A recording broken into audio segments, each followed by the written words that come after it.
OG Anunoby, you are once again a New York Knick. It is official. Anunoby puts pen to paper. He returns to the New York Knicks on a 5-year contract that could pay him up to $212 million.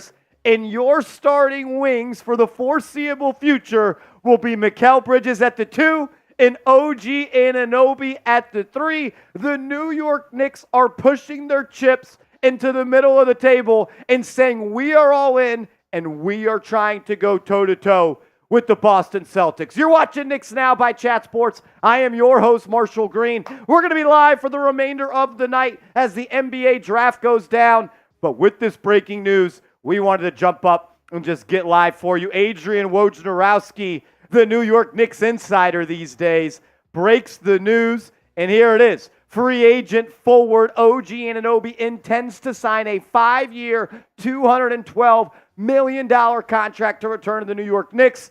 The deal will include a player option and a trade kicker. So this is really a 4-year deal for Anunoby. He will most likely want to test free agency or get a new contract once that 4 years does come up. So if you just do, I think it's out of 212 divided by 5. I'm bad at math.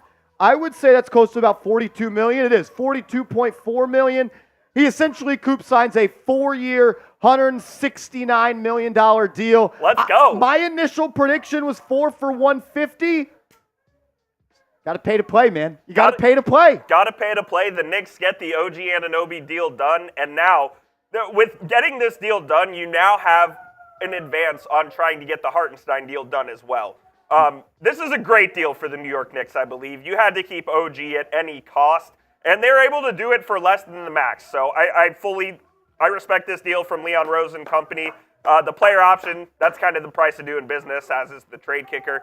Great deal for the Knicks, man. This is a hell of a way to start off. It seems like players these days that are at the bare minimum at OG Anunoby status and the ones that are above him, obviously, that last year is always going to be a player option. Yep. And they're going to have an option to decide if they want to stay, do they want to opt in, or do they want to opt out. This is the contract, though. And Coop, I want to focus on year one. Yes. Because as we know, the New York Knicks can only spend about $47 to $50 million to re-sign Hartenstein and Anunoby if the deal that was reported yesterday for Bridges becomes the official deal. That deal has not become official. Reason I'm bringing that up is since the New York Knicks, in the framework that has been proposed, are accepting more money than shelling out, they are hard capped at the first apron, Correct. which is about $170 million. 36.6 here is a very important number. That leaves you with, if the numbers are true, that leaves you with approximately $11 million to play with. Let me look up something on Bobby Marks' Twitter because he put out a new off-season updated graphic for the New York Knicks, and I just want to cross-check some numbers and see exactly where we're at. So the New York Knicks, the first apron was at 178.7. Says committed salary 172. That just doesn't make any sort of sense. That includes both first-round picks and unlikely bonuses. I feel like he had the $19 million of Anunoby in there. Like, give me 1 second. Because while Marsh is doing this, shout out to Jay Liv. He says, Marsh, this is awesome. Let's go Knicks. Mikal Bridges and OG. Shout out to my man Jay Liv. Let's go, baby. Blessed to see you back in the chat, Jay Liv. Hope all is well. Feels like a little reunion getting to hang out with everybody. I miss it, man. I'm excited. My man, Seal Pasito coming in. We've been building for this moment for a long time for the Knicks to push their chips in, and they finally did it. Pasito says, I could cry. Oh. Well, wild. I got to see a championship. You got to save the tears for the Fetty. So if you do offer Isaiah Hartenstein that 4-year, $72 million deal, the first year is $16.2 million. So you're right there. You got to find a way to figure it out. You got to find a way to figure it out. And we'll continue to get more information and break all that down. Knicks team payroll. So right now, before... So this doesn't have it. Yeah. So right now, the New York Knicks, we're at 154. That was with Bogey's money, though. Yeah, we'll see. I'll just see if someone updates us on Twitter about that. Basically, what it means is they've taken up 42 of the 47 available money. Yeah. So, or is that counting with OG's cap hold of 19? I thought that 172 was holding his cap hold because there's no way they're that close. So then it would be just plus 20 or whatever. So they have like 15-ish left. Yeah. So they're close. They're close. But you also don't want to do that and not be able to fill out the rest of your roster. That's right. There's another move coming. There is absolutely another move coming, excuse me. But look, I know some people are going to be like, Marshall, we overpaid for Anunoby. Look, that's the price of doing business. You got in the bed with Anunoby once you traded R.J. Barrett and Emmanuel quickly for him. Like you knew you were going to have to pay him a lot of money in free agency. You do it. Shout out to Jake Fisher. Once again, wrong about the New York Knicks. He's a fucking fraud, dude. He told us that OG Anunoby was miffed with the New York Knicks and the Nova Knicks. He told us Isaiah Hartenstein was expected to re-sign. I don't remember the last time Jake Fisher had a correct report about the New York Knicks. He also said Jalen Brunson was telling his teammates he was re-signing in Dallas. Incredible. The guy sucks. Jake Fisher, incredible. If you're pumped that OG Anunoby is back in New York, give me some 8s in the comment section. 1,100 people watching. Give me an 8 in the comment section. I'm giving shout out to Lorenzo. Randall Neptune, am I excited? I am excited. The New York Knicks, in my opinion, have the second best wing duo in the NBA right now with OG Anunoby and Mikal Bridges. Marsh is like a kid at a candy shop right now. Mikal Bridges is your 4th or 3rd best player. It's incredible. It's incredible. John Pettit in the building. Raymond, Berto, Nope, Brendan Marks, Menno B, Dale Roche, Raymond Diaz, Carlos T. Shout out to everybody in the building. My guy RGT85. What up, brother? It's crazy. Can you dig it? It's incredible, man. It really, really is. Leon Rose. In Leon we trust. In Leon we trust, baby. Can I just ask Leon Rose to do one thing? Can he do a press conference? No. Apparently not. He won't. He will not do it. And as long as he continues to add great players to this team, I don't give a shit about what he has to say. Just keep doing your job, Leon. Keep getting players that make winning plays and put them in orange and blue. Incredible. 5 years, $212 million for OG Anunoby. The first year of the contract comes in at $36.6 million. Look, it's a lot of money. There's no doubt about it, but price of doing business, man. I'll tell you this much. Would you rather have OG Anunoby at $36 million this year and Mikal Bridges at $23 million this year, or R.J. Barrett, Emmanuel quickly, and 5 first-round picks? Because that's what you did the trade for. Yep. You found a way to turn R.J. Barrett, Emmanuel quickly, and 5 first-round picks into a locked-up OG Anunoby now, and a Mikal Bridges that sounds like he wants to retire playing alongside Jalen Brunson at the world's most famous arena. Like, I know I'm biased. I'm going to drink the Kool-Aid all night long. They're in the first place right now for winning the offseason. If I was Smitty, I'd be shitting myself. If you're a Celtics fan like Smitty, you should be a little worried. $2 from Jay Liv. My man says, oh, man, if they could keep iHeart. The only way they keep Isaiah Hartenstein is, 1, they trade Mitchell Robinson tonight. 2, they include Alec Burks or Precious Achiuwa in the deal with Bridges via sign and trade, which would come July 6th. That deal is not official yet, by the way. It is official, but the parameters and the exact details of the deal are not official. Also, another way you could do it, I saw, was you include one of the sign and trades, or you just may have to throw in Deuce McBride, which I don't want to do. But I think you do it. Do you want to be hard capped, or do you want to have Deuce? And I love Deuce, but I'd rather have the ability to go into the second apron. Absolutely. You'd rather have Hartenstein than Deuce is basically what it comes down to. And the ability to add even more players. Exactly, yeah. The Knicks front office is too smart to do a deal that handcuffs them this early in free agency. The championship window is open for the Knicks, and they have to do whatever it takes in order to get them there. So I think they'll make a move to avoid that hard cap, absolutely. There's no way before free agency starts Brock Aller Leon Rose would hard cap them like this. They're No too chance. smart. They're too smart. They're going to exhaust every option they can. Billy R, $5 super chat. What's up, man? With Bridges and OG on the court, that lockdown defense is going to be like Rikers Island. Jason Tatum stands no chance. I know you don't build a team, Coop, to beat one team, i.e. the Minnesota Timberwolves built their team to beat the Denver Nuggets, and they couldn't beat your Dallas Mavericks. But if you're in the East, You build to beat the Celtics. and You at do. the end of the day, I don't think it's a wrong thing to build your team with hyper-athletic wings that can get it done on both ends. That's the way basketball works nowadays. Yeah, it's all about having wings and having depth at that position. I love this move for the Knicks, man. I really do. When they signed Mikal Bridges, I was like, does this mean OG's gone?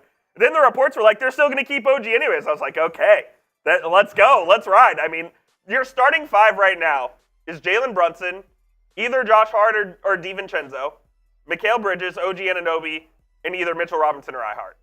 It might be the best starting five in the East. If they trade Randall. That would be if they traded Randall. Oh.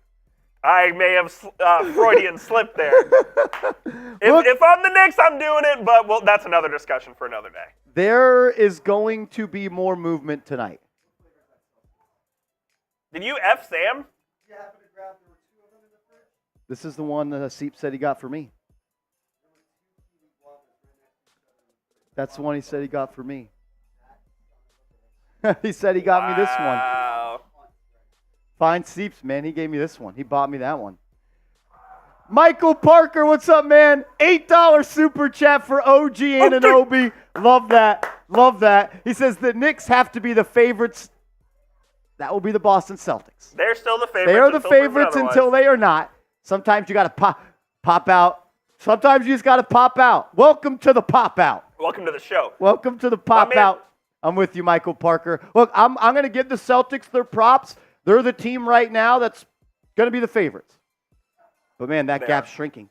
That gap is shrinking. My man Julian in the chat says Coop is posturing for Randall the Mavs.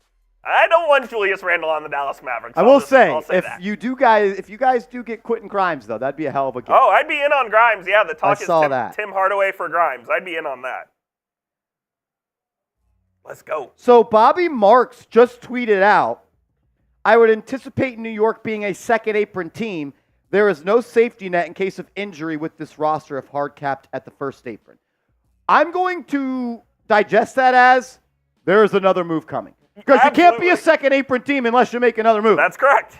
The move probably comes involving pick 24 or 25 is my guess, as the NBA draft is tonight, by the way. We'll be live throughout the entire draft.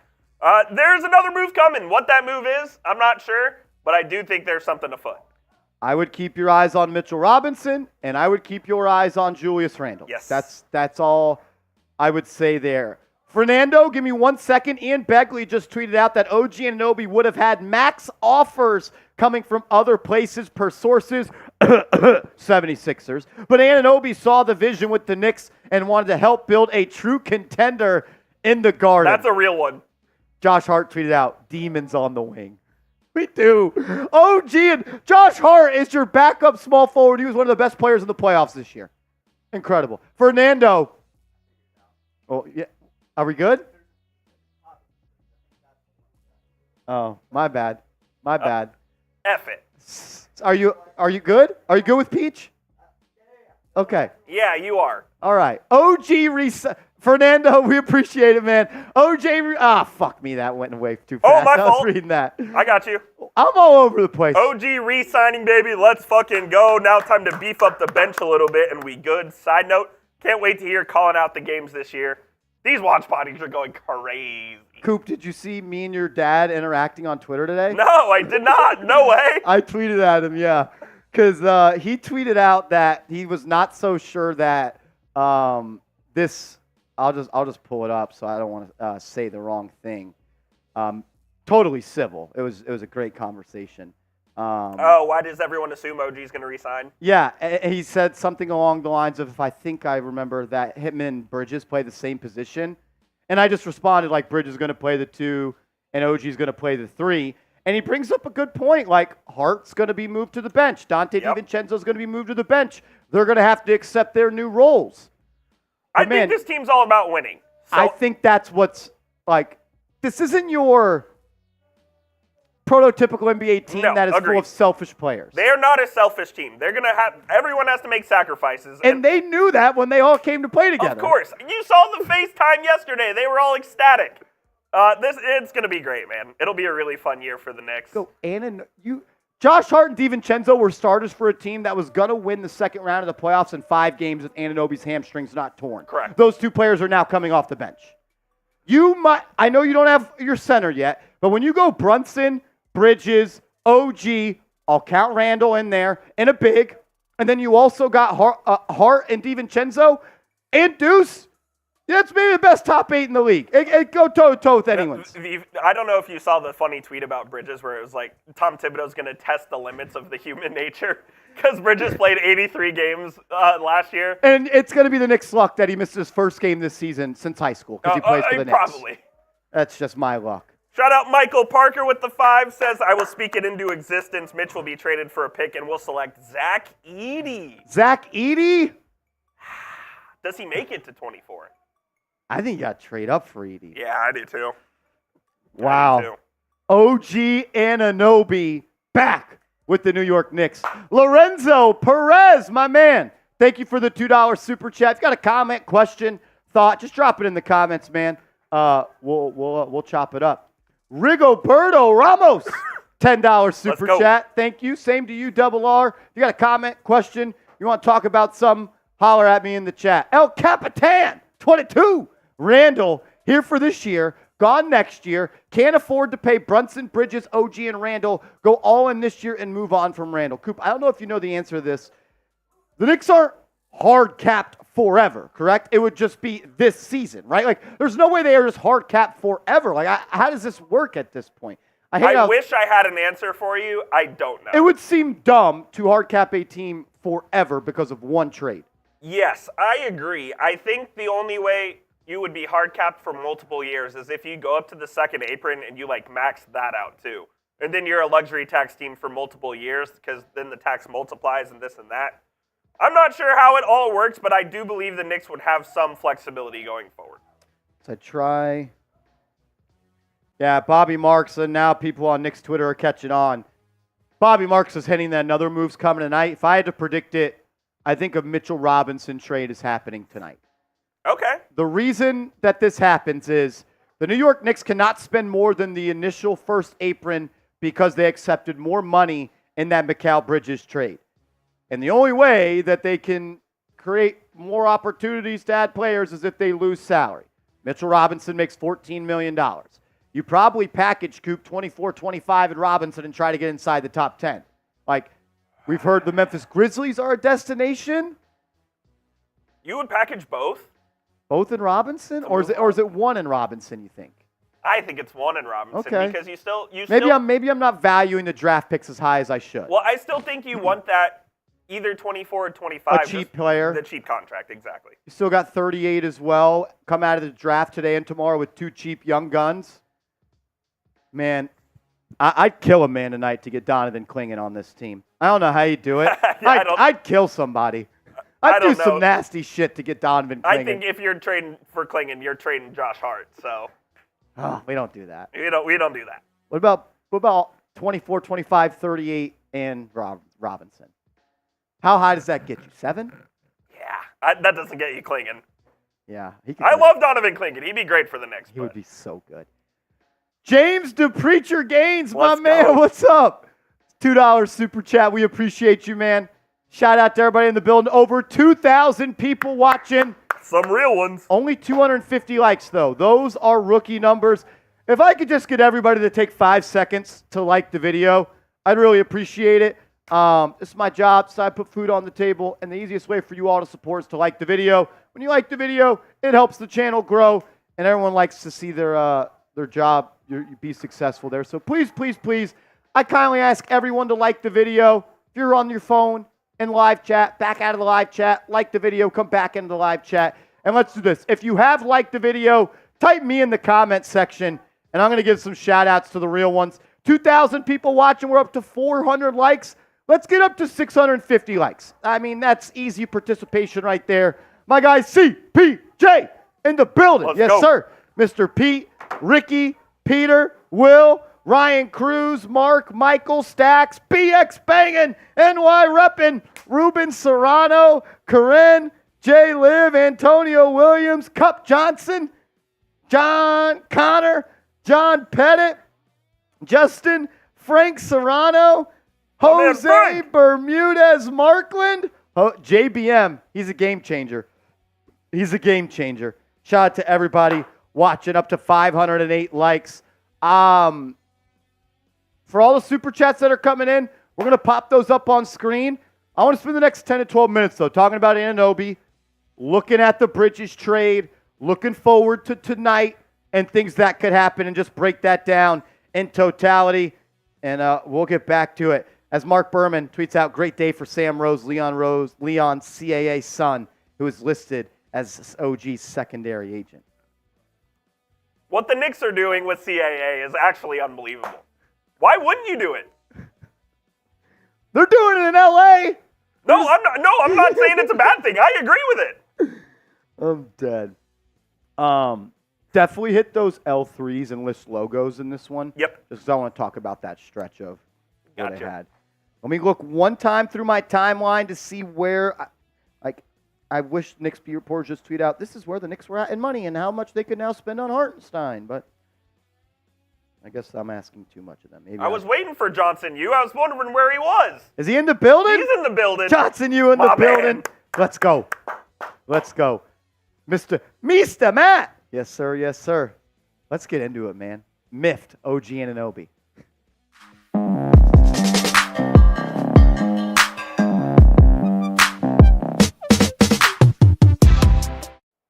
OG Anunoby, you are a New York Knick for the next 4 seasons and maybe 5. Anunoby puts pen to paper hours before the 2024 NBA draft gets tipped off to return to the Knicks on a 5-year deal worth up to $212 million.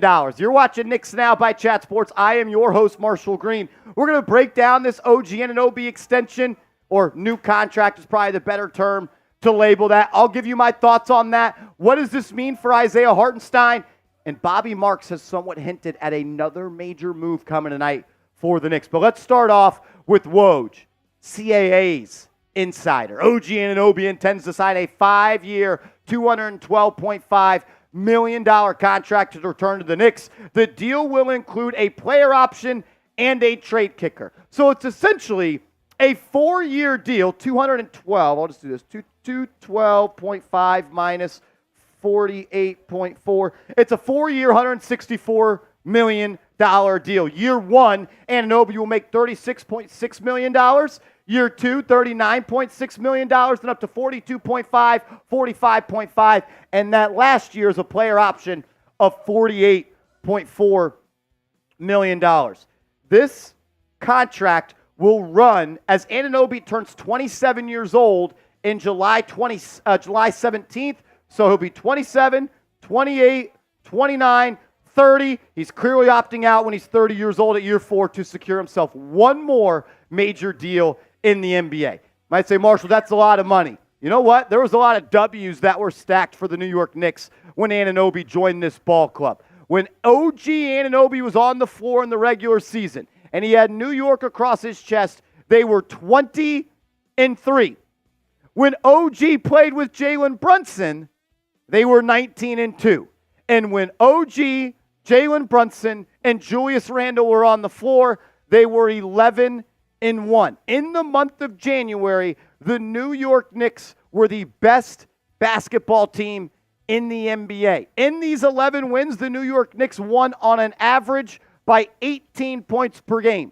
They were a dominant team, and they beat some really good teams. They mopped the Philadelphia 76ers. They dominated the Minnesota Timberwolves. They blew out the Denver Nuggets. They were the best team in the NBA. Small sample size, but now you add Mikal Bridges into the fold with Anunoby and Mikal on the wings. You're gearing up to beat the Boston Celtics. And you got a wing duo that puts you in a spot where you're going to be able to compete with anybody.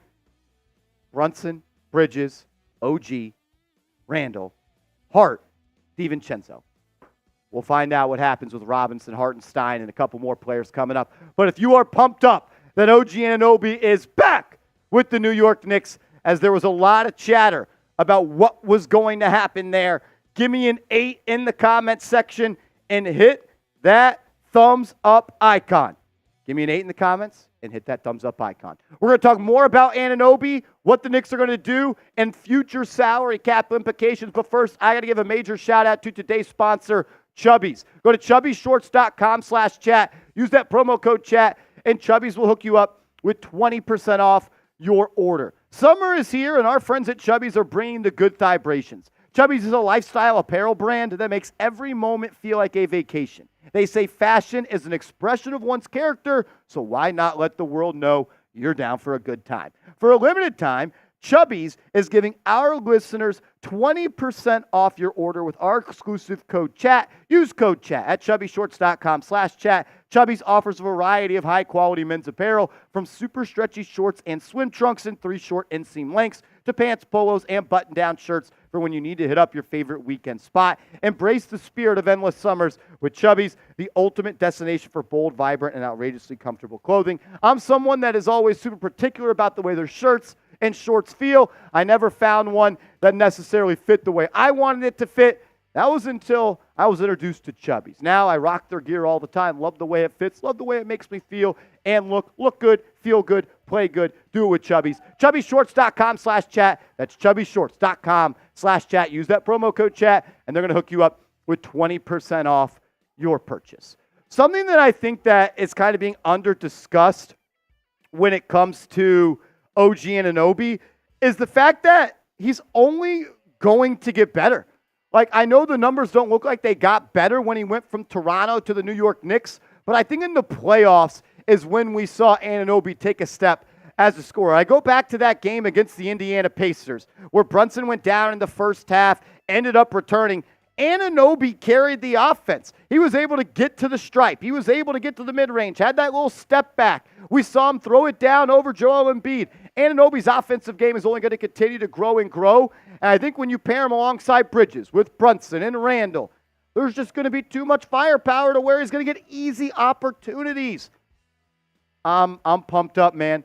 OG Anunoby is a New York Knick, and so is Mikal Bridges alongside Jalen Brunson. What a time, man. In Leon we trust. In Leon we trust. Look, you're getting maybe the best defender in the NBA on the perimeter, a guy that can go toe-to-toe with Joel Embiid in the fourth quarter, and he shoots 39% from downtown. Am I worried a little bit about the injuries? Yeah, but you know what? Scared money don't make money. You got to play. You got to pay to play. And you actually have OG Anunoby insurance now as well. Like, Anunoby goes down, you throw Hart in the starting lineup, and you still got Bridges, who hasn't missed a game since high school. So, do I love the fact that he's been injured throughout his career? No, obviously that's not great. But, man, like, you got some people behind him that can actually help out. Make sure you are subscribed to the channel. If you're watching this, come join us live on the channel as we are live breaking down the NBA draft and everything New York Knicks. The Knicks do own the 24th, 25th, and 38th pick in the NBA draft tonight because of the trade with the reported parameters of the deal. The Knicks are technically hard capped by that first apron. There are multiple ways they can avoid that, but Bobby Marks has somewhat hinted that another deal could be coming. He says, I would anticipate New York being a second apron team. Well, there's no way for them to be a second apron team because they're hard capped right now, which, connect the dots, sounds like another move could be coming. I would keep my eyes on Mitchell Robinson. John Schmelik says if they can avoid getting hard capped at the first apron and iHeart decides he wants to return for what the Knicks can offer, I know both those are big questions right now. They can still avoid the second apron barely. So there is a way. There is a way. You could make this a trade, sign and trade with Achua, sign and trade with Burks, trade becomes official on July 6th. You could pay OG this, pay Hartenstein what he wants, and still not be a second apron team. A lot more moves are going to be coming tonight. Make sure you're subscribed and have your notifications on. Grade the re-signing of Anunoby before we bounce on out of here. A, B, C, D, or F? For me, it's an A. You couldn't have overpaid for him because I'd rather have him and pay too much money than not have him at all. Easy A. Give me your thoughts in the comments. And make sure you are following me on social media. You can hit me up on Twitter. You can hit me up on Instagram at @MarshallGreen_ is the handle on both.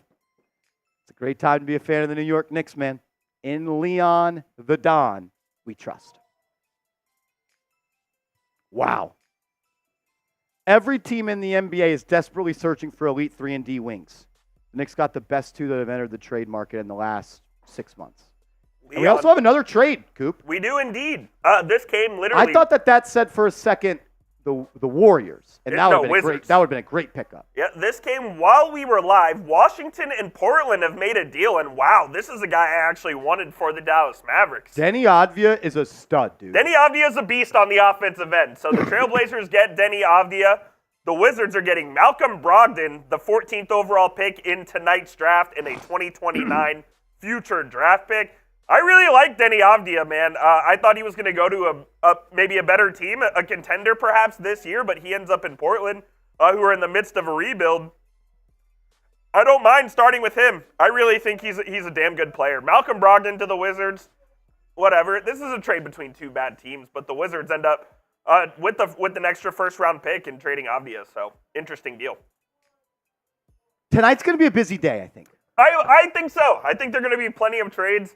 It started last night, obviously, with our New York Knicks making this blockbuster deal.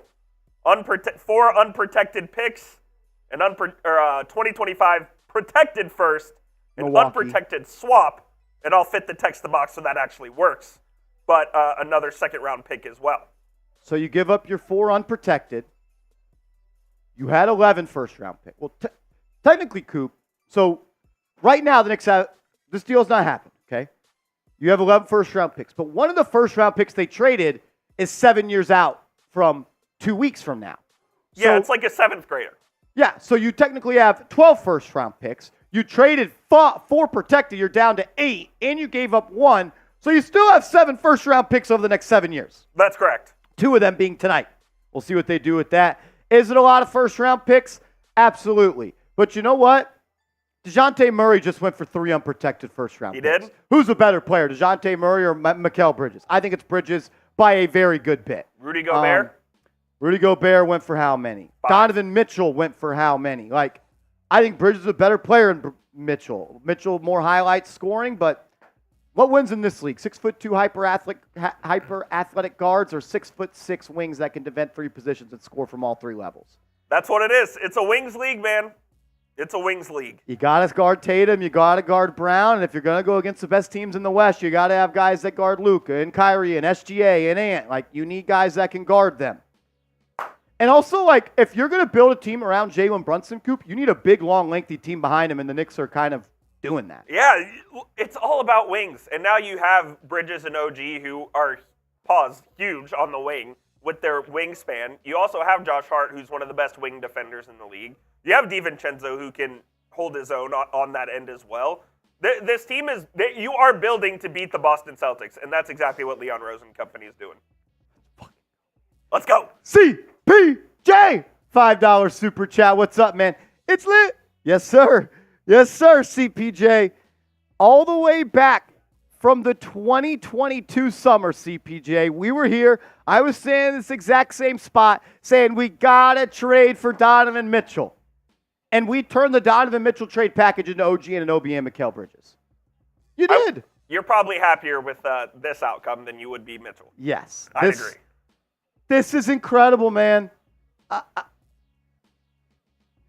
I'm so optimistic right now, and it scares me. That's what the draft night does to you, man. It gives you optimism, even though the Knicks haven't made a selection yet. Wow. That's crazy. That is crazy. OM 1995 TV. Yes, sir. My man was tuning in last night showing major love. Shout out to OM. Says, that's what I'm talking about. The Infinity Stones are completed with OG re-signing with the team. Let's go Knicks! Big shout out, Marshall. Love your content. Big shout out to you, man. We wouldn't be able to do what we do if people like you didn't show the love the way that they did. If people didn't watch, if people didn't interact and love this content, which I'm lucky enough for you all to do, man, I'm blessed. I'm blessed. I'm just a Knicks fan just like y'all, and this is my job. And it's been a lot more fun covering this team with the moves they're making. And the team they're building. Wow. I cannot believe this. Brian Fitzgerald, $5 super chat. Love you guys. Can't wait for the season. More moves coming. I think they are. There has to be another move coming. If I had to predict tonight, I would say Mitchell Robinson is not a Knick, which is crazy, Coop, because tomorrow he has a podcast dropping with Jalen Brunson and Josh Hart. Is that true? Wow. What if he gets traded tonight? You can't air that. Yeah, you can. It would just be awkward. You'd have to change the title. And it went down before the Bridges trade, too. Oh, then you can't air it. Yeah. That's tough. Shout out to Brian. More moves, definitely. Brian Fitzgerald, part of the Irish mob here on Knicks Now. It's my guy. It's my guy. Johnson. You. I love the profile pic, by the way. Jason Kidd in the Knicks uni. Paul Jason Kidd. Johnson, you remember when he had to wear the headband because he busted his head open playing for the Knicks? I don't remember. He wore a sideways headband to cover a gash on his head. That's hilarious. I loved him when he was on the Knicks. He had no gas left in the tank by the playoffs. So he couldn't was move. He couldn't move. Yeah. Is keeping Hartenstein realistic? I'm not too sure of all this cap stuff. The only way you can keep Isaiah Hartenstein at this point is A, you trade Mitchell Robinson off your roster to open money below the first apron. 2, you adjust the details of the trade with the Brooklyn Nets, i.e. a sign-in trade with Alec Burks is included. A sign-in trade with Precious Achiuwa is included. You throw in Deuce McBride and a veteran player like Mamadou Diakite. You have to get closer and close the gap of where you're receiving even money more so than giving up money. I would say right now the Knicks have ways to be able to put them in a position to re-sign Hartenstein. I think it's 50-50. I think it's 50-50 right now. That's about where I'm good on that. I'm about 50-50 that Hartenstein is a Knick. William! $5 super chat says, it's over if we moved up and got Klingon. Yeah, that's my move, but that ain't going to happen. That would have required... Coop, if he slips to 6, you better be on the phone. Oh, absolutely. Robinson and 2 firsts. Mike G! Mike G! In the building. What's up, Mike G? All that guy does is hit dingers, baby. All Mike G does is hit dingers. RGT, always going to depend on what Hartenstein wants to do, but what we always have to remember is there's only X amount of dollars the Knicks can offer him, and if they are hard capped, you can't spend more than that. So a lot of moving parts right now. We're going to do our best to keep you up to date for that. Mike G, appreciate you, brother. Appreciate you. Shout out to my guy who took care of me today. Heedy, $5 super chat. Thank you, man. Can we take 10 seconds of silence to appreciate how far our org has come in such a short time? This turnaround is legendary. Unbelievable. It feels good to be a fan of a team that's run the right way. Because the Giants aren't run the right way right now. They're not. I guess you could say the Yankees are somewhat. Best team in baseball. Yeah. But, before this year, Cashman's been doing a pretty shitty job. But he went out and got Juan Soto, so he's good in my book. So Bobby Marks just tweeted this. The scale for the rookie year 1 picks. So pick 24 is $2.8 million. Pick 25 is $2.7 million. So 2.7 plus 2.8. That's your 5.5. That's how much you're going to be paying in rookie. So okay, so we could draft. If we draft 2 rookies tonight at our slotted spots, we owe them $5.5 million for this year. And if you want to turn that into 1 pick, you can get all the way up to number 10. Okay. The 10th overall pick is $5.5 million. Good. That's good information right there. That is good information right there. Shout out Jaden Rossi says Leon the Don. Leon the Don. Let's go. Jaden, shout out to you, man, and shout out to the Knicks, and shout out to Leon Rose. Shout out to the baby. CAA Mafia, man. You could blood me in at this point. Blood in, blood out with the Mafia. Hey. Careful. Careful. We don't know who's watching. Johnson, what's up, man? Oh, we own the Wizards pick. That means that ain't conveying anytime soon. Probably. So the exact thing on that, I'm going to look up because I am curious as well. The New York Knicks pick for Detroit is it's top 13 protected for 2024, 2025. Then top 11 protected for 2025, 2026. Top 9 protected 2025, 2020. There's no way for 3 more years they are that bad. The Wizards? Is there? Brother, they might be. That organization stinks.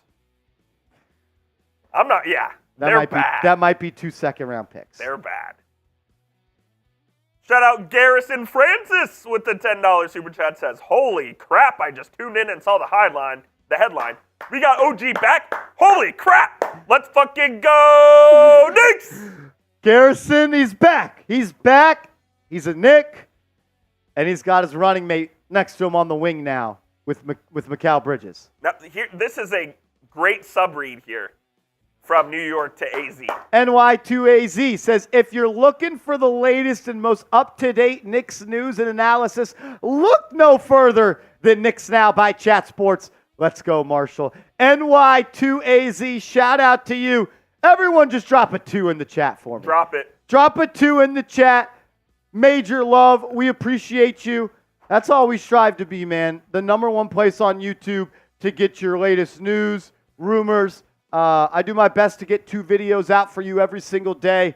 And the fact that people like you and the tens of thousands and hundreds of thousands of people that watch this show regularly appreciate it, man. That's major love. That's major love. It's been a long time coming, and we're almost at 50,000 subscribers. I bet we just hit 49,000. We were super, super close. We did. As we got Nick Davidov! Everyone give me an eyeball emoji in the chat for Nick Davidov in the building. What's up, Davidov? How we feeling? Davidov? Is he at the draft? Are you at the draft, Davidov? That's a good question. He's got to be. I would not. He might be there. If I had to bet, I would. It's the AA. I would. He might be Leon Rose. People are talking. Do you want to put Nick's 49K in Prodi? I will do that. Do that. That's right. Shout out to our man Nick Davidov. Get the eye emojis in chat. $5 super chat from, how do I say this? Shada Claude. That's what I'm calling him. Could be Shada. Yeah, that's. I don't want to say that. That sounded crazy. Do you think the Knicks are still interested in Sims? Are we talking Jericho Sims? Absolutely. I mean, he's a veteran. He's making nothing. Yeah. And we've seen him start games for this team. If you're gonna piece together all these major salaries, you got to have people that kind of make nothing that produce. And with the Knicks seeming like they are going to have a separation between Hartenstein and Mitchell Robinson, I'm not saying Jericho Sims is going to be your first big off the bench, but what I am saying is you're probably going to look to him to produce a little bit more this year than you might have last year. So I would say the Knicks are still invested in him. Let him keep developing under Tom Thibodeau, man. Like, he's a little undersized, but he makes up with it with athletic ability, strength. He's got decent touch around the rim. Like, I want to see him continue to develop. I do. I know there's a lot of talk of what the Knicks should do at pick 24, 25. Should they package their picks? Should they move them up? I've got 5 players that if the New York Knicks walk away with one of these guys at pick 24 and 25, it will receive an A of a draft grade for me. And we'll sit on this screen for a little while. Let's just start with Yves Missi, the hyper-athletic big man out of Baylor. Coop, he is your Mitchell Robinson replacement. He is exactly what Robinson is. Yeah, they're the same player. I loved Yves Missi at Baylor. He is a super athletic big there. Who is, I wouldn't say he's undersized, but he's probably a little small to be a center, but man, he can jump out of the gym. I think he's pretty solid on the defensive end as well. He's going to block shots. He is a direct replacement for Mitchell Robinson. I mean, when it is the perfect comp for him. If you bring him in here and you trade Mitchell Robinson, you are getting Mitchell Robinson at 2.7, 2.8 million, whatever it is. Yep, and like, I'm not saying he's even close to Derek Lively, but what you've seen is and see, there's other instances of this, like, defense and rim running translates to the NBA. Absolutely. So I'm not expecting him to live up to what Lively did. That's an unfair expectation, but can Missi be a guy that play? Because if you're paying Hartenstein $17 million, he better be giving me 35 minutes per game. No question. So can Missi give you 13 minutes per game and help you out there? Another center I'm a big fan of is Khalil Ware. Maybe one of the most polarizing players in this draft. He's over 7 feet. He's got a 7'4" wingspan. He's shown the ability to be able to pop out and hit a three-point shot. Has soft hands, a developed offensive game, but some people question his motor. I wouldn't mind taking a chance on a player that's got high upside on offense and gives you a little bit. It diversifies your portfolio of center prospects because they don't have anyone that can stretch the floor. I'm a huge fan of Ryan Dunn. I know the defense is something to fall in love with. I love his athleticism, the way he runs the floor in the open court. I also think that he could play small ball 4 on the offense as a pick setter and a roller as well as a cutter. He can play above the rim. I'm a little worried, though, that his three-point shot may never come along. That's got to be completely rebuilt at this point. He's Andre Roberson, Matisse Thybulle type of player, but he's big, man. He's 6'8", and he's got shoulders and length on him, over 7-foot wingspan.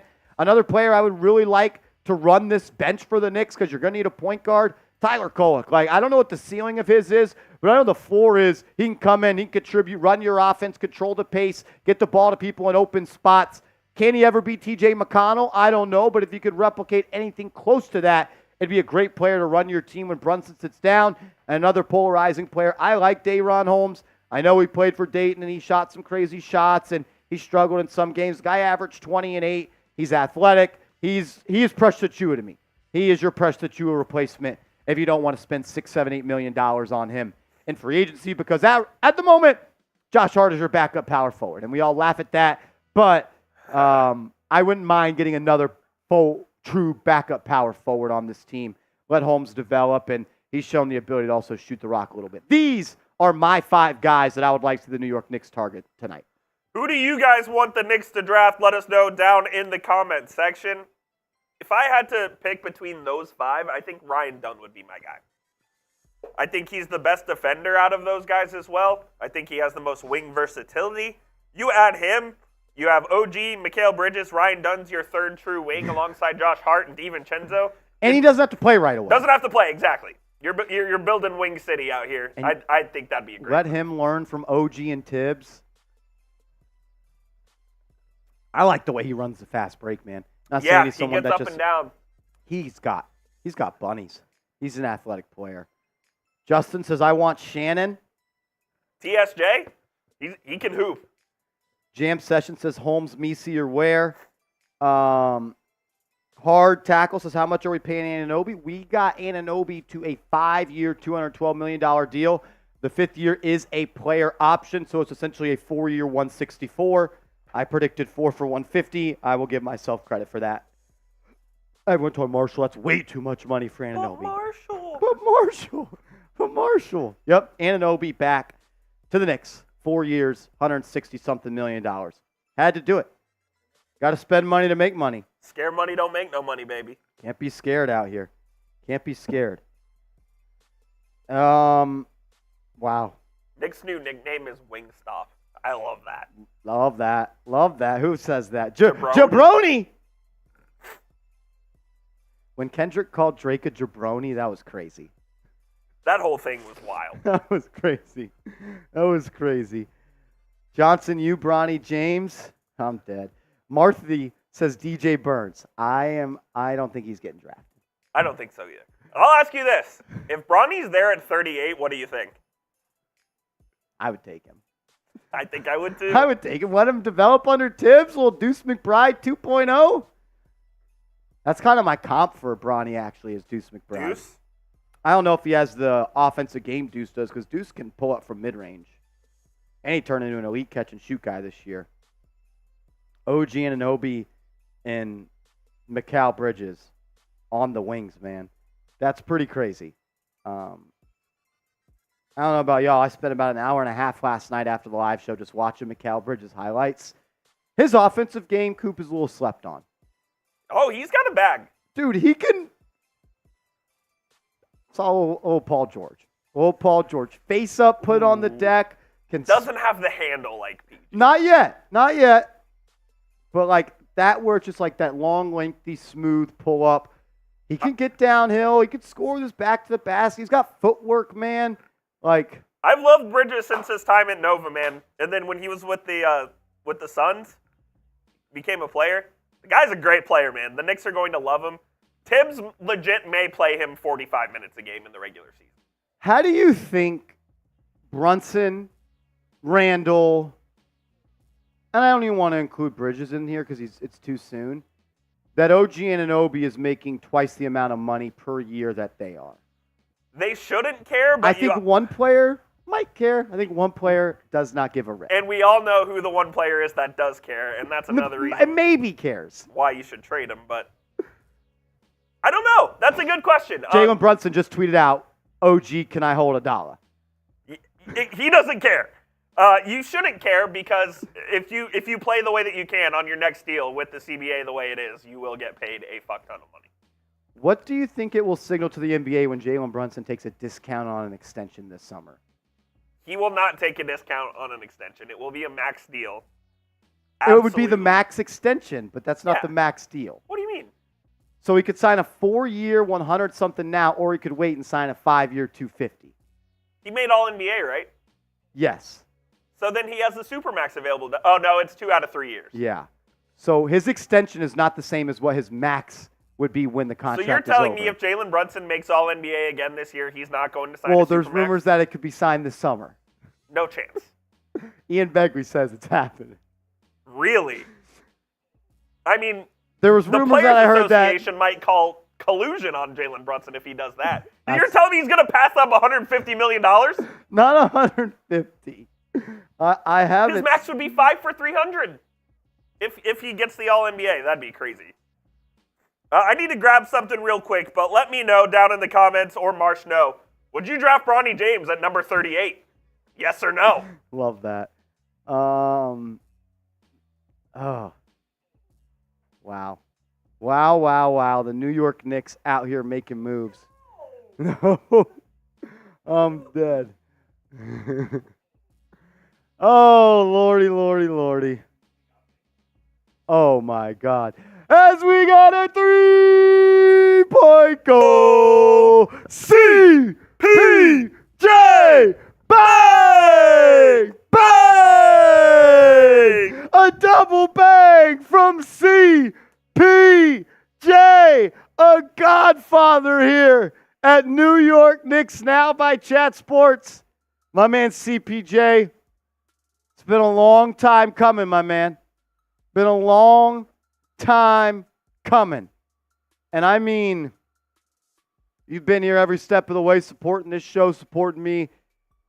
I always have love for that. I remember being at less than 5,000 subscribers, and we'd be live, and CPJ would be showing major love, and we're almost at 50,000 subscribers, and he's still here holding it down. We wouldn't be where we are without you. Always love for you, bro. Always.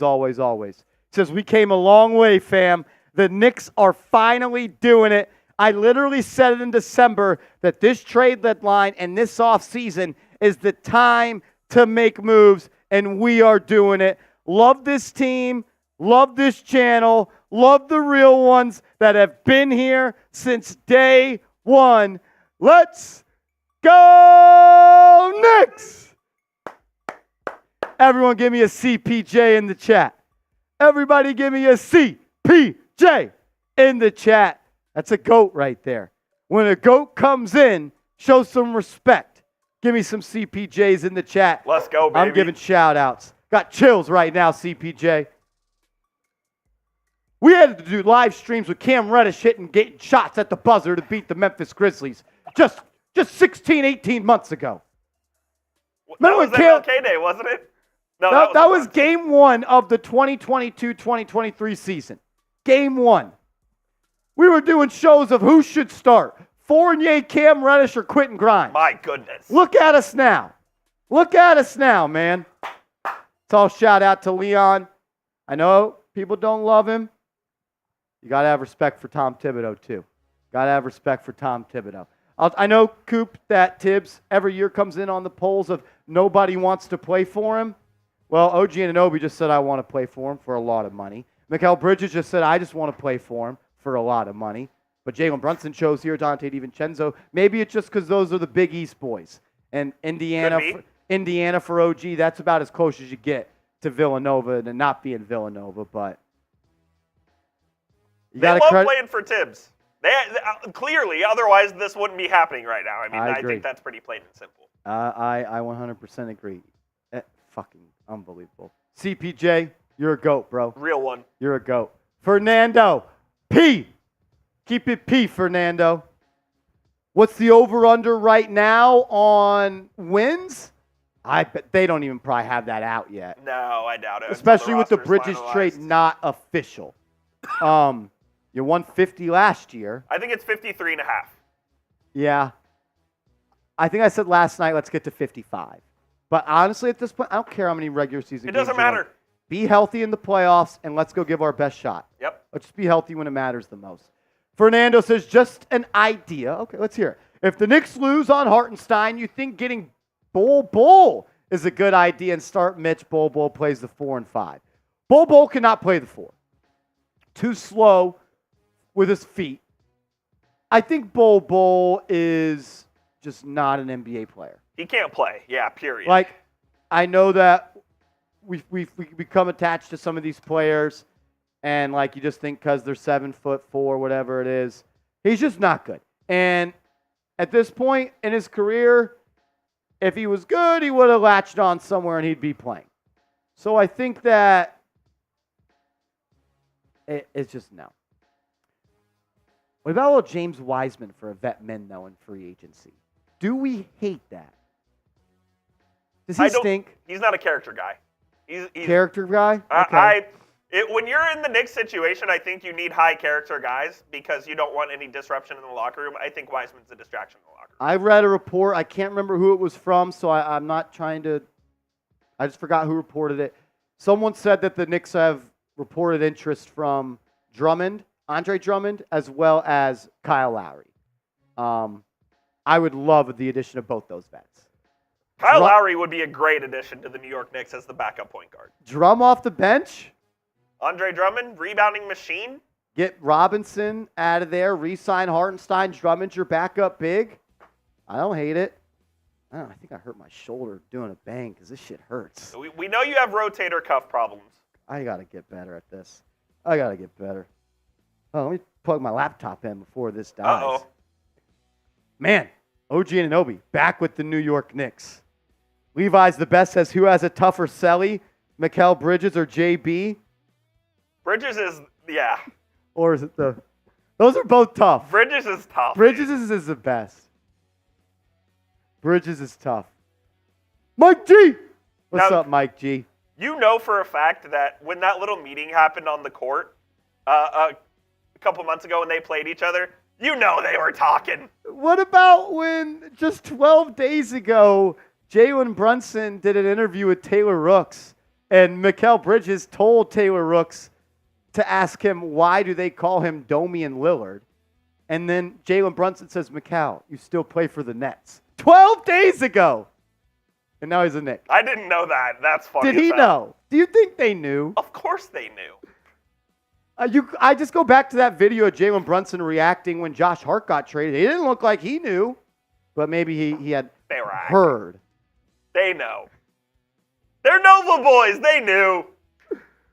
I mean, it sounds like what pushed it across, though, was Mikal kind of saying, I want out. And that's kind of where it always had to start. Of course, he had to ask for the trade first. Yeah. Incredible, man. Incredible. Jaden Rossi says, so am I buying a Bridges, OG, or Hart jersey? That's a good question.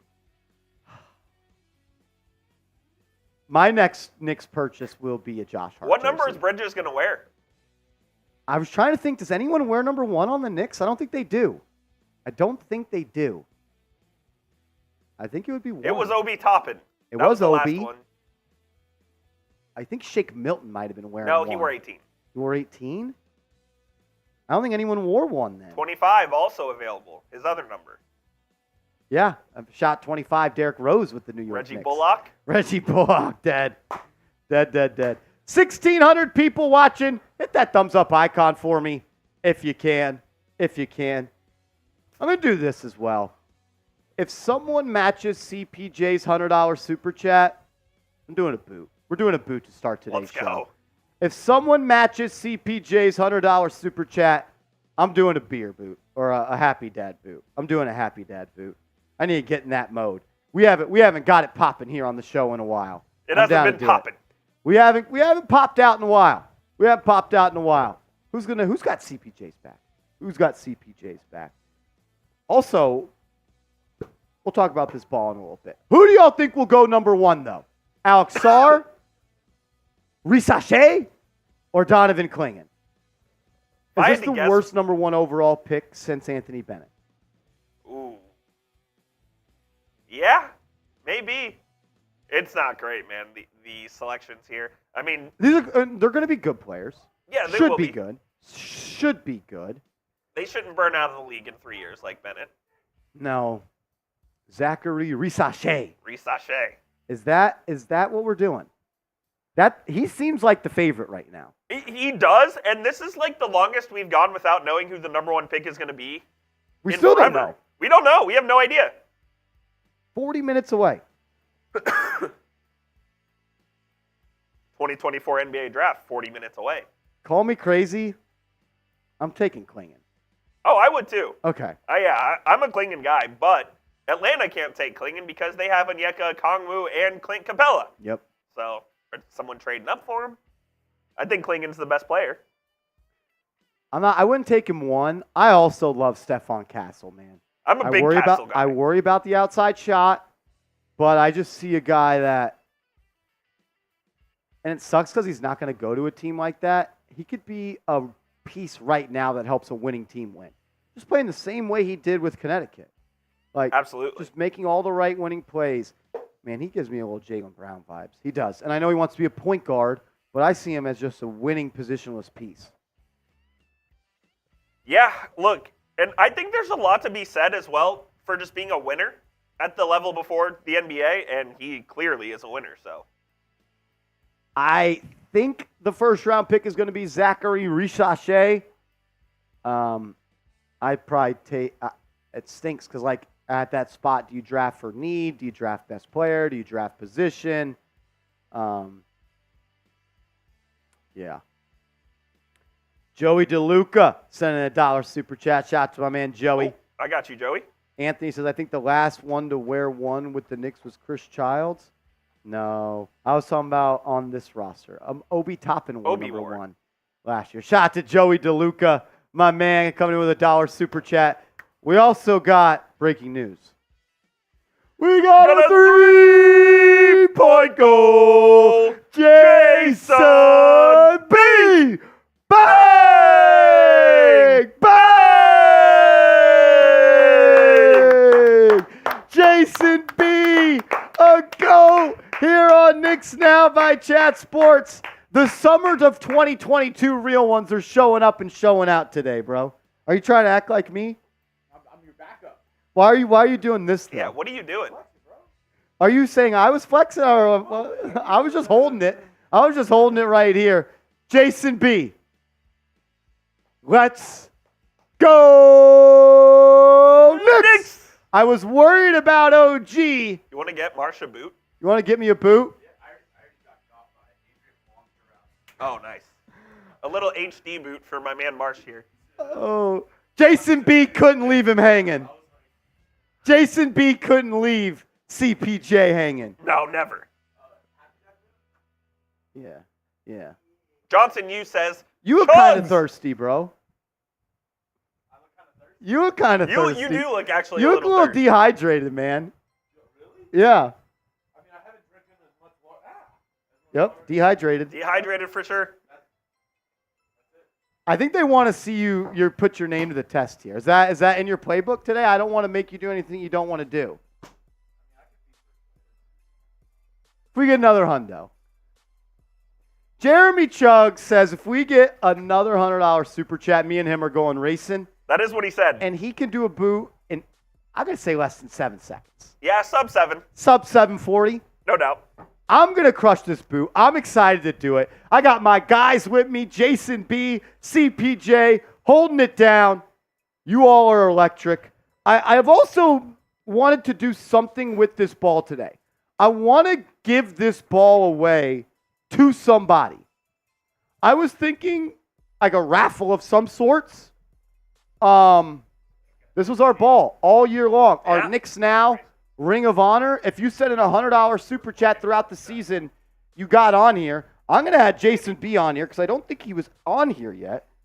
I got to find a spot. Got to lob Jason B on there. Let's go, baby. What's up, teacher? Artistein's ours now. Why are you saying it like that? I don't know. What do you mean by that? Jason B officially on the ball. Coop, we're going to do this, all right? A lot of work for Coop here. I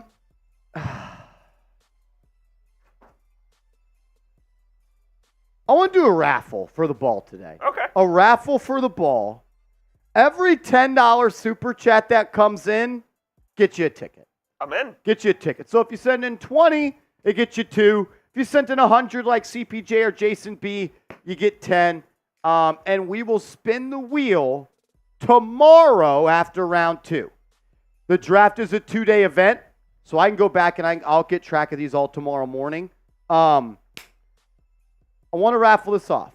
I also want to keep it, but I know that a lot of memories with this ball, man. A lot of memories. If you want to have a chance to win our Knicks Now Ring of Honor ball for the 2023-2024 season with everybody's name on it, every $10 super chat will get you a ticket. Every $10 super chat will get you a ticket. All righty. I got a happy dad boot. If you want to shout out, go follow Marsh on Twitter /X at MarshallGreen_. What would you say is your least favorite Happy Dad flavor? Because I have one and I got it right here. Cherry. Really? Yeah. Over grape? Grape's actually my favorite. Really? And I'm not a grape guy at all. I hate the grape, and this is what I got right here. Oh, you can smell it, dude. It smells like that grape medicine you used to get as a kid, or those grape Flintstone vitamins. Ugh. Grape medicine is awful. All righty. I'm taking this boot down. Shout to CPJ. Shout to Jason B. Everyone type chug. Type chug and like the video. Let's go. Let's go, baby. Everyone type chug in the chat right now. I misspelled it at first, but I'm typing it. I see Levi's the best. Go me, KJ, JK. Talibai, Corey, Taylor Wolf, Tinnerbacher. Let's go, Terrence Davis. Carl, Jean-Baptiste. Oh, I got a little spillage. Let's go. Sammy Masri. Oh, beautiful. Beautiful. Oh, you killed that thing. Beautiful. Yep, got a little on the shirt. Probably not ideal. Probably not ideal. That's all right. Hopefully it'll dry up by the cut. We're 33 minutes away from the draft, baby. We're chill. I need to burp. There we go. There it is. We're back. We're so back, Jason B. We've come a long way, Jason B. I used to not be able to do a boot. Then I grew up. Levi's the best as Marsh has been in the lab. It's get right season over here. Yes, sir. I'm taking summer classes at Locked In University. I'm taking summer classes. Let's go. Joseph says Chugs looks like it should be your nickname. If you think I could chug, that man Jeremy is the fastest boot chugger I've ever seen in my life. That he is. It's incredible what he can do. I was about to say something that deserved a major pause, but we're gonna not say it. You'll pause on that.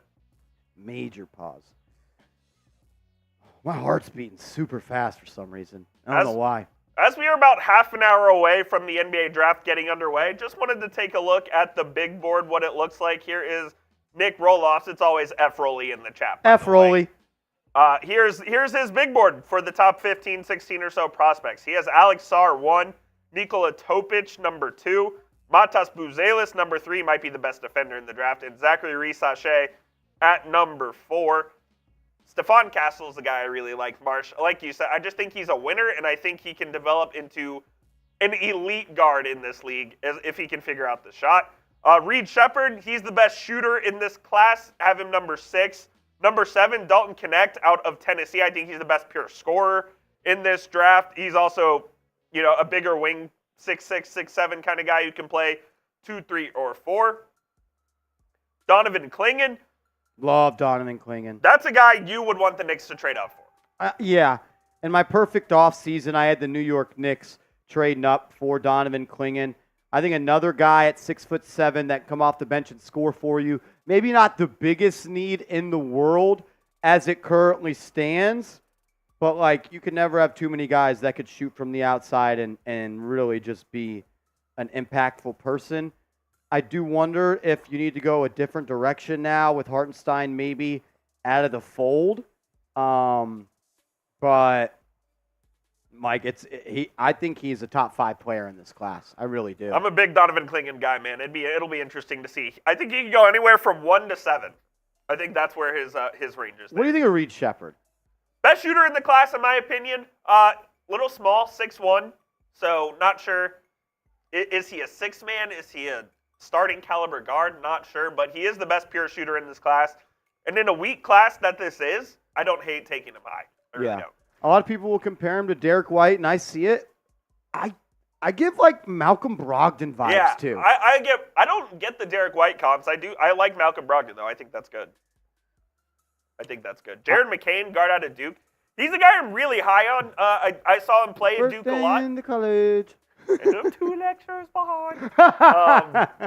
I really liked his game at Duke. He was fearless in the ACC, which is a really good basketball league. He scored pretty much at will in college. I think he averaged over 15 a game as a freshman.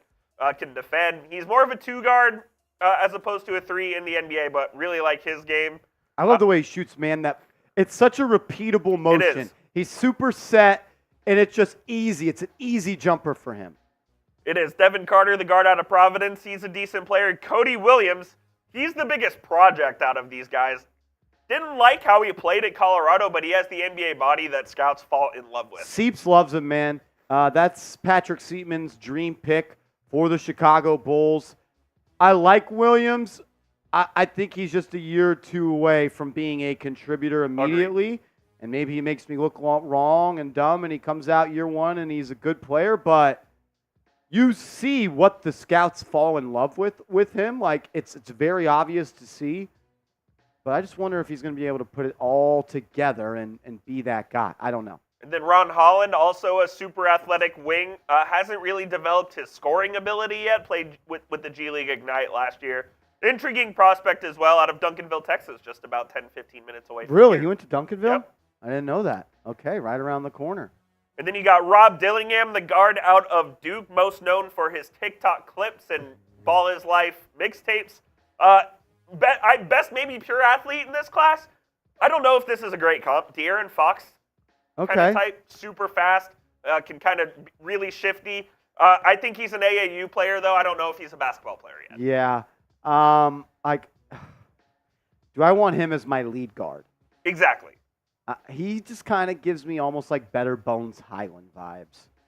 We're big Bones Highland guys at this channel. That may be disrespectful, but I like Dillingham. He's kind of slipped a little bit. He used to be looked at as like a top 5, top 6, top 7 player. He may not even go in the lottery tonight. Khalil Ware, I'm a big fan of his. One of the few stretch bigs in this class. I also love Tristan Da Silva. Yep. And then Isaiah Collier. He was like the number 1 player in the class at the guard spot. And then he went to USC and it didn't work. I always get weary about those hyper-athletic guards coming out of high school that don't really do anything else except blow by people. Kind of gives me some Dennis Smith Jr. vibes. What could have been? What Dennis could Smith. and should have been for Dennis Smith Jr. He's got to turn into almost like a good defensive player, though. He's been okay. He made a nice role for himself with the fraudulent Brooklyn Nets now, but we'll see. He might make some money this offseason. Love Ware, and I love Da Silva. Would love I'm a for big the Da Knicks Silva to guy. find a way to get either of those guys. Not sure how it happens unless they both trade up. As Johnson Yu coming back with a $5 super chat. Major shout out to JU.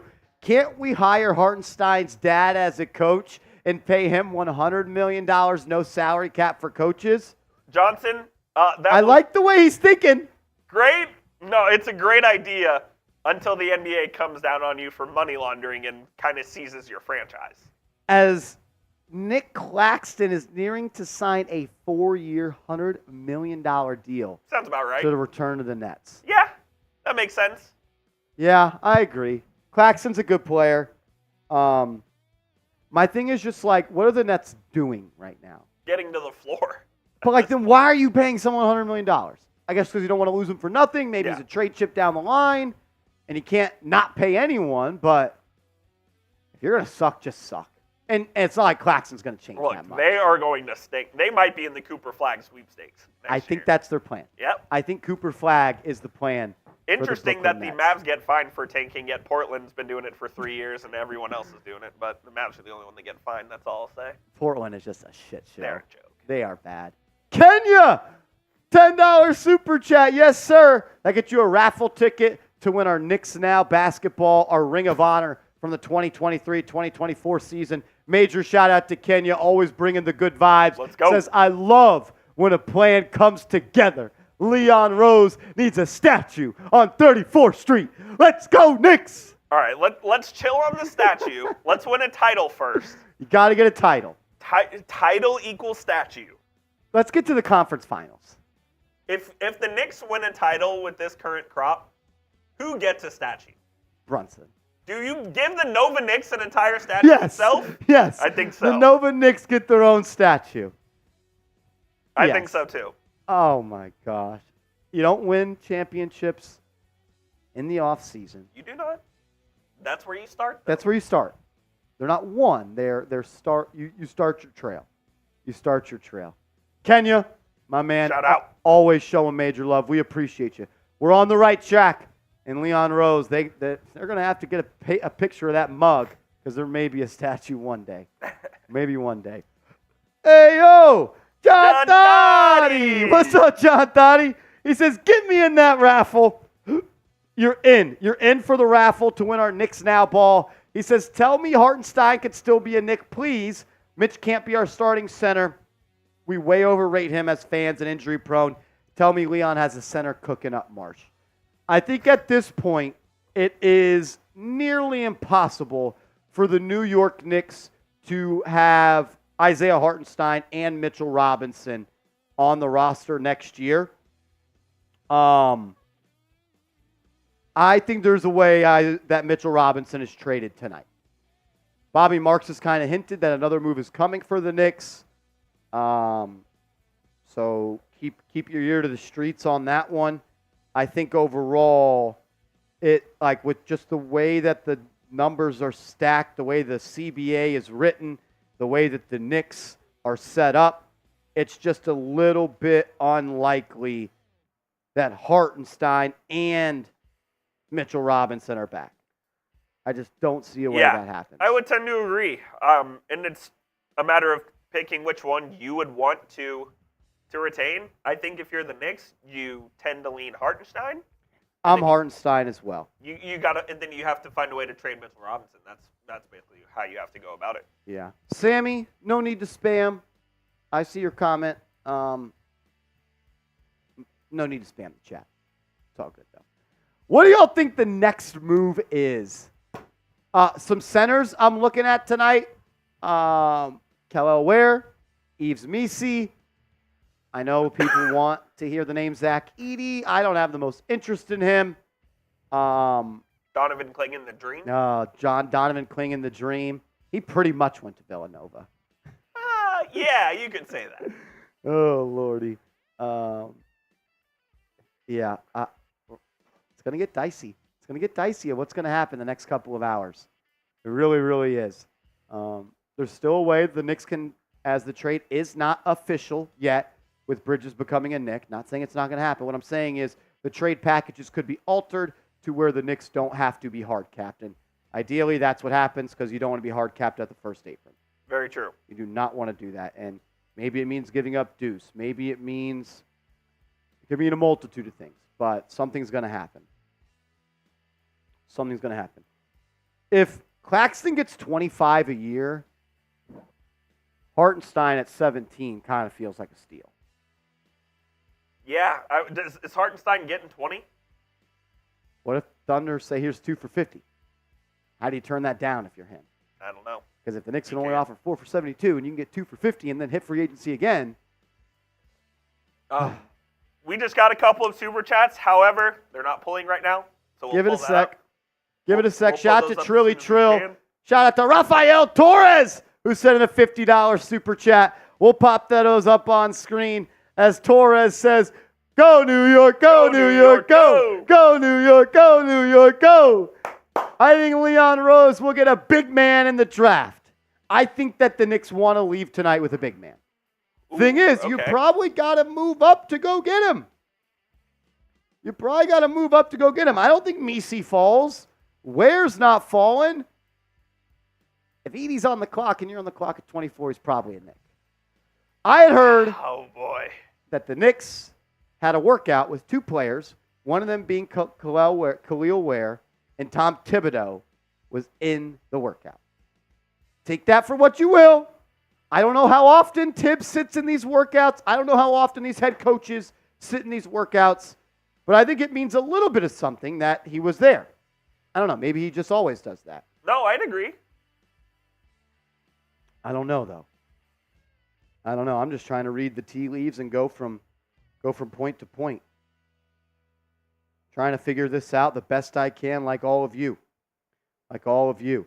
Jaden says, imagine the Knicks trade Mitch Deuce and the 2 first-rounders for the second pick to the Wizards. Wow. That'd be crazy. Yeah, I know everyone wants Klingon. It ain't happening. So I'm not going to say it ain't happening. It'd be very, very tough. It would be very, very tough. Leon Rose would be the executive of the year already. If that happened. What a 24 hours for the Knicks. Oh, huge. What a 24 hours for the New York Knicks. Find a way to get Anunoby to agree to a deal to stay, and you find a way to trade for Mikal Bridges without giving up any players, just picks. It's pretty nuts what they've been able to do. And the thing that I'm most excited about is I think Bridges has another level of his game to tap into, and we've seen it with people that have joined the Knicks recently. They get better when they join the Knicks. I mean, look at Julius Randle. He goes from a guy that couldn't find a home in this league to becoming a 2-time All-NBA player, 3-time All-Star. Jalen Brunson joins this team after being unplayable in the Western Conference Finals to being the best player on a team that wins 50 games, All-NBA player, All-Star player. You sign Josh Hart or trade for Josh Hart, a guy that couldn't find a home, goes from the Lakers to the Pelicans to the Blazers. He comes and signs with plays for the Knicks, plays great in the playoffs, signs a 4-year, $90 million extension, and then it was one of the best players in the playoffs this past postseason. You signed Dante DiVincenzo, a player that Golden State didn't have minutes for and was unplayable in the playoffs. He was one of the better starting 2 guards in the league and made big-time shot after big-time shot after bigtime shot in the playoffs. You signed Isaiah Hartenstein to a 2-year, $16 million contract. Now he's up for 4 years and $73 million after 2 seasons. You draft Mitchell Robinson out of high school. He's now one of the best offensive rebounders and rim protectors. Like Deuce McBride, you draft him in the 2nd round, and now he's a player that is on a steal of a contract. My point in saying that is the Knicks are finding ways to not only acquire good players, but have them get better in their system, and I expect the same thing to happen for Mikal Bridges. Absolutely, yeah. Bridges is going to be able to be integrated into the system pretty quick, and I do think he will excel. Number one, we talked about this before, Tom Thibodeau loves guys that are durable, can play a lot of minutes. Mikal Bridges is the poster child for that. He played 83 games in the 22-23 season. There are 82 games in a regular season. He hasn't missed a game since high school. So he will somehow miss. So he was going to miss a month this year. Yeah. I hope not, but please no. That it would be the Knicks' luck. No, I mean, I think he fits perfectly into this team. We obviously know about the Nova Knicks, and it feels like this move has been coming for 2 years. Yeah. It feels like... It does. Since Jalen Brunson got to the Knicks, this move has been coming. You know when he signed with the Knicks, you get a text from Bridges and Hart and Dante. Got room for one more? You know they have a GC. Yep, they're definitely in the group chat. Oh, that's crazy.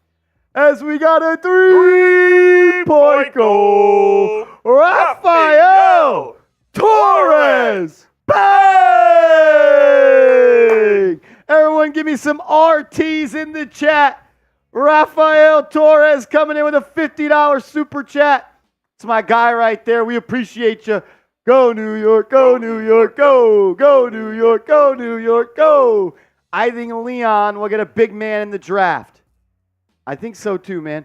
I think that if the Knicks, a point guard, as the Atlanta Hawks are closing in on Zachary Resache for the number 1 pick, according to Adrian Wojnarowski. That's a different graphic. Theirs? That he put on Twitter. Yeah, I haven't seen that one before. That's different. I kind of like it. I do too.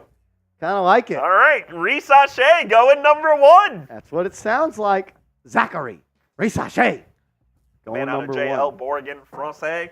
I'll tell you what, France is stacking up a squad. Is he going to be on their Olympic team? I don't know if he's made the team or not. I'm not sure. How does he not? I guess Killian it's Hayes not. got cut. I saw that.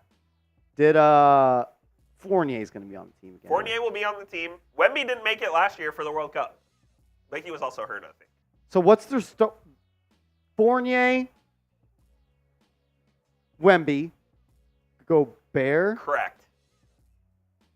I don't know who their guards are. Yeah. They had a couple of guys last year who were Europeans, but That's a long, lengthy team, man. It really, really is. Shout out to RT Raphael. We appreciate the $50 super chat, man. That's major love. Trilly Trill. God, dude. Nova Knicks 2025. Let's go, Marsh. Trilly Trill. Yes, sir, man. It's incredible how many moves this team continues to make that I just agree with. And if you watch my Giants channel here at Chat Sports, I don't agree just because I do this show. no, it's because they make legit moves that make the team better. Yeah, and it's just been so cool to see this unfold the way that it has, and kind of predicting what some of these moves have been. It's been a lot of fun. It really, really has, and it's not like this is a 1 year, 2 year. Your window's open, brother. You got a core 5, core 6 that are gonna be in their prime for a while playing together.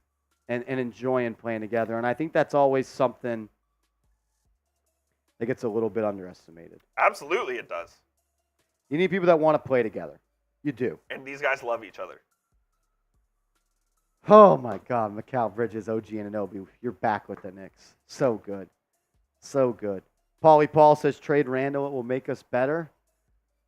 Really? I just don't know if they're – I think Randall gets a 2-month tryout. 2-month tryout. If it doesn't work by Christmas, you think he's gone? Yeah. So you think he will be on the opening day roster for the I Knicks? do think Julius Randle is on the opening day roster. So your starting 5 is Brunson, Bridges, OG, Randall. and a big. I don't know who the big OG's is. playing the 2? Mikhal's playing the 2. 6'6" Mikal. If Jaylen Brown can play the 2, Mikal Bridges can play the 2. Jaylen Brown is the 2. So is Bridges. Bridges is the 4. No. No, he's a 3. He's a wing. Yep. You got a lead guard, you got a wing, you got a scoring forward, and you got hopefully Isaiah Hartenstein. But who knows what Hartenstein's going to do? We'll know in about a week. If you missed, excuse me, almost died. If you missed it, the big news of the day: OG Anunoby signs a 5-year, $212.5 million contract to return to the New York Knicks. Deal includes a 5th-year player option and a trade kicker. Hopefully, the Knicks will not need said trade kicker. So why do they do that? Is that another way for you to get a no trade clause? Basically, yeah, it's Because no one does that anymore. makes you more difficult to trade. It's because you get a 15% raise in your salary. If Okay, it's a so kicker. that's the players are the yes. Correct. Okay. Yep. 5-year, 2 for 12. 5 years, $212.5 million. That's incredible, man. Like NBA players one day are going to be getting paid $100 million a year, and that one It's day coming. could be in like 6 years. It's coming, yeah. Luka's max is going to be 5 years for $346 million. That's ridiculous. We're great. Are you? Found your Celsius, Did man? you get your Celsius? F Sam in the chat. He's shadow banned Marsh's Celsius. F Sam.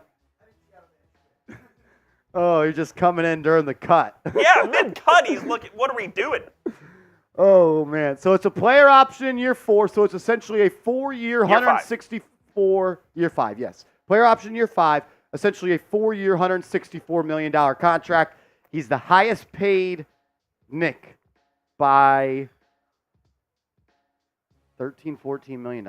You're telling me Brunson's taking a discount? Don't give me that. They said, Brunson, if we get Bridges, will you take a discount? He said yes. I don't believe him. We'll see what Allie Brunson has to say about that, but I just don't Isn't believe she a it. doctor? Is she a Oh, is doctor? she actually? I don't know. Something like that. I don't know. Trilly Trill says Knicks fan since for 23 years. Finally, the team. McAir says, Marshall, am I a B word for not drinking alcohol since February? Absolutely not. Absolutely not. No, that's good, man. Health is wealth. Take care of yourself. Man, I've been trying to slow down on drinking as well. Me three. Trying to take care of ourselves, man. Health is wealth, and you only get one of these bodies. Treat it like a temple. Treat it like a temple, man. You are what you eat and put in your body. Johnson you says, let's go Jeremy Lin. Is Lin draft eligible today, Johnson? I don't know why, but I remember in the playoffs I got so pissed off when some Twitter account said Brunsanity. I was like, so we're going to put Jalen Brunson and Jeremy Lin in the same breath. It was a joke. I think it was that Legion Hoops page. Jeremy Lin was a top 10 player for 2 weeks. Yeah, 2 weeks. And then he got full court pressed by the Heat. Nobody heard of him again. I don't know if you remember that during that Linsanity run, the Mavs played the Knicks in the Garden. It was an afternoon game. Yep. And Jeremy Lin absolutely shat on the Dallas Mavericks. And you know what annoyed me? Because Jeremy Lin played for the Mavericks in the Summer League that year. Really? Yes.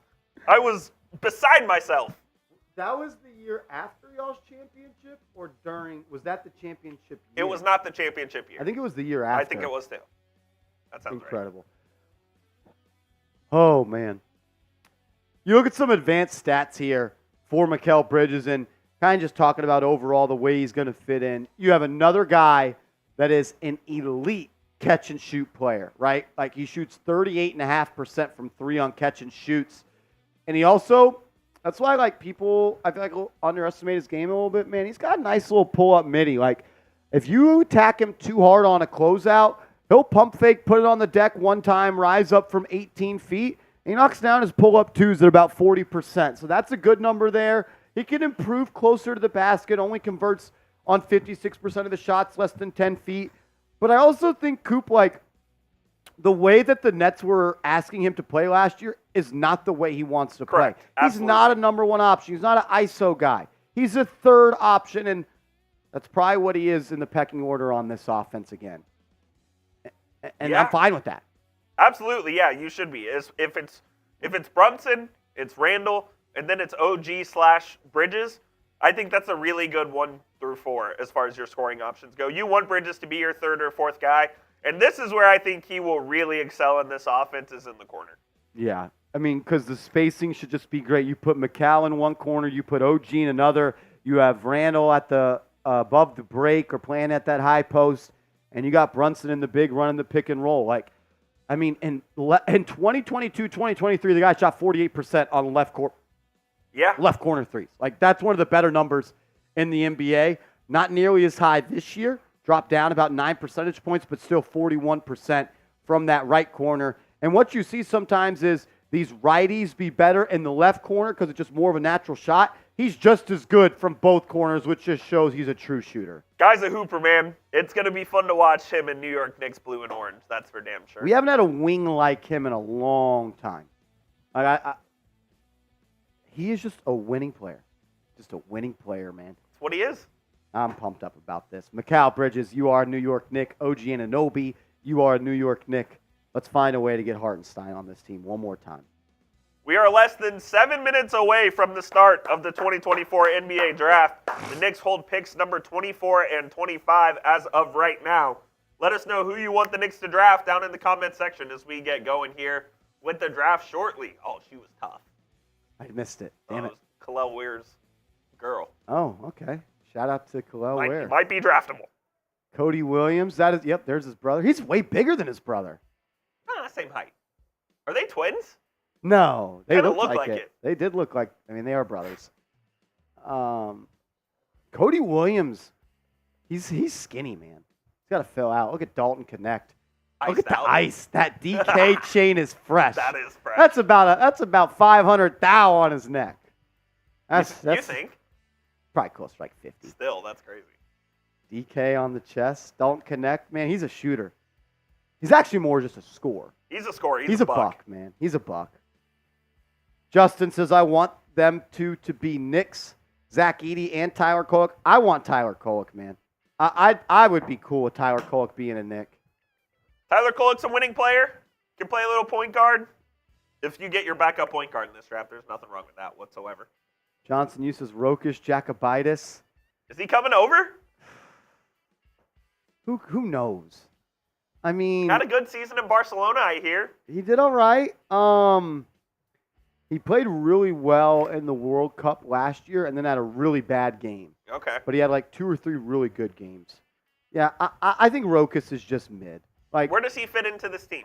backup point guard, if anything. And it's like, And the Knicks need that. they do. And you have that exception, your second round player exception or whatever. I don't know what the term Marks use, but it's something along those lines. I don't know. Rokas Jacobitis. You need someone that can control the game when Jalen Brunson sits down. That was the Knicks' biggest Achilles heel last year. You got to find a way. And what if you just run Bridges and Randall in the non-Brunson minutes now? Who's playing point, though? You just Someone has to. Yeah, someone has to. But like you should be able to run a competent offense with those two. Like you can't. The world can't turn upside down when Brunson sits down. Just can't. I agree, and you should be able to run a competent offense. However, Someone's got to get you into your sets. You need somebody to get into your sets. Otherwise, it's Kyle a Lowry. disaster. Go get Kyle Lowry. Kyle Lowry or Kolek. With Kyle Lowry, that's another Nova Knick. Another Nova Knick. We're going to get Omari Spellman too? He predates. Yeah, go sign Amari Spellman, Eric Pascal. Go get him. Oh, Lord. Go get Scotty Reynolds while you're at it. I don't think he plays anymore. Scotty Reynolds. I haven't heard that name in a while. Jay says Devo can make plays. Yeah, Devo's not a point, though. Not a point. You need a point. You need a point. You need someone that can run the show. God forbid Brunson has to miss 2 weeks. Don't Or, do that. or he needs to rest for 10 minutes. I'm seeing a lot of Zach Edey in the chat, Marsh. There's been a lot of Zach Edey chatter. What are your true thoughts on him? I don't know. I don't know either. I think he could be a game changer on the defensive end. I have great concerns about his movement ability in the NBA. I don't know if he can get up and down the floor enough. And like, what if it's just high pick and roll? How are you going to defend him? Like, Or how will he be able to defend it? That's the question. Is he pressing up on a screen or is he just dropping? Like, Exactly. you I would don't think know. at that size he should be able to block shots, and he did get better at that this year. Johnson, you says Bryce James.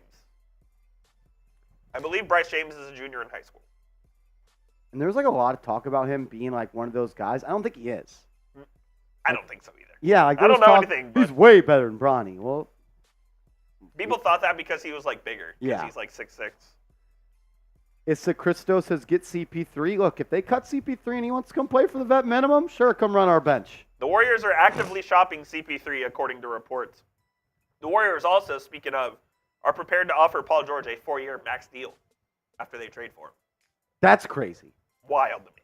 We're gonna give Paul George 4 years, almost $300 million. No, thank you. He's a good player. Very good player. I don't think he's a great player anymore. Injured too often as well. I like him. Don't love him. Don't love him. I'm with you.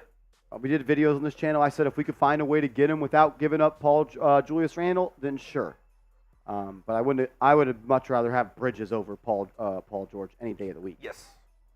John Dottie, feet so slow though. Yeah, I could see him bust. What do you mean by that? Whoa.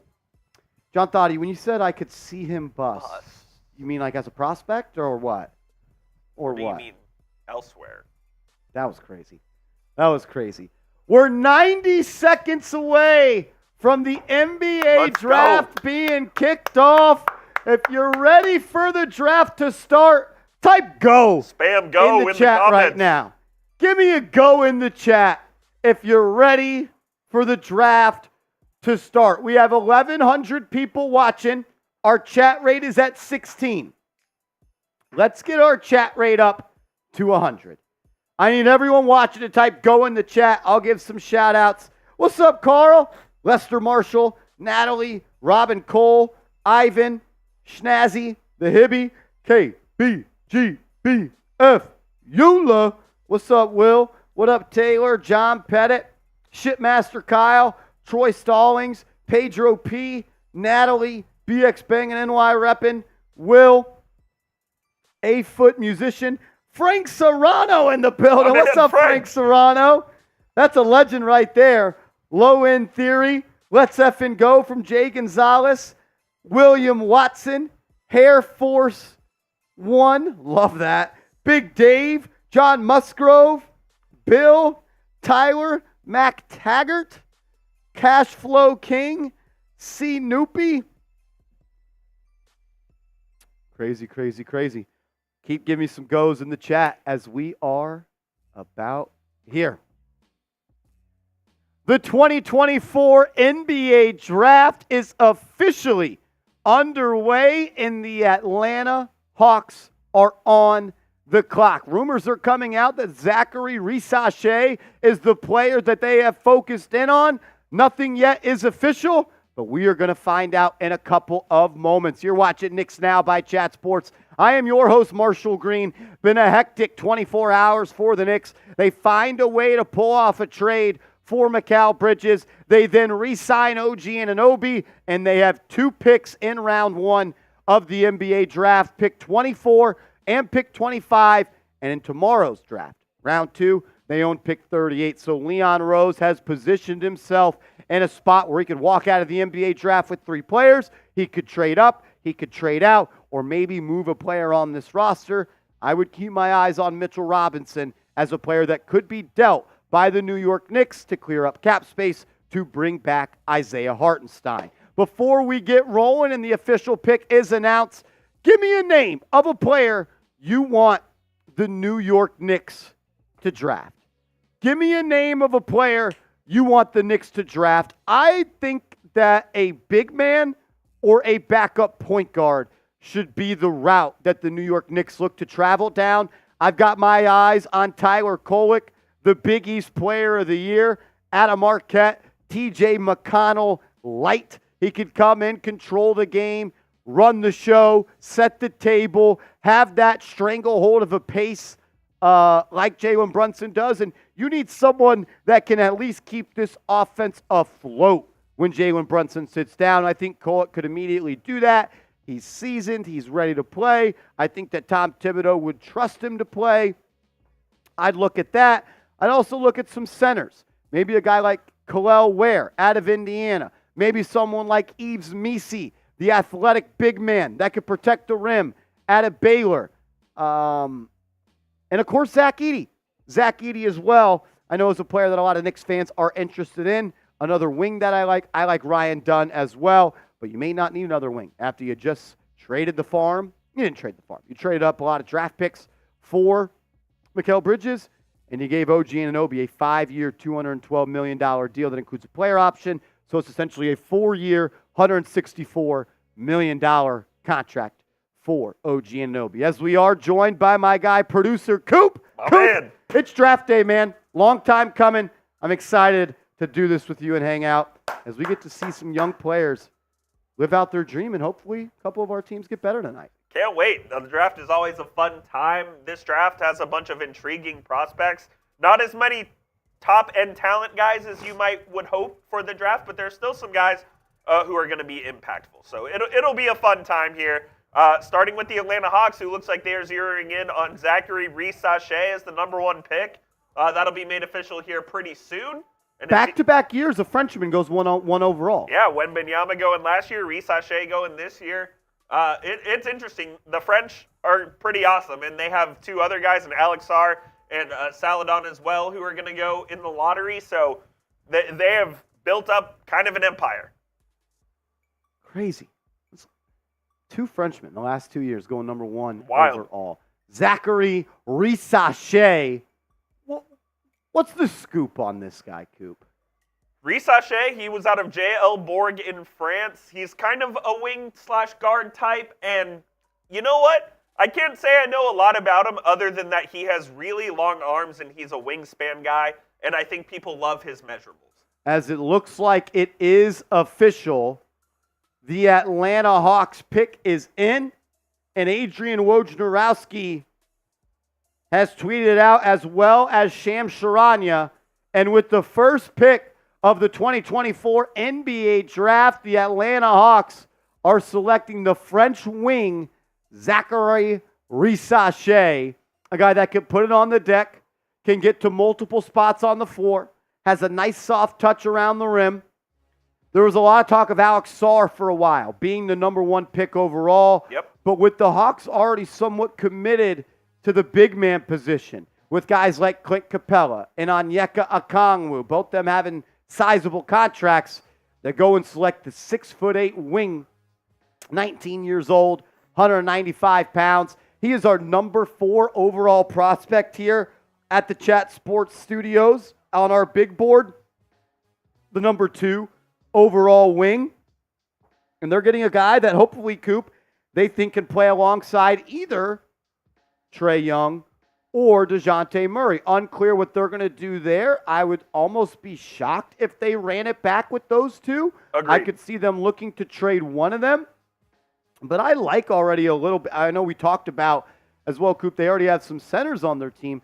I kind of like the wings that they have as well. But you go out and use your number 1 overall pick after you move up in a major way in the lottery to get a guy that's an offensively skilled player. Kevin O'Connor of The Ringer says this about Rissache, quote, "He certainly looks the part with a diverse shooting skill set, backpedaling into threes, getting his feet set off screens, or sprinting to the wing in transition. Solid ball handler for his size, capable of bringing the ball up the floor off of defensive rebounds and steals. In the half court, he's more of a slasher who can attack closeouts." Last year, playing for J.L. Borg, right? Yes, J.L. Borg. I'm guessing that's top league over there. Yeah. Number 1 French league, absolutely. He played in 23 minutes a game. It's a 40-minute game over there, so he played in over half of his team's minutes. 10.5 points a game, 3.5 boards, 46% from the field, and a very respectable 38.7% from 3. It's hard to shoot threes over there as well because the court's more condensed. There's no 3 in the key, so guys can kind of play however you want there.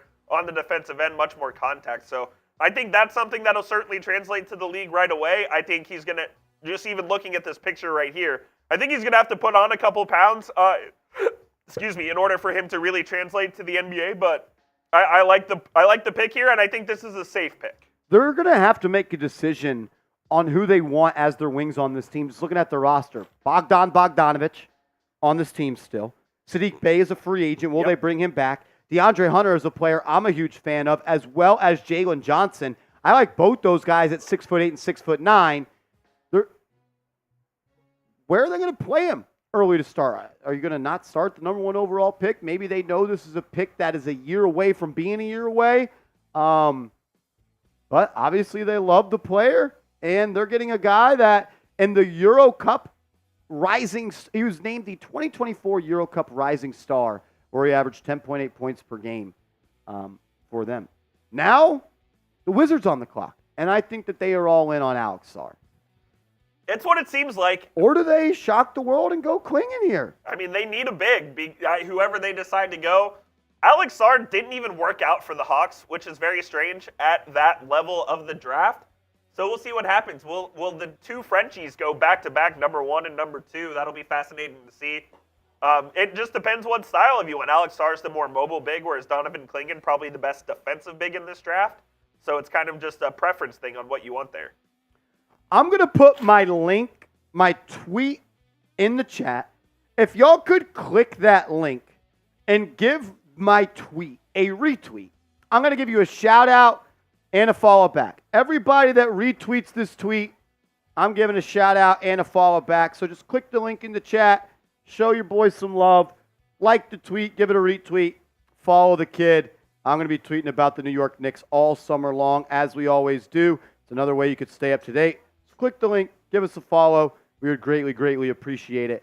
As Zachary Rissache, a versatile defender, elite shooter, and he's got good basketball instincts. Looks like he's got a little defensive ability as well, coming off the weak side in a couple of these clips. Long, lengthy. You can see why a team would fall in love with him. He's got prototypical size. Obviously, the skill set as well. It's going to be interesting to see how long or how short it takes for him to be able to be a contributor for the Atlanta Hawks. I think they have a glut of players right now at that wing spot, but you know what? You pick someone number 1 overall, you're probably going to throw them in your starting lineup sooner rather than later. Shout out to everybody that's retweeting that tweet. I'll give individual shout outs for a second, but if y'all could, give me a follow, retweet that tweet. We would greatly appreciate it. Trying to let everybody know what's going on here. NY Sports Fan gave it a retweet, just gave you a follow. Adrian Jimenez just gave you a follow. And then Teen Easy, booyah, I gave you a follow, even though you're not following the kid. Wow, even that's though you're crazy. not following. You should unfollow right now. Maybe he'll give me a follow back. Maybe he'll get a follow back. All righty. The Washington Wizards are on the clock. If I had to bet, Alex Sarr is probably the pick here. You think Alex Sarr is going here? I would believe that Alex Sarr is this pick. But just to be a contrarian, I'm going to go Klingon. I don't want that dream to be dead. It's a dream at this point. That's all it is. It is a dream. As it is official, with the second pick in the 2024 NBA Draft, the Washington Wizards are selecting big man Alex Sarr. So back-to-back picks, the Frenchman's. It's pretty crazy. Think about it. Wemby goes 1, and then a year later, 2 of his country mates go 1 and 2. 1 and 2. The French are coming. Plain and simple. It's got to be the first time in NBA history in a draft that back-to-back number 1 overall picks were from the same country, and it's not America. Good question. I mean, obviously, I don't know the answer to that. It's got to be, right? As we're going to have our statistician, Joey Peterson, look that up. Our international NBA expert, Joey Peterson, is going to go and take a look for that in the database that we got in the back here at Chat Sports. But let's break down Alex Sarr as a player. Look, he's your prototypical big man that can turn into an elite defender. This is a guy that can block shots, did average 1.5 blocks per game in 17 minutes. Coop told you earlier, only 40 minutes played in that league, so he's playing about half the games. I don't know what he can be on the offensive end in this league, but I do think the defensive talent will shine through immediately. O'Connor's full breakdown via the Ringer is he is an athletic finisher when speaking of Sarr, who is always looking for opportunities to cut to the rim, include baseline cuts behind daydreaming defenders. He's so mobile that he'll be at his best in a switch-heavy scheme. As a defender in space, he's very good at closing out to contest shooters or flying in to help with his length at the basket. Go ahead. I think it's interesting that he said who's always looking for opportunities to cut to the rim. You don't say that a lot about guys who are 7 feet tall. I thought that stuck out to me as well. I thought that was a very nice way to say that he cannot score by himself. Oh, okay. I didn't get that translation, but I can get down with that. Maybe we're reading into this a little bit. 6'11" and 3/4, so he's a 7-footer, 225 pounds. I worry a little bit about his feel and basketball IQ, but no doubt. It's always hard to, I think, get a grasp on that when looking at these overseas prospects. You just haven't seen them play like up close and personal, and you're not as familiar with them. Obviously, the teams like the Wizards and the Hawks have done their due diligence. I would go Donovan Klingon. I'm just more comfortable with him, but Alex Sarr, number 2 overall pick. We have an answer. Statistician Joey gave us an answer. Our international NBA basketball prospect expert, Joey Peterson. What do we got? It is not the first time. Not the first time. That non-Americans have gone number 1 back-to-back years. Okay. Let's go a little trivia here. Yep. All right. So do you want the year or I the would country? like somewhat. What decade? 2010s. Wow. Really? Oh, 2010s. fuck! I thought it'd be way more interesting than this. Is it Canada? It is Canada. And that would mean it would be Anthony Bennett. Yes. And who is next? Oh, you should know this. Is this Andrea Barneau? He's Italian.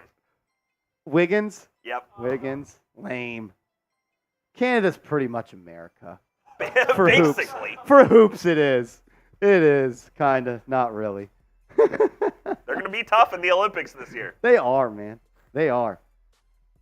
That's funny. That's funny. This guy would have been my first pick, says Marco. A lot of people had Alex Sarr as the number 1 overall pick. Well, in theory, says, yeah, they're okay. Not glad I didn't read that out loud. LB So Wavy says, I just got here. OG signed up for. Yep, he did. I just saw it on TikTok. Yep, you should have saw it here. Should have had your notifications on, as OG Anunoby has put pen to paper on a 5-year, $212 million deal. That 5th year is a player option, so it's essentially a 4-year, $164 million deal. First Boom, year, guys. $36.6 million. I think that's fair. I do too. It's the going rate for elite wings in this league nowadays. Those guys are like pass rushers, man. They're going to get their money. Nelia says you got fans in Puerto Rico. Oh. Shout out Puerto Rico. The Puerto Ricans love Marsh. They that love true? me. Shout out to Neela Perez. We love you. Jersey Kid says, Marsh, can we still sign iHeart? You can. Got to make some moves, though. And you probably have to adjust the package that you traded to the Brooklyn Nets, as that is not official and still could be manipulated. I have a hard time believing that the New York Knicks would hard cap themselves at the first apron before the NBA draft even started. There's no way they do it, I right? think that, they're trying to find ways to make it to where that they can do something else. As we also we have the official pick for number 3. With do. the 3rd pick in the 2024 NBA draft, Reed Shepherd. The worst kept secret over the last 2 weeks. They've been on Reed Shepherd for months. They have wanted Reed Shepherd. The second they were picking 3rd overall, I think Reed Shepherd was their first call. Reed Shepherd. I think he's a good player. I'll say he is the best shooter in this draft. Shot like 50-something%, I feel like, He from did. Kentucky last year from 3. And I kind of like what Houston is building. There was a lot of talk today, Coop, about the Houston Rockets trying to go make a trade for Kevin Durant. And I remember who I told in the office, I was like, just keep traveling down the path that you're traveling if you're the Houston Rockets for one more year. Because if you add KD to this team, you're not winning a championship. So you still Absolutely. need to build that foundation. And I like the pieces they're putting together. Alperen Sengun, Jalen Green, the Thompson twin from last year, Reed Shepherd, Jalen Green, Jabari Smith. That's 5 young players right there. At some point, though, Coop, you do have to decide which young players you want and that you're going to invest in. But I also think that they can afford another year to figure that out. Now is not the time they got to push their chips in. No, I agree. Look, they have a lot of assets. They now have more picks than God after the trade they made last night as well. At some point, like the Knicks did, you have to consolidate your assets. When do they decide to do that? I don't know. Is it a trade for Kevin Durant? Woj said earlier that they're interested. I'm not sure I see that happening, but I wouldn't completely rule it out. Yeah. I see someone in the chat says, you guys think Reed Shepherd's the best shooter in the draft? Well, he shot 52% from 3. So I don't think it's a we think thing. I think it's just a fact. It's a fact. He Yeah. quite literally was the best shooter in college basketball last year on volume and percentage being factored in. Also an underrated defender, man. He's just got a knack for the ball. He does. High basketball IQ, right spot, right time, 2.5 steals per game. Some people will compare him to a guy like Derek White. I think that's a little unfair. I think Derek White is one of the best role players. And honestly, calling him a role player at this point is kind of disrespectful. One of the best winning players in this league is Derek White. Maybe Reed Shepherd's ceiling is that. But I see him as a guy that's going to come in and affect winning. And I like what they did, man. I like what they did. O'Connor with an in-depth review of Reed Shepherd saying he's a nuisance. Jesus. He's a nuisance on the ball who can bother any ball handler and a playmaker off of it. Intercepting cross-court feeds, swiping at passing lanes, and blowing up actions by being a step ahead of screeners. Excellent shooter with a quick high release and deep range. Just 20 years old. I worry a little bit about the height as he's not even 6'2". Concerns me. 182 pounds because he's built like a point guard, but he's not a point guard. Yeah, he's a 2. He's not going to run your point. He's a guy.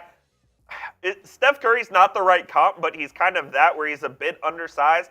I think his best role in the league, though, is him just kind of running baseline to baseline, running around screens, trying to find open shots. I think that's where he makes his money in the NBA. Is he a career sixth man in the league? And you're taking that at number 3. Is that a bit of a reach? I don't know, but it's clear that the Rockets have been infatuated with Reed Sheppard for some time. So. What were Rolly's notes on Reed Sheppard? Let's go look at Rolly's scouting report here. I like that graphic. I'm curious to see what young Rolly had to say about Mr. Reed Sheppard, as we got over 900 people watching. If you haven't yet, please subscribe to the channel and like the video. We greatly appreciate it. Rolly, scouting report, did a great job getting everything ready for all of the draft night. Prospect says he's arguably the best shooter in this class with a quick, smooth release. Will also make an instant impact on defense. Questions concerning his ceiling, NBA lead guard or high-end role player? That's my question as well. Is he a career sixth man? Is he a number 1 guard on a team? I don't see that personally, but I guess we'll find out here pretty soon. The Rockets are trying to make some moves, man. They are, and I'll respect them for that. I'll respect them for that. At least they're trying. They're trying. This is where I think the draft starts, though. I think we always knew that the first 3 picks in some way, shape, or form were most likely going to be Risache, Sarr, and Sheppard. If I'm the San Antonio Spurs here,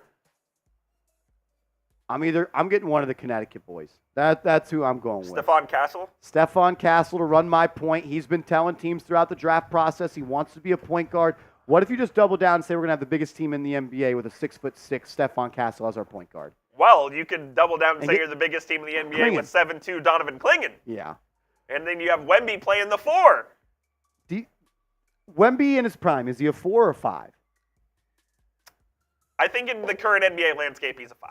I do too, which I don't get why they would want Clingan, but we've heard that they do. I don't begin to pretend to understand what the Spurs think about drafts and how they do everything, but Pop might figure it out. M says, I lost so much money on Reed Sheppard. He went under all the time, and it was always a pathetic, 19 points, rebounds, and assists again. Oh, man, that's funny. That's funny. He also says, I hope the Knicks grab Connect. I hope everyone sleeps on that stud. I would love me some Dalton Connect on the New York Knicks. Joey Peterson, our resident Tennessee expert here. Also head of international basketball. He's the head of scouting. Head of scouting, international French prospects. This pick has not yet come in. Could there be some chatter? I was going to say, are we on the clock here? Are we going to trade? San Antonio's an interesting team, man. They always do stuff a little bit different. That they do. Stuff a little bit different. It's worked out for them. But we're going to find out as these draft hats this year, they stink. Hey, thoughts on Reed's fit? I think it kind of sucks. It looks like he's going to. He looks like Not Peter great. Pan. Looks like he's going to compete. Yeah, I'm not going to lie. Reed Sheppard, if you're going to get picked 3rd in the draft, you got to be repping harder than that on Reed the Sheppard's swag. dad, former Kentucky player as well, in the family. Shout out to Monica McNutt. She has been killing it, man. She has been killing it. We did get a $5 super chat from my man, Lord Buddy Bear. My fault, Buddy Bear. That one's on me. Shout out to Buddy Bear. As it is official, with the 4th pick in the 2024 NBA Draft, the San Antonio Spurs select Stephon Castle, guard, UConn. Great pick. I think that's a very solid pick as well. Best pick of the draft so far. They have needed a point guard for a couple of years, especially since Jones left, so I really do like that pick. I think it's an excellent selection there. Love Stephon Castle. We'll take some more time to talk about that in a second. First, I got to give a major shout out to Lord Buddy Bear, LBB. a GOAT here at Chat Sports. Says, since Prom Marsh was a thing, we got Bridges and OG re-signed. Prom Marsh is a good luck, I think. Boston fans are shaking. Just 98 more games till Knicks 25. Hey. I don't understand. So some of on the things new that are- intro, they say the Knicks Now and Giants Now viewers say I look like I'm going to prom. with the white button down. It's good stuff. I'm I in gotta it. laugh out of it. I gotta laugh out of it. Did you wear white to prom? No. Yeah, I wore an all white suit. I had a gold little vest underneath with the gold tie. We were so fresh. Jesus Christ. Those after parties, you must have just been. Oh my God, I had to put repellent on. Yeah, It was seriously. crazy. Stephon Castle though goes to UConn. I love this pick. That's funny. He's a winner, man, and he's going to get an opportunity here in San Antonio, Coop, to actually be the position he wants at UConn. They just said, hey, go be an athlete, go be a winner, be a connector. Now he's going to be an initiator, and you're going to see Stephon Castle alongside Victor Wembanyama for a long, long time running that pick and roll. Yeah, like we said, Spurs needed a point guard for a long time, and they get it in Castle. I'm really excited to see how he can run the position. And this is what, like you said, he's always wanted to play, 6'5", 210. That's a big point guard, and I like my point guards to have a little size to them as well. We'll see how he can run the offense and distribute the basketball, but I really like the player. Obviously, a winner, a two-time national champ or one time? Once. He was a freshman. Obviously, winning culture guy as well. Here are his stats from the season. Didn't shoot the ball that well from three. I think that's the only thing that gives me pause, but averaged 11 points, 47.2% for the field. That tells me he was a good finisher at the rim. Almost 5 boards as well for that size. He's a decent rebounder. This is a good pick by the Spurs, and I think it was probably the best pick they could have made. Best pick of the draft so far, I agree. Yeah, if he can become a league average shooter from three with his athletic ability and knack for just getting downhill and making contested shots at the rim, and he's like a very versatile defender. You pair him with Vassell, you have Keldon Johnson still, you got a nice young core starting to emerge out of San Antonio, Texas. Man, San Antonio and that damn boardwalk. Kevin O'Connor of The Ringer, I've been there way too many times, says, high field playmaker who controls tempo by playing at his own pace. He'll change rhythm and can decelerate with ease, showcasing excellent body control and footwork on drives. Catches fire as a shooter, showing flashes of his potential to be a go-to scorer when his jumper is falling, but he's never been efficient from three. And that's something that you can work on. Maybe you have it, maybe you don't, but I do think that is an area that he can improve. Just overall, too talented of a player to be that bad of a shooter like he kind of displayed this past year. I love this pick, man. I love the pick. I think it's a really good pick. Of Castle. Castle going to San Antonio. We're about 20 picks away from the New York Knicks selecting. Let's go. They have pick 24 and 25. I want to get a prediction from you first. Will they make both picks? Because we are, I would say, approximately 2-ish hours away. If the line was set at 1.5. 1.5 picks. I would say under. Okay. I think they trade one pick tonight. And I will say, is Klingon going to Detroit? I don't think so. I don't think so either. Is Klingon going to Charlotte? Maybe. Could. Brandon Miller, Donovan Klingon, LaMelo Ball, that ain't bad. Yeah, actually, that's a great spot for him. I'm calling the phones. 24, 25, 38, Mitchell Robinson to move up to get Donovan Klingon.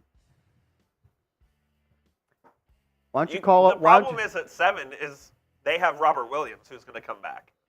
And that is Mitchell Robinson, literally. Yeah. Are you calling Memphis? I think it's if Klingon is there, I think there's a shot you could do it.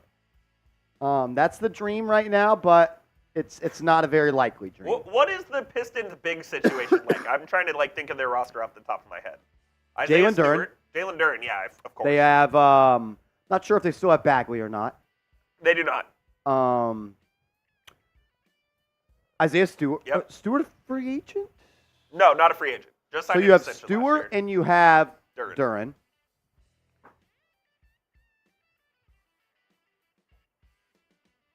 He could be the pick right here. He could. The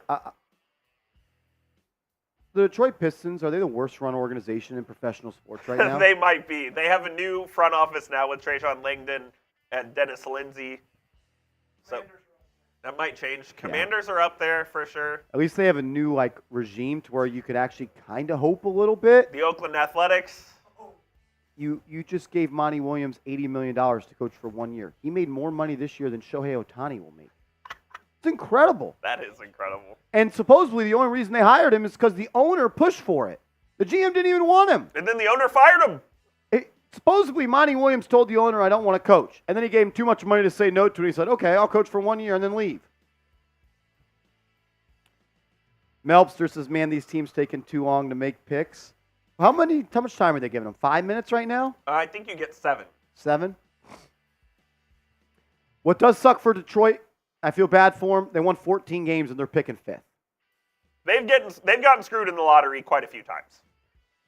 When you win 14 games and you don't pick first in the draft, that's kind of crazy. Yeah. That's actually insane. It's nuts. That's actually insane. A quick little recap of the top 4 as the Detroit Pistons are on the clock. Zachary Risache, the athletic, lengthy, offensively skilled wing out of France, goes number 1 overall. Then Alex Sarr, the big man out of France, goes number 2. Reed Shepherd, the do-it-all guard that shot over 50% from downtown, goes number 3 to the Houston Rockets. And then Stephon Castle, one of my favorite prospects in this class, goes number 4. Pretty chalk. Overall, pretty chalk. As Adrian Wojnarowski is talking, what is he saying?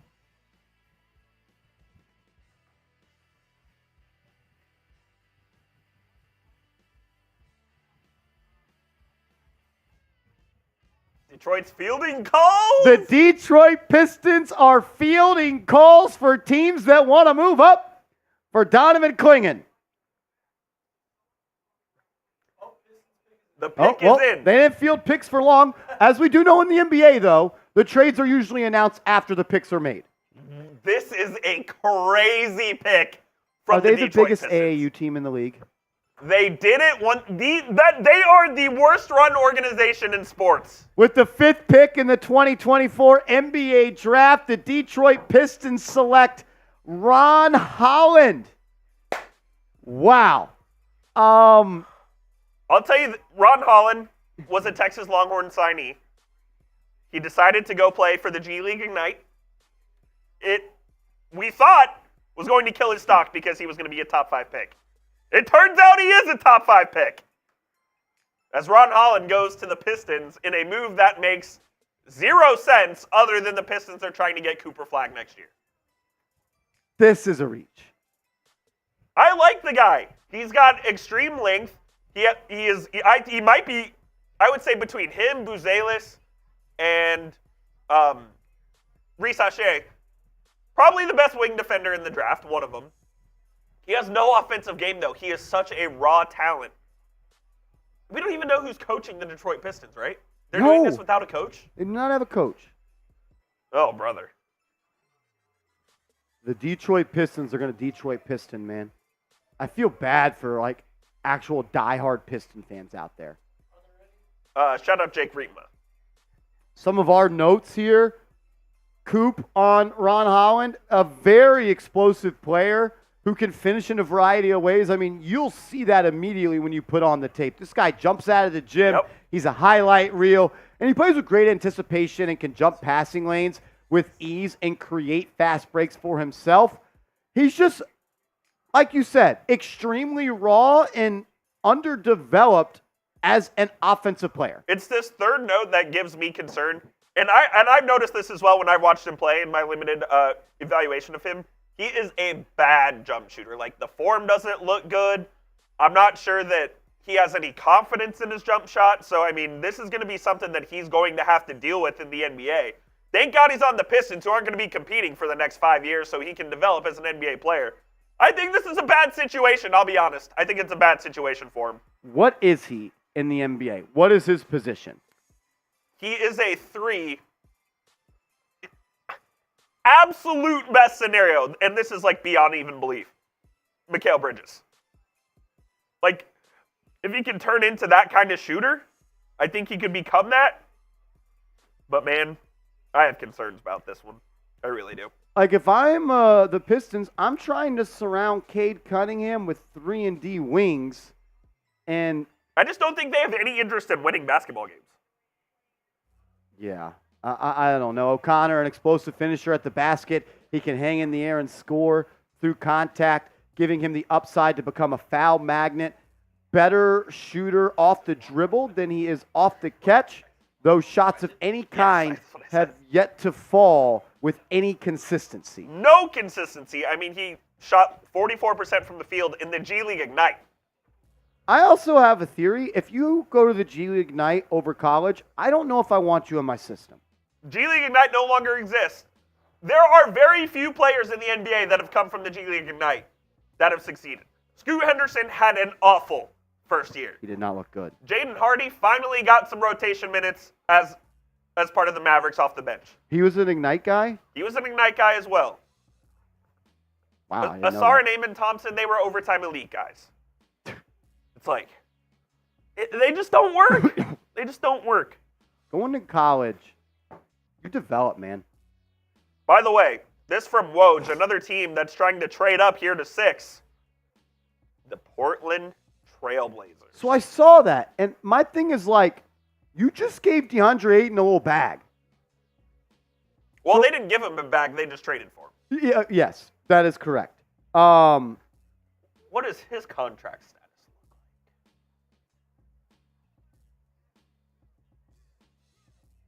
As it looks like, why did NBA Central just tweet that out? Is that official? Oh my God, Ayton's under contract for the next 2 years. Did the Memphis Grizzlies just trade up to 6? No. NBA Central just tweeted out that they did, and I think that they had to have jumped the gun, right? Yeah, because no one else has anything. unless they have sources. They credited the Digits app. I don't think the Digits app is breaking news before Woj and before Shams, but could be wrong. That tweet might get deleted here soon. Yeah. What's up, OG? OG! It's my guy, OG, right there. Yes, sir. James Farrell says, how come the team doesn't call the player they pick on the phone like the NFL? They do. Yeah, I just don't think it's as much as a focus It's of the just not publicized. broadcast. But they absolutely do. As we still don't have an answer yet on what the Charlotte Hornets are doing with this pick. If you stick and pick here and you're Charlotte, why not just take Klingon? And then you have your guard, you have your wing, and you have your big. You fill out the rest of the roster that way? Brandon Miller, Donovan Klingon, and LaMelo Ball. I like that. I do too. They kind of have a nice little core building. Wait, Nick, you're saying the Knicks re-signed OG Anunoby to a 5-year, $212 million deal? No way. Tell me more. Tell me more. I did not know that happened. Did y'all know? Oh, wait. We just covered it and did a whole cut on it. Check the channel. Yes, we mentioned this, Nick M. We absolutely mentioned this. But I'm glad that you thought that you needed to tell us. Thank you, Nick. Thank you, Nick. Who's OG? Exactly, John Connor. Exactly. I'm kind of an asshole for that. I'm sorry. We still don't have an answer as there's 2.5 minutes on the clock with the Charlotte Hornets. Oh, man. Apparently, Jake Fisher is the one that leaked the trade. Jake Fisher is a bum. He misses again? God, this guy sucks. Did we need to block Jake Fisher on Twitter. OG Anunoby is miffed with the Villanova triumvirate. If you have to have a report be conveyed with those type of words, it's a fucking bad report. I've always been on this that Jake Fisher is an absolute fraud, and I can't believe I'm right once again. I can't stand that fuck. You know who also kind of sucks these days? Wendy. When is the last time Wendy's been right? He hasn't been right since he did this. God almighty. God, that just gets me fired up. I can't freaking stand him. Golly, what a clown that guy is. As the clock continues to roll here for Charlotte. That's why you subscribe to the channel, by the way. We don't give you inaccurate information. When there's information on the Knicks and you see it on this channel, you know it's real. I told you when we did the report of Anunoby being miffed with the triumvirate from Villanova that it was not true. Because you said that. Coop, Why would a guy be pissed off if he's willing to play through a torn hamstring for his teammates if he didn't like them? There you go. Exactly. Exactly. He was so pissed off he just signed for $212.5 million. So pissed off that he decided to come back. Oh my goodness, the pick is in! What do we got here? The pick is in! You take this one. With the 6th pick in the 2024 NBA draft, Frenchman number 3, Tidjane Salouan, the wing from Cholet in France. 3 of the top 6 are from France, Marshall Green. How about that? Are the United States in trouble? Not in this Olympics. Going forward, absolutely. As the resident foreign NBA expert of this YouTube channel, This company. Joey says, What do we know about Saloon? it's interesting you ask, Marshall Green. Let's get a little breakdown on him. Let's do it. Tell me what you know about him, Coop. Salouan, hometown Paris, France. Rolly's ranking, which is interesting, the number 7 wing, 20th overall. So this could be a bit of a reach. This would be considered a little bit of a reach by the chat sports boards. For the 18-year-old out of France. As soon as his stats load, we will tell you. But we'll go to what Mr. Kevin O'Connor of The Ringer had to say about Mr. Salouan. He's Locked-in defender who is a nuisance. He loves that word, by the way, Yeah. which is very strange. Digging in to help on drivers and using his long arms to poke at the ball. Experiencing the best season of his career shooting threes. Gets his feet set quickly. Has a high, smooth release. If his shot is for real, his size could make him a major weapon. So you pair him alongside Brandon Miller and LaMelo Ball. You got a nice little young core there. I would have gone Klingon, man. I would have gone Don. And look, maybe I'm just being a little bit biased to my guy, but what if he goes to the Spurs at 8 here? Or maybe Portland just takes him at 7. Yeah, Portland just might take him at 2nd. Woj said they were trying to trade up for him, so Wow. we'll see what happens. Here's Rolly's scouting report on Salouan.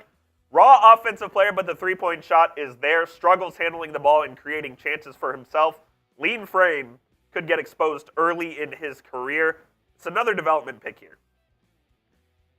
Lean frame, could get exposed early in the career. Struggles handling the ball and create a raw offensive player, but the three-point shot is there along with intriguing physical tools.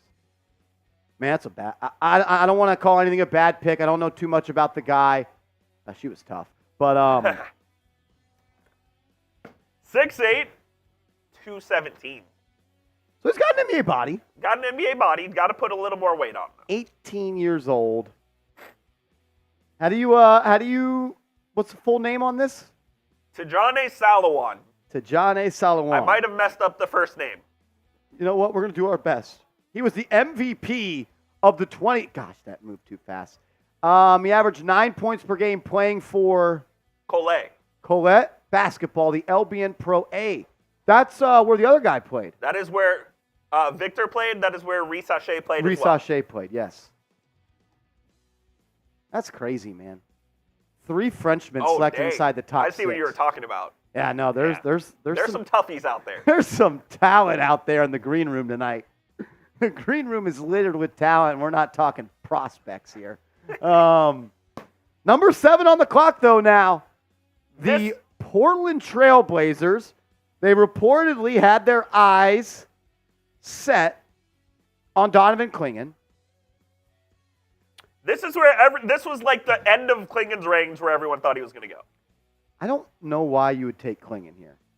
Maybe because you're just going to go young core and move on from Ayton soon. I think Ayton blows. But yeah, who's we don't. gonna take him? We're not Ayton fans here. Yeah, I don't know. Does Klingan? If Klingan slips past here, are you Leon Rose on the phone? I think he With should the be on the Spurs? phone right now. Right If I'm now. the Spurs, I'm just taking him. What is your offer to Joe Cronin and the Portland Trailblazers? My offer would be 24, 25, 38, and Mitchell Robinson. All of your picks in Mitchell Robinson. For this year, yeah. Okay. That's my offer. That's my offer. Do you think that gets it done? No. I don't either. That does not get it done. That does not get it done. We are getting closer and closer to the Knicks being on the clock, though. Less than 20 picks away. And if they're going to trade up, it's going to be here pretty soon. Yes, it is. Absolutely. We talked about the salary that they would owe is about $5.5 million.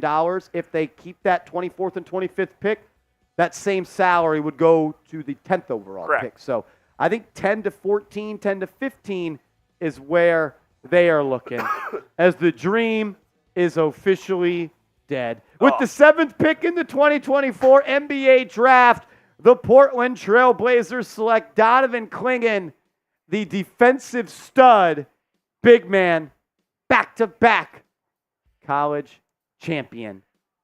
Big man. Guy's a beast, man. He's good, man. He's an absolute stud. He's a true 5. He's not going to go out and shoot the three-pointer, but he's the best big defender in this draft. He changes games on the defensive end. 7'2", 282. He moves extremely well. And he's going to come into this league and be able to affect the game defensively overall. But I think on offense is somewhere that he is going to be able to grow into. You can just see the soft touch he has around the rim. Obviously, he has to develop there more. But I am super intrigued, and I think that he could be an all-star in this league. I think he's Rudy Gobert with higher offensive upside. O'Connor, quote, opponents avoid him when he's lurking near the paint, not just because he's imposing, but also because he tends to be in the right position. Dramatically improved as a post presence as a sophomore, adding soft hook shots that can hit with either his right or left hand. And that's kind of where I fell in love with him as a prospect. Obviously, you gravitate to what he can do and how he affects the game on the defensive side of the floor, but also the growth on offense that I think we're going to see in the next 3 to 4 years will solidify him as one of the best players in this draft. Some notes we've got on him: elite combination of size and strength, makes him a force inside the paint. A solid lob threat, too. He's also a good roller.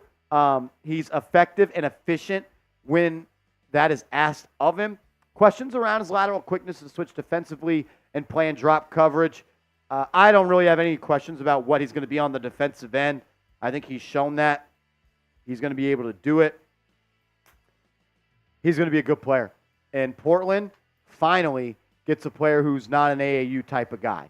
Donovan Clingan, the big man at a UConn, going to play there. And can Scoot Henderson and him be the direction that they try to travel? I also like Shaden Sharp, but they need some winners on that team. They could use a vet, too. Absolutely. They could use a vet. Still a long way for them to go, but I like this pick, and I'd probably say this is my second favorite pick of the draft so far. Yeah, next to Stephon Castle, yes. We got over 970 people watching. If you could, please hit that thumbs up icon. Would greatly appreciate it if everybody liked the stream. Easiest way to support, the more likes we get, more viewers are going to tune in, and the better this show will be. So take a second, takes 5 seconds to like the video. It would mean a lot. Dan Palladino, what's up, man? If you've liked the video, comment LGK and we'll give some shout outs. If you've liked the video, give me an LGK in the chat and we'll give some shout outs here. Max Cruz says, I hope we can keep Hartenstein. I do too, man. I do too. You think they would trade up for Edey, says Will? I really don't know. Trading up for Edey would be great. Yeah. Ruben Serrano, John Pettit, Joey Peterson, Zemini, B. Grizz, Will, Matt, Joseph Cruz, Randall, Alex Tavares, Young, Dat, Ho Boy, what's up? CPJ says, what's the next big you're looking at, Marsh? Khalil Ware out of Indiana, and I also like Yves Missi. Khalil Ware had a workout with one other player, and Tom Thibodeau was in attendance. Obviously, the New York Knicks did their due diligence on Ware. I like Ware. I like Missi. I also like Holmes. Filipowski, to me, he's not a center to me. No, I think he's a 4. Yeah. And he's an offensive guy as well. I'm not sure that's what the Knicks need. Yves Missi is literally Mitchell Robinson. Yeah. I think they are the same player. A little bit smaller. Missi's like 6'11". Robinson's a true 7'1"er. But, man, you talk about a guy that can switch on the perimeter on defense, block shots, catch lobs, and attack the glass. Missi does all of that. Ware, more of your offensively skilled guy. He's shown the ability to hit that outside shot. It would diversify your center portfolio. If you're able to keep Hartenstein, you could add a more offensively skilled player in Ware, a little bit of a yin and yang kind of duo right there. Filipowski's a great shooter. I just don't see him as a Tom Thibodeau type of big. Tibbs wants a big that could protect the rim. No question. Filipowski is more of your Boston Celtics type of big. Is he right-handed Julius Randle? Who? Filipowski. Is that what he is? I haven't even thought about that. Little bigger. Kind of the same game. Are they? Kinda. Oh, Lordy. The San Antonio Spurs back on the clock. They selected Stephon Castle, the athletic guard out of UConn with their first selection. Back on the clock here. Is this Matas Buzelis? Buzelis? He was the guy that was talked about being the number 1 overall pick, but he went to the G League and he didn't live up to the hype. Stock fell. He said in an interview that if he would have shot the ball well, he would have been the number 1 overall pick. Probably. And he did not shoot the ball well, and that is why he's not the number 1 overall pick. Still available. And he is a guy out of Chicago.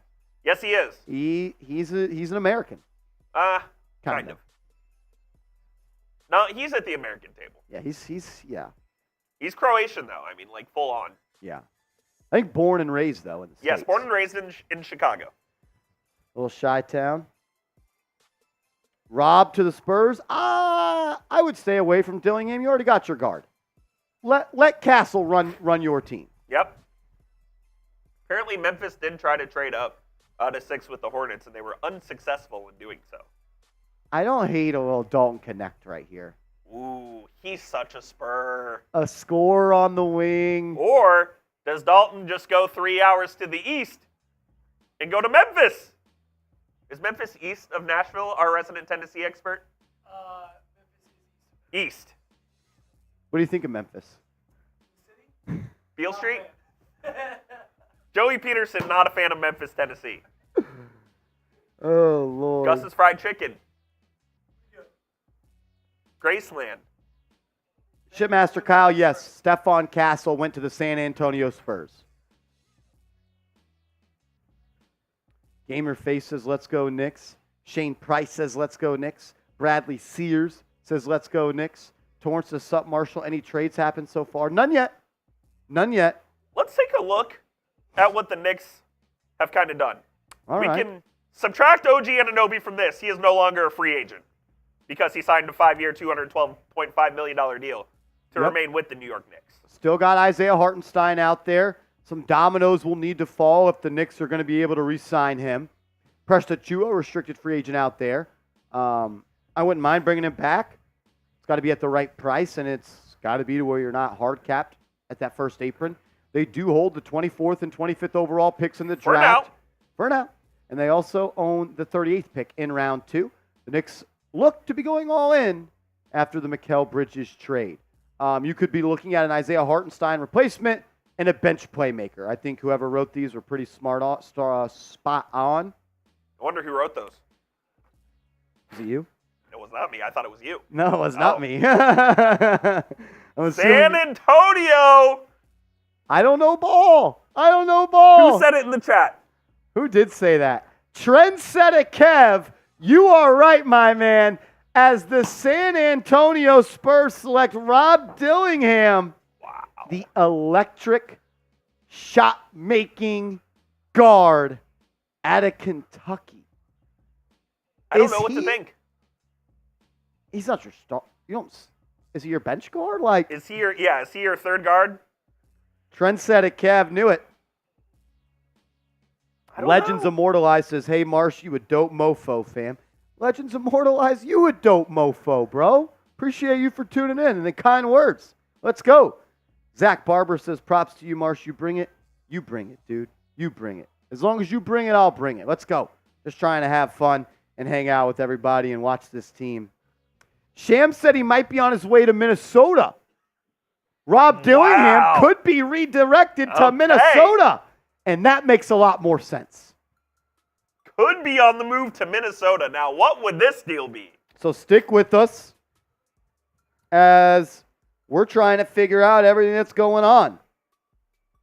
For now, Rob Dillingham is a Spur. We'll see how long that lasts. I also now wonder if he is going to Minnesota because Jake Fisher is reporting the Spurs are in conversation with Minnesota. Who knows what Jake Fisher says? That guy's an idiot. What do you think of Dillingham? He's an AAU hooper, again. He's a bucket. Like, he can go get buckets in quick succession. I think he's the most athletic guard in this draft. He reminds me a little bit of De'Aaron Fox, in the type where he's just full speed is the only speed that he knows. Had a decent freshman year at Kentucky, 15 a game. The shooting is what interested me. 44.5% from three. That's actually way better than I thought. As Woj, it is official. Rob mini. Dillingham is being traded to the Minnesota Timberwolves. This never felt like a Spurs pick. No, it didn't. I was so right. I know that Trent said it to the Spurs. You were right with the pick and the player. Dillingham was never a Spurs player. You do know ball, Marshall Green. I do know ball a little bit. Rob Dillingham going to Minnesota, Coop, and if you're Minnesota, you probably learned in the playoffs you need someone besides Anthony Edwards that can create their own shot from the perimeter. Yes. Not Lowry, excuse me. Conley's not going to be there forever. Dillingham probably going to be a bench scorer for them for the initial part of his career, and maybe they hope he transitions into a full-time point guard playing alongside Ant. Yeah, that's probably the hope. We don't know the full details of the deal yet. As soon as we get that to you, we will have that on screen. You got to see the Timberwolves up close and personal battle your Dallas Mavericks. What do you think of the fit, and what do you think just the move overall? I like the fit, especially because Mike Conley's getting up there in age. They probably needed an eventual replacement for him, and I think the hope is that Dillingham becomes a point guard in this league. Electrifying scorer, he can create his own shot. I actually like the fit in Minnesota. I think that's a culture that he can really fit in and thrive. Maybe not right away, but he's their backup point guard next year. They add a little bit of depth. I like this move for the Timberwolves. Let's see what they gave up, though. And I like having like a defensive-minded team behind them. Yes, absolutely. I don't mean to shit on ESPN here, but the fact that they are showing graphics of Rob Dillingham and Stephon Castle being teammates for San Antonio, and now Richard Jefferson, Malika Andrews are talking about him being a Spur, while their lead reporter 2 minutes ago already reported he's not a Spur, is everything that is wrong with the NBA draft. If the trade is announced, go with the deal, man. He's a Timberwolf. Yes. It's unbelievable. And with the 9th pick of the 2024 NBA draft, am I getting You are not being hoodwinked. The Memphis Grizzlies are selecting Zach Edey. I was told 365 days ago by Nick Roloff, Patrick Seatman, and I don't know who else. They told me Zach Edey could never play in the NBA. And I said, you're wrong. You're wrong. And I don't want to take my victory lap, but I put you off screen as soon as you did that. He's going in the top 10, where Marshall was right yet again. Zach Edey, Coop, not only goes first round, he goes number 9 overall. In the top 10, Zach Edey. They called him undraftable last year. The Timberwolves trade a 2031 unprotected first and a 2030 swap to get Dillingham. That's it. The Spurs got nothing. Nothing. They just traded for a 6th grader. Nada. Wow. Zach Edey is a Memphis Grizzly. Edey, Jaren Jackson. They love their bigs in Memphis. They had Jonas Valanciunas, Steven Adams, Gasol. They love their true number 5s. That's what Edey is, man. 25 and 12 last year at Purdue. 2 blocks a game, can finish around the rim. I have concerns about his mobility in this league. That is my concern. I'm utterly shocked. The big man out of Toronto, Ontario. What's up? Will he get the whistle? That's a good question. 7'3 3/4, 299 pounds. The man out of Toronto, Ontario. Wow. Zach Edey. I mean, I don't necessarily think this is a bad pick. I don't either. I think it's the shock of the draft so It's far. a shock. Yeah. Like, let's. I don't even really know what to say here. If he hits, he could be the best player in this class. Oh, I don't know about that. What do you mean? Best player in the class? If everything goes right. I think his ceiling is limited because he can't move. Yes. Is he just a bench big? I think that's where he is, and there's nothing wrong with that. But I think that's what he is in the NBA. Zachary Edey to Memphis. You can go a lineup of what? Ja, Marcus Smart, Desmond Bane. You're small there. Jaren Jackson. Then you go Jaren Jackson and Edey to make up for that. I think Marcus Smart could be on the move this year. You think they would move Smart even before running it with Ja at all? I think he could be on the move. I had heard the New York Knicks checked in on Marcus Smart. You heard that? I had heard that. Interesting. I think that's dead, though, because they also checked in on Alex Caruso. And I think once they struck out on Caruso and Marcus Smart, I think they just switched their attention to some guy that they stole from the Brooklyn Nets. But notes from O'Connor on the big man Edey at 7'4", hard to stop interior score, not just because of his sheer size, but also because of his skill and touch. I think he's got great skill and great touch, and that's only going to improve. He does a great job of using his massive frame to seal off positioning and make himself available for interior feeds. He doesn't have advanced footwork, but his gigantic presence is enhanced by his agility. Those drives where Ja Morant collapses the defense, you're going to get some easy offensive putbacks from Edey right there, man. If Ja's going to play. Yeah. Grade the pick, though. A, B, C, D, or F. I'm curious what you guys think. Marshall, I have no idea. I have no idea. This is incomplete for me. Yeah. Incomplete because he is maybe the biggest wild card in this draft.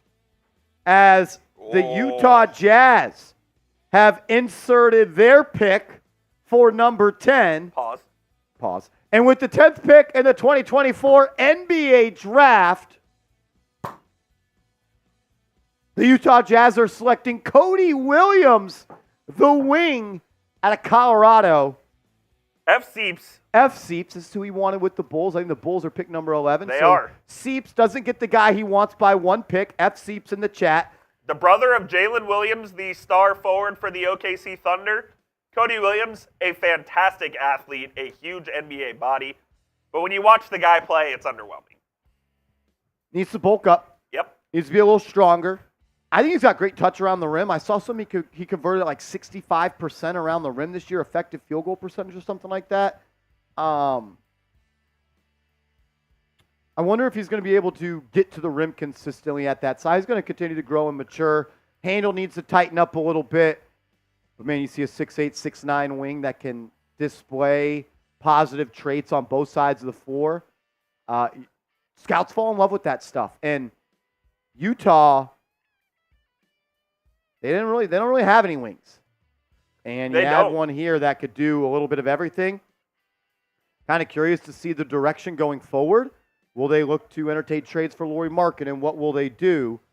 I'm still shocked that the Timberwolves Gave up nothing. They got the 8th pick for giving up a 2031 first and a swap. Swaps are the most overrated thing in the world. 2031 first is a guy that is in 6th grade right now. It's just like, why are the Spurs not doing everything they can to give Wemby good players and young players to build with? I don't get They've that. got a lot of cap space, so they can do it that way, but I don't get it. Some scouting notes, a lengthy wing with strong defensive chops. Love that. Similar archetype as his brother Jalen, which includes versatility as a 3 or a small ball 4. Smooth shooter off the catch, but volume will need to increase. First Colorado freshman drafted in school history as he shows some love to his college teammate, Tristan Da Silva. Man, I'm a big fan of Da Silva as well. First Colorado drafted first round in history? Freshman. Oh, okay. First freshman Colorado. As Jalen Williams and Cody Williams hit a little TikTok dance, a little Malik Neighbors style. The guy can shoot, man. 41%. Volume needs to increase a little bit, but you see what they they fell in love with. Yeah, it's the versatility, it's the athleticism, it's the ability to shoot from outside. That's what you're going to get in Cody Williams. I don't know what to think of the Jazz. Like, they're just kind of trying to rebuild with athletes themselves, but They got a lot of first-round picks, too. Made big moves for Donovan Mitchell, made big moves for Rudy Gobert. Jazz are a lot like the Thunder and now the Rockets, where they just have an embarrassment of picks. Wow. Rob Dillingham and Ant-Man. That's some swag in the backcourt. There's some drip there. There's some drip right there. I like that. I like that. I think that's a little bit different from Cody Williams to his brother Jalen. I feel like Jalen is a little bit better of an athlete, and his Yes. first step's a little bit quicker, where Cody is a little bit longer, and he just doesn't have that start-stop Jalen does, where he could stop on a dime, pull up, crossover, get to his left, get to his right. Like, I just like him a little bit more. And with the 11th pick in the 2024 NBA Draft, the Chicago Bulls are selecting Matas Buzelis. The hometown kid. The hometown kid, Patrick Seatman, adds Buzelis to his team. I like Buzelis, man. I fell in love with him as a prospect last year. He was talked about as maybe being the number 1 overall pick. Goes and plays for the G League Ignite, a Marshall Green do not do. But he's clearly talented, and he can do a little bit of everything. And if you fall asleep, Coop, you're going to put it on your head top. This guy's got juice. He's got bounce. He can play above the rim. Wow. Wait, Naseem Khan is saying OG Anunoby re-signed with the Knicks. Are you shitting me? Naseem Khan, you're lying. You're lying. No way. Are you serious? Are you playing? Are you joking? Are you joking? Matas Buzelis re-signs with the New York Knicks. Well, Buzelis doesn't. Matas Buzelis, drafted by the Chicago Bulls. Naseem Khan says he's not lying. Should we do a video on it, maybe? Naseem, go to New York Knicks Now by Chat Sports and go to videos and look at the most recent. We already did the video on it, bro. Nick M defended him because I was mean to Nick M. I'm sorry, guys. I'm sorry. I'm just a little bit of an a-hole. But, Coop Buzelis, I like this fit.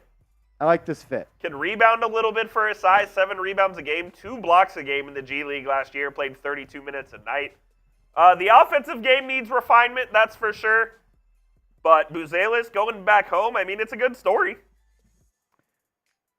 Good for him. Good for him.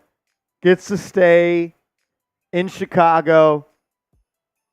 And for a team that really only cares about how much money their team makes each year, they're going to get some butts and seats with Buzelis there. They will. Does any team care more about the profit margins of their season than Chicago? They have to make money. It's bad, dude. They're in a tough spot. A versatile offensive player who could be used in any scheme because of his high feel as a passer. Does it say Boots? My eyes are bad. Boots? Bose. I couldn't tell if that was an O or an A. Upside as a shooter, he's fluid dribbling into his step back from both mid-range and 3, and he loves utilizing shimmies and ball fakes to create space from mid-range. Look, he's a good basketball player, man. He just is. Would have liked to seen him somewhat be a little bit more developed in a college system, but bet on himself, and overall, Coop still goes in the lottery, so you can't necessarily call it a bad decision. Yeah, he ended up at 11. I mean, there was talk about him early in the draft process being a potential number 1 overall pick. Originally, I don't think he ever committed anywhere else. He just committed to the G League. He obviously had a lot of college interest, even some interest overseas to go play pro, but decided to stick with Ignite and ends up a lottery pick with his hometown team, so I'm sure he's happy. And I bet the Bulls are pretty happy with this pick, too. Because like you said, all they care about are butts and seats. Who's the lottery team that guaranteed Devin Carter they would pick him? I have no idea. He hasn't been picked yet. We have 3 more picks in the lottery. Was that a lie? Could have been a lie. Was it the OKC Thunder? When are they on the clock right now? Right now. They are going to take someone from overseas that is a project pick, right? As they always do. They always do. They might. People always says, Marsh, we need to trade into next year's draft. Got 2 picks in next year's draft, maybe. Next year's draft is loaded. My man Ghost Rider, exactly. But Marshall. Jake Fisher said, yeah, don't listen to a word Don't that listen to Frostbum Jake says. Fisher. He told us it was expected Hartenstein would resign. He told us OG Anunoby hated the Villanova triumvirate. I'm not sure what he's been right about this summer. I'm not sure what he's been right about ever. I wish I could be as wrong as him at my job and be as successful. He's as like he a is. weatherman. It's unbelievable. I know he only probably reports what he's told, but I feel like he only gets stuff fed from agents, and that's why He it's does never not right. get told accurate information. He gets told things with motives. What Oh. do the OKC Thunder do here? Who we got on the clock? Who's our best available? Who's our best let's take a look available at on our the best clock? available. I'm curious. Naseem Khan, we know OG Anunoby re-signed. 5 years, $212 million. 4-year, $164 million deal, essentially with that 5th year a player option. So Nikola Topic, Dalton Connect, Jared McCain, and Devin Carter, the top 4 players available. Nikola Topic, number 2 on the Chat Sports Big Board. That's a Rolly special. Rolly saw the film on YouTube and loved Nikola Topic. I'm not saying he's not a good prospect. He was never the number 2 prospect. Never the number 2 prospect. If I'm OKC here, like, Jared McCain. what do you need? Ooh, Jared Dalton Connect would be a great fit in OKC. Yeah. A great fit. I would love to see them take a big man, which tells me that they may not go all in for Hartenstein. But Yeah, could they take Khalil Ware? Best available big? go ahead. Go ahead. Man, there's some good players still on the board. Good players available. CPJ, do you think Jake Fisher knows that he's consistently wrong? He has to, right? I'm miffed with how wrong he is. Oh, dude, all the time.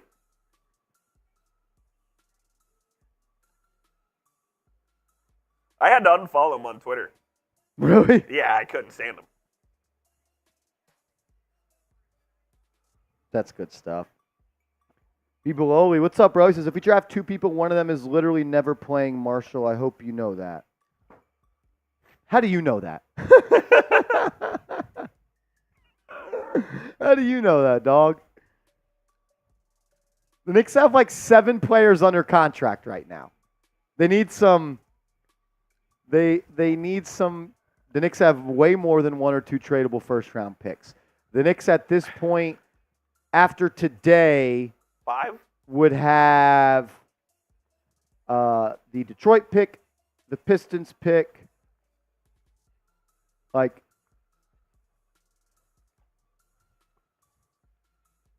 who are you trading for once you're a second apron team anyways? Like this is the team that they got. This is the team they got. Clearly if the Knicks make a pick here, it's probably with an intent for them to develop into a player that could contribute down the line. Trendsetter says, Bronny to Cavs thinking emoji? That'd be something.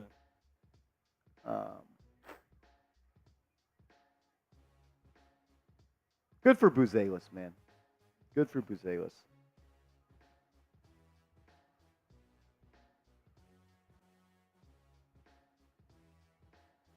Yeah, well, whatever.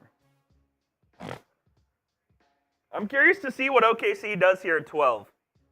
Is this a Dalton Connect pick? I'd go Connect here. It's going to be Topic, though. ESPN's best available has Connect 1, Topic 2, Carter 3, Jacoby Walter 4. I don't like Walter. Is their best available. I'm not a fan either. He's a jack. He's a trucker.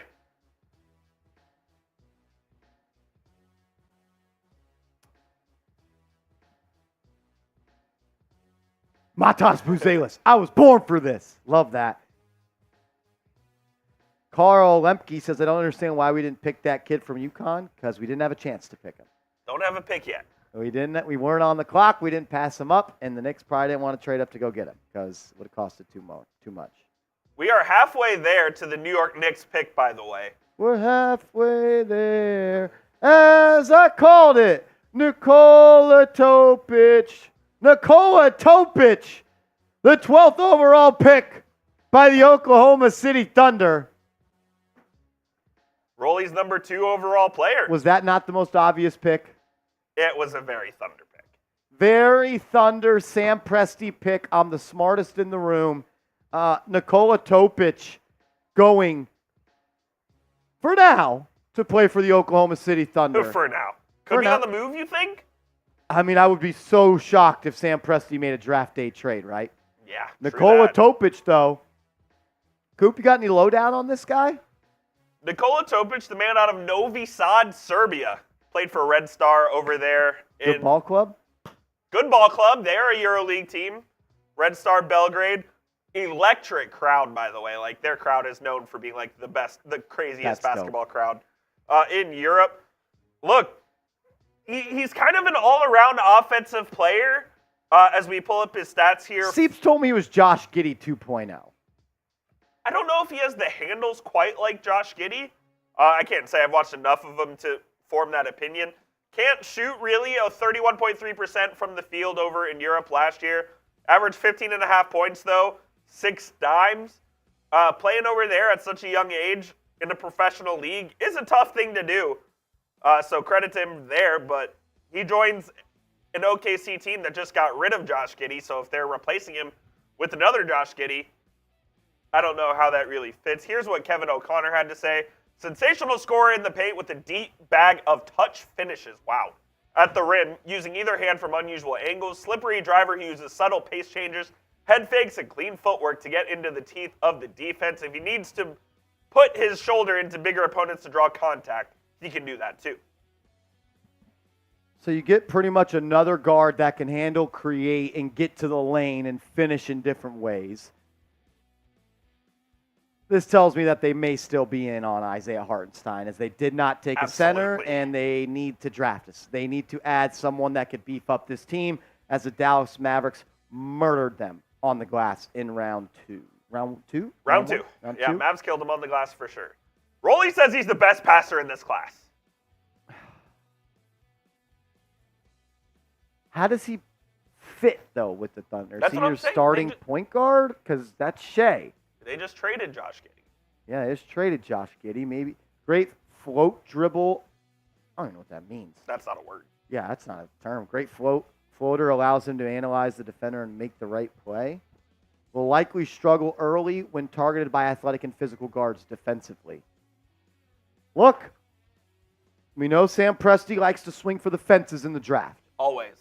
And he's getting a player at number 12 that Chat Sports had ranked as the number 2 player in this class. Upside, upside, upside. Presti going with best player available over team need. Can't ever really get too upset with that. My guy Jonathan, what's up, man? He says, my guy, how are you? I'm good, Brody. Thanks for stopping by and hanging out with us in the chat. We appreciate it, man. We appreciate it. Does Dalton connect to Sacramento King? That feels like it's going to happen. If he gets to the Miami Heat, we will not ever hear the end of it from Nick Roloff. I can't let him get to the Heat. I was told, I did in my perfect off season, I had the Knicks trading up to number 15 with the Miami Heat to draft Dalton. You were told it couldn't happen. I was told in the comments, Marshall, there is no way. There is no way Dalton Connect makes it out of the lottery. There is no way under God's green earth that Dalton Connect would fall out of the top 13. Well, I hope you guys know how to spell I'm sorry and I was wrong and you know everything, because I'm going to go back to that post tomorrow and I'm going to start replying to comments that say that with LOL. It's my favorite thing to do. That's why you subscribe to the channel. I go back probably once a month to the video the day before R.J. Barrett got traded where I said R.J. Barrett must be traded. And 95% of the comments said, no way, we can't do it. And me responding, LOL, you're right. Horrible trade. Never should do it. Look, anything can happen in the draft. Like, You're just a YouTuber. I'm just a guy with a widow's peak that they pay to talk sports, man. That's it. That's all. I don't really know what much. I actually have a teleprompter up there that I just read off. The Coop- peak looks Coop tough, by writes the way. it. Did you get a little fade? A little fade today. I had to stop by my man Kev. Shout out Kev. Shout out to Paradise Barbershop in Dallas, Texas. My man. Kev gets you right. Kev's a good dude. Kev's a good dude. CPJ, they told me it could never happen. No way Dalton Connect is not picked in the top 10. That's what they told me. That's what they told me. Shipmaster Kyle, I'm just glad you're starting to realize it, man. We've kind of hit on every move the Knicks have made in the last 5 moves. I'm not going to say we were right or wrong, but I'm definitely going to tell you we weren't wrong. I'll tell you that. We weren't wrong. Shipmaster Kyle knows. Shipmaster Kyle knows ball. He knows for sure. He's kept his ear to the streets. Oh, Lord, Lord, Lord. All right. Draft feel like it's kind of dragging a little bit right now. It's dragging a little bit. Let's get a little pep in our step here, Adam 13, Silver. We're about an hour 10 in here. I think once you get out of the lottery, 5 minutes. You don't deserve a full Agreed. 7. You don't deserve a full 7. You're not that bad.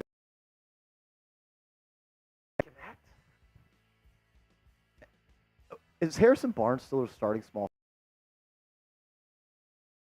Yeah.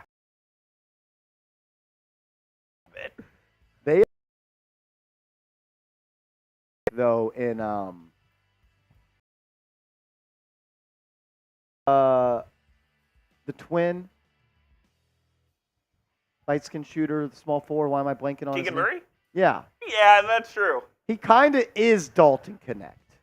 However, Marshall, Dalton Connect still on the board. He is not a Sacramento King. You know who is a Sacramento King? Devin Carter. Josh Hart on steroids. Devin Carter out of Providence goes number 13 to the Sacramento Kings. There were rumors that Carter was promised by a team in the lottery that they would pick them. Sounds like that promise came true. Kings have had significant trade talks around 13, but are focused on Providence's Devin Carter. Coop, I don't know how much you know about him, but he was one of my favorite tape studies, man. They just said, you go do it all on offense. He was like a jack for him, but that's not even like what he actually is. He's a guy that just makes win. He reminds me of Josh Hart. He does. You said Josh Hart on steroids. A little bit better offensively, skilled-wise compared to Josh Hart. I don't think he's the rebounder that he is, but he's a defender, man, and he is going to make winning plays. And he's the type of player the Kings needed. A little rough, rugged They do need type that. of player. A little too much West Coast hoop in their blood. But, man, they got a guy that's a good player. Going to bring some toughness, some swag, and just some overall dog to that lineup. A lockdown point of attack defender who stays seated in his stance and harasses opponents with his strength, length, and mindset. He's capable of switching to defending larger players, more of a slasher or connector than a lead playmaker because he lacks an elite handle, but his selfless passing vision gives him great value. And you brought back Malik Monk. Yep. So you'll have who De'Aaron Fox has not signed that contract extension. He wants to see how this team plays out over the next 2 years. You got a backcourt now of 3 guards with Monk, Carter, and Fox as your rotation. I honestly kind of like that.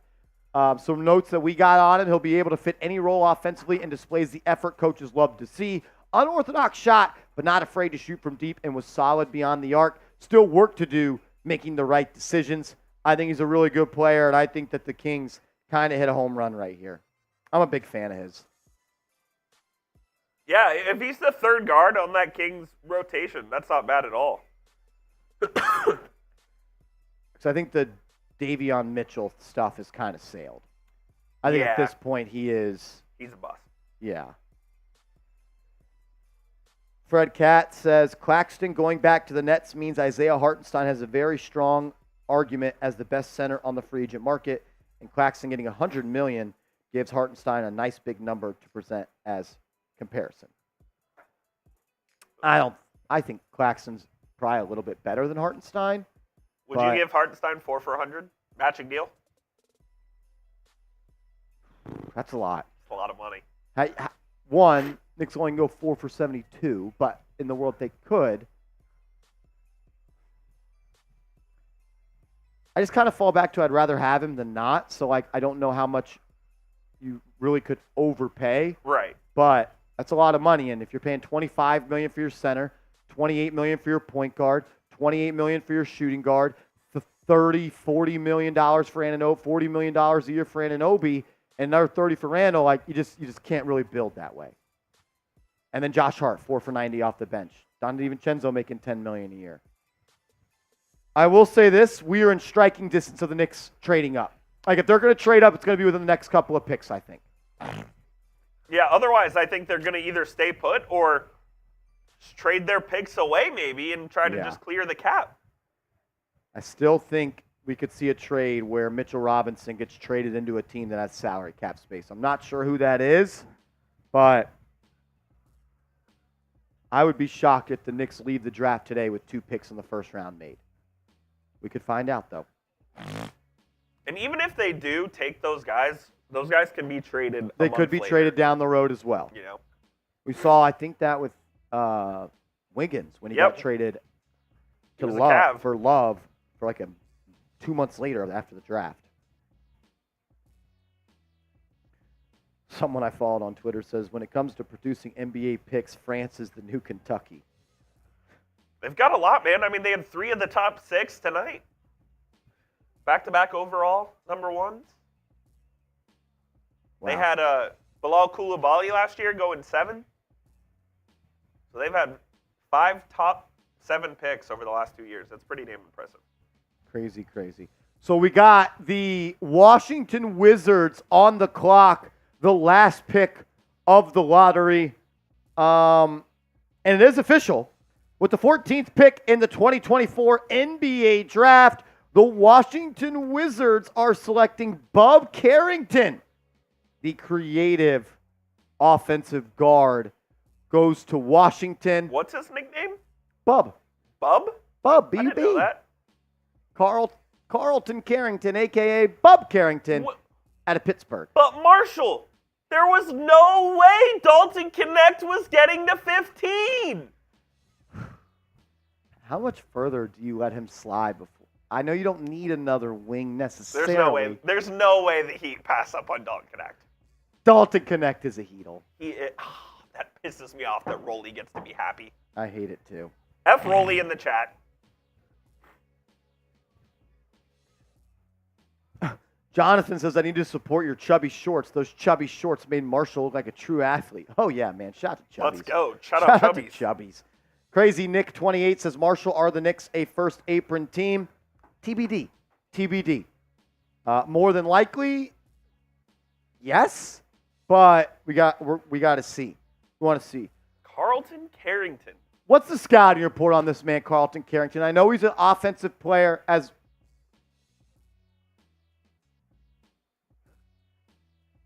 Woj is breaking down a trade that broke 2 hours ago. Awesome. ESPN once again killing it on draft night. I have nothing to say, man. What happened to that place?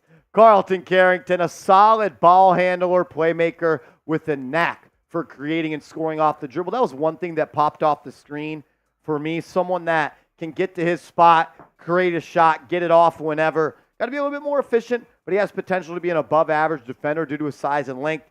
It seems like he's one of those guys, though, that needs the ball in his hands to be effective. Is he a point guard or is he a combo? That's a great question. I think I view him more as a combo guard. Maybe he matures and grows into more of your point, but I think that he comes into this league more so as a scoring guard with, man, kind of gives me Jordan Poole vibes a little bit. He takes a lot of step backs. Boy. He could score in the mid-range. He's a good player, but like Coop, Shot 41% from the field in college. I don't love that. That's not good. No, that's pretty inefficient there. He did average almost 14 a game, though. The rebounding is interesting to me. 5 rebounds as a guard is pretty good. 4 assists, not bad at all. Bub Carrington. Yeah, I just don't really love inefficient players in college. I know it could be said that it's easier to score in the pros than college, but like, I don't like drafting scorers that shot 41% in college. I agree with you there. All right, I'm going to run to the bathroom real quick. I'll be right back. Cool. Miami Heat on the clock at number 15. A couple of ways they could go here. Dalton Connect, Jared McCain.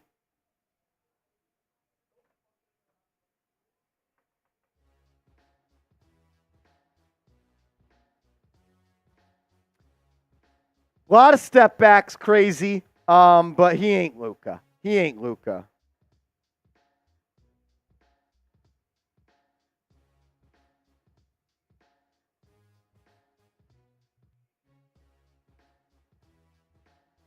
If you haven't yet, make sure you have liked today's video. 1,100 people watching with 1,100 likes. Hit that thumbs up icon. Let's get up to 1,500 likes. We'd greatly appreciate it. As we are less than 10 picks away from the New York Knicks being on the clock. We are less than 10 picks away from the New York Knicks being on the clock. So if you could, hit that thumbs up icon. We'd greatly appreciate it. If you have liked the video, drop a me in the comment section and we'll give some shout outs to the people that are watching. If you have liked the video, type me in the chat. As we are less than 10 picks away from the Knicks being on the clock. If a trade were to happen, I think we're getting really close to the area that they would trade up into. I think we're getting really close. Roderick, thank you for the love, man. Appreciate it. JR Jake, Ruben Serrano, McAir, Will, Cliff Padilla, Shanika, Bo214, Young the Hot Boy, John Pettit, Ivan Rivera, Gamer Face, Audio Visual, Dean URL, Kicks TV, Darren Wildout, Shep, Curtis Jackson. Knicks have not traded up. They have not. Marco Daniel says, I like the idea of Bobby Portis. Hell yeah, I would like Bobby Portis on this team. How's that going to happen, though? Will says, if the Heat get our center, all 5 of Marshall's guys are still on the clock. 3 Vincenzo. Yeah. What's up, fam? C3 and me. Kenya in the building. What's up, Kenya? Wilfredo. What up? The Hibby. 54321. Yes, sir. The Knicks did not trade up. I am not saying they traded up. I'm saying if they do, this would be kind of the time. Roderick says that Bridges trade, I didn't see that coming. I didn't see the Mikal Bridges trade coming as well. I've been talking about Bridges as a trade target for the Knicks with the idea that it was probably going to be impossible, but it happened. It happened, and here we are. Jose Highlight said he just subscribed. Shout out to you. And according to Jake Fisher, do we roll with Jake Fisher's pick, or do we wait for somebody else with a little bit more credibility to announce the pick? Wait. I think we wait, as Joey Peterson on the mic. What's up, Joey? Are you a little concerned that your boy Dalton Connect is sliding down the draft board? I'm a little concerned he's going to go to Miami. That's what I'm concerned about. I do not. I'll want tell him to you, get him. Jake Fisher says he's not going to Miami. So maybe he is, because Jake Fisher could be wrong. Okay. I don't know. How about I'm he lands with the surprised. Knicks? I would love it. We'd all love it. I'm surprised he's falling. I am too. I don't understand what you don't love about him. John, I can see your messages. What up, man? Jake Fisher is reporting that Duke guard TikTok sensation Jared McCain is going to Miami, but we have not heard it from Woj, and we have not heard it from Shams, and we are not going to believe Jake Fisher solely. Jake Fisher says Jared McCain to Miami. I'm going to say it's not McCain. Jared McCain.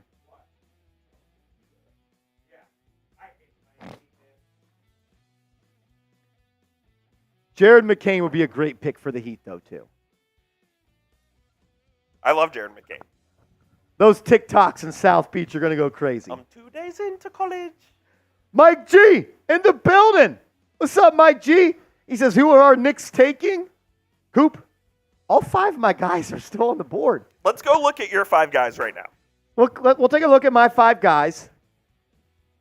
Lucas Chin, what up, man? Are you a bigger Knicks or Giants fan? Yes. I really think I'm the same. It's just a lot more fun to be a Knicks fan right now for the first time in my life. For the first time in my life. It's Connect, isn't it? As once again, Jake Fisher is wrong. Once again, Jake Fisher is wrong. The guy's a fucking moron.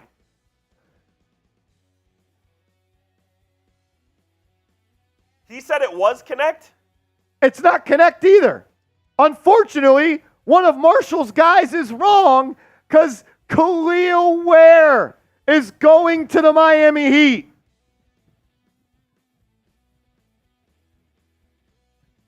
How many times is Jake Fisher going to be wrong? Like, I was actually joking earlier when I said I don't want to report it because Jake Fisher said it. This guy is terrible. He's awful. Jake Fisher has not been right about anything all summer long.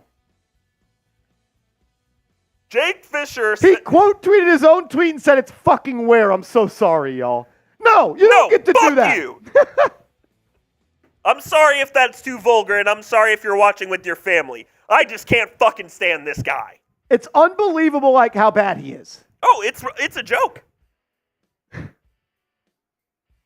As he's been deleted from our tweet deck.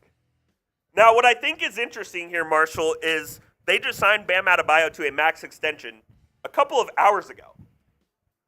We had heard reports this offseason that they were targeting a big man as well to play with Bam Adebayo. I don't think Ware is ready to play. Are you playing Bam at the 4? I don't love that, but that's kind of what they say. Well, one of Marshall's guys is wrong. Khalil Ware. I don't know why I'm struggling with that name. Khalil Ware. Khalil Ware. The stretch big. To South Beach. It's a good pick. That's a good pick. I just need to stand for like 2 more minutes and I'm good to go. The run that Jake Fisher is on right now, like, how does he not get fired? I'm telling you, this started 2 years ago with the Jalen Brunson bullshit. I mean, how wrong can one man be? He's a weatherman.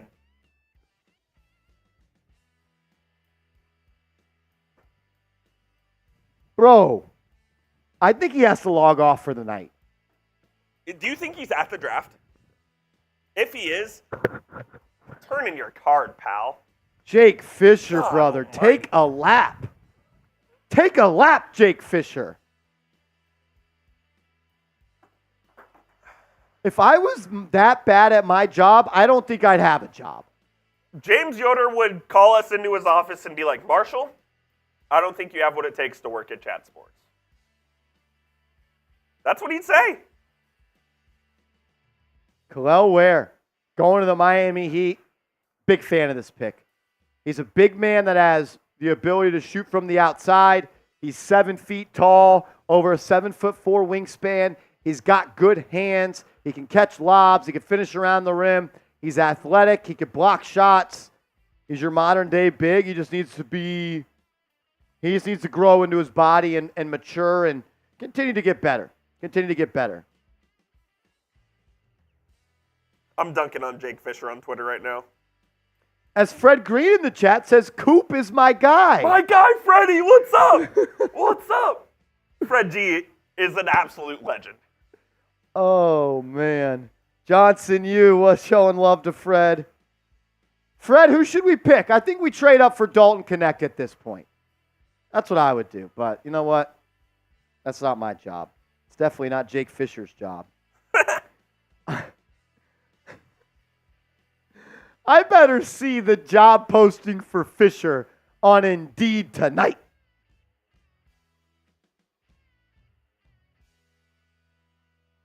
Wow. I mean, Mark Stein vouches for this guy.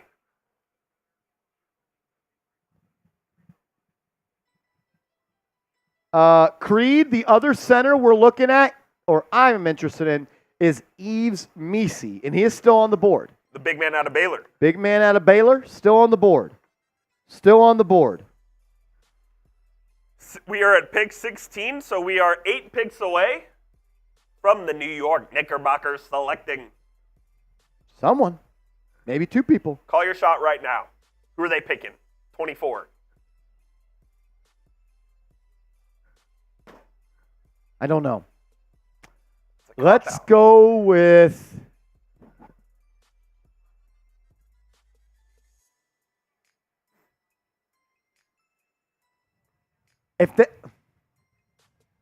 My man Tony, what's up, Tony? Tony Tone. I think it's Ryan Dunn. I think it's always been Ryan Dunn. Okay, I like that. I just don't know if they're going to go for a wing after they just made 2 moves and heavily committed to their wings. It's a wing league. It's a wing league. I think the other 4 Marshall's guys, any one of them could be the pick. Yves Missi, Tyler Kolek, Ryan Dunn, or who was the other guy I had? Missi, Dunn, Kolek, and Holmes. Yes. Dayron Holmes. I mean, look, if Kolek's going to continue to slide, I'd go up and get him. Who do you want the Knicks to draft? Let us know down in the comments. Let us know what y'all think. Go get Dalton Connect. Fred says Kolek. I'd be totally fine with Tyler Kolek. Our own little TJ McConnell. I'd be cool with that. I'd be totally cool with that. A cheap, young, ready to play backup point guard. All right, Marsh. Your arch rivals, the Philadelphia 76ers, are on the clock. They seem like a prime Dalton Connect landing spot. Are we at that point where every team's going to draft Dalton Connect? Why is Dalton Connect slipping? Are the medicals bad? If he goes to the Lake Show at 17?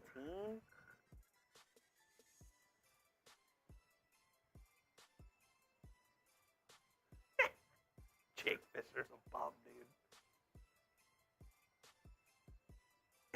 He's not tweeted since either. I can't believe this, man. man. I can't believe this. Shout out to all 1,200 people watching. Real ones. We appreciate y'all. Audience has been awesome all night long. Over 31,000 people have tuned in. That's major love. You guys are the best, man. Seriously. If you're the Knicks, why are you not on the phones right now trying to go get Dalton Connect? 24 and 25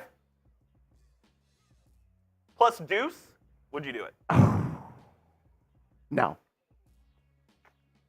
No. Not trading Deuce. Jake Fisher is getting roasted on Twitter. He should be. I can't believe you said it's effing where. I'm so sorry, y'all. Tony Tone says, going crazy at work when I saw OG agreed on a deal. Me too. John Pettit says, Marsh, do you see Tibbs playing a rookie? I do. Quentin Grimes played as a rookie. He did. Miles McBride played as a rookie. Emmanuel Quickly played as a rookie. It may take them half the season to get in the rotation, but as the Philadelphia 76ers are selecting TikTok sensation, Jared McCain and Coop, that's a hell of a pick. Great pick for the Sixers, man. That's Maxey and McCain in your backcourt. You got 2 sharpshooters, 2 guys that can create. Obviously, Maxey a much better creator, initiator, ball handler. But I think Jared McCain is one of the best set shot makers in this class. He can come in and help you right away. He's going to be able to be an instant producer for this ball club. I think he's a sneaky Rookie of the Year candidate. Because I think he could average 15 a game next year. And the one thing that I thought the Sixers kind of lacked in that playoff series was outside shooting. Oubre, 30% guy. Like, they were relying, Coop, on Cam Payne and Nicholas Batum to hit their big threes. Not going to happen. McCain's probably already their outside of Embiid and Maxey, he may already be their best shooter on the team. He could be. Hell of a pick. Nick Nurse is going to make him a player, man. I like McCain a lot, and honestly kind of stinks that the last two picks go to your competitors in the Eastern Conference, and both of them are some of the better picks in this class. Like McCain, one of the better picks, I think, so far, getting him at 16. Kel'el Ware going 15 to Miami. Like, if you're getting another guy that shoots 41% from three from Philly, that's a great pick. You become younger. It's a cheap player. He's cold, man. I mean, he's a killer on the court. I love Jared McCain. If I was an NBA GM, he probably would have been picked top 10 if it was me, but I don't know. Marco Daniel says, who is Tyler Kolek's player comp? TJ McConnell. Yes, absolutely. TJ McConnell. Always Frozen says 3 of Marshall's 5 picks still on the board. I think it's 4. 4 of my 5 picks are still on the board. Let's go back. And I would have included Dalton Connect, but I didn't think he'd be available because everyone in the comments told me no way he'd be available. No way. The only one that's been picked is Kel'el Ware. Kel'el Ware is the only one of my guys that is off the board. If you can walk away with Eves Messi and Tyler Kolek, that's a home run draft for the New York Knicks.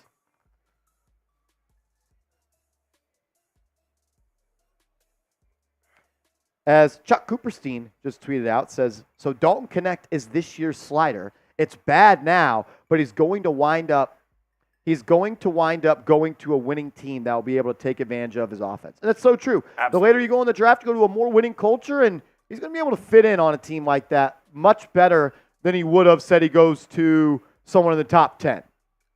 I would not hate my Mavs getting active here and trying to go get him. If you're the Lakers, you take Dalton Connect, right? Do you? What do the Lakers do here? They need a big badly. They need a big? They need a big. Are they taking Daron Holmes? This feels like a Messi spot. Is he the one to pair with AD, though? True. Because what the Lakers want to do, the Lakers want to make They Anthony fuck Davis around a and go four. Filipowski. Ooh. Interchangeable there. McCain's crying. He's kind of a stiff. I'd be totally fine with the Giants. Jesus Christ, I'm all over the place. I tweeted out before they traded for Mikal Bridges that if Ryan Dunn's on the clock at 24, he is my pick. One of my favorite prospects in this draft, but factoring in positional needs, Kolek and Messi is more of a home run right now because you need a backup big and you need a backup point guard. 100% agree. I think the Knicks are in a pretty good spot here, the way the board's fallen, to be honest with you. And if I had to guess right now, I think they're taking both picks, Marsh. Yeah, I mean, maybe you try to move up a couple of spots here. Dude, but at this point, I think I'd rather just have 2 players at a cheap rate. if the Lakers don't take him, are you getting on the phone with Orlando and trying to get Dalton Connect? Wait, say that again? If the Lakers don't take him, are you trying to get on the phone at 18 with the Magic? I think I am too. I am. I don't know where he plays. He comes off the bench, obviously. It's a wing league. It's a wing league. You have OG and Mikal as your wings. If he's your third wing, well, I guess you have Hart and Connect are your bench wings. Connect's your scorer. Hart's your bulldog. DiVincenzo and Connect coming Brother, off the that bench. team's winning an NBA title. I kind of just want the Knicks to draft Dalton Connect because my perfect offseason featured a trade for Mikal Bridges and getting Dalton Connect, and I just want to post that. Wait, but it's impossible. It's impossible. It's impossible. First last is Ignas Brazdeikis. You know who Ignas Brazdeikis is in this class? Is Baylor Shireman. That is. You're not a Baylor Shireman guy? I like Baylor Shireman, but You think he's Brad Zykis? they kind of play the same. Do you remember your boy Kuzminskis? Oh, Minigas Kuzminskis? Yes, the Absolutely. Latvian legend. Number 91. How could I forget?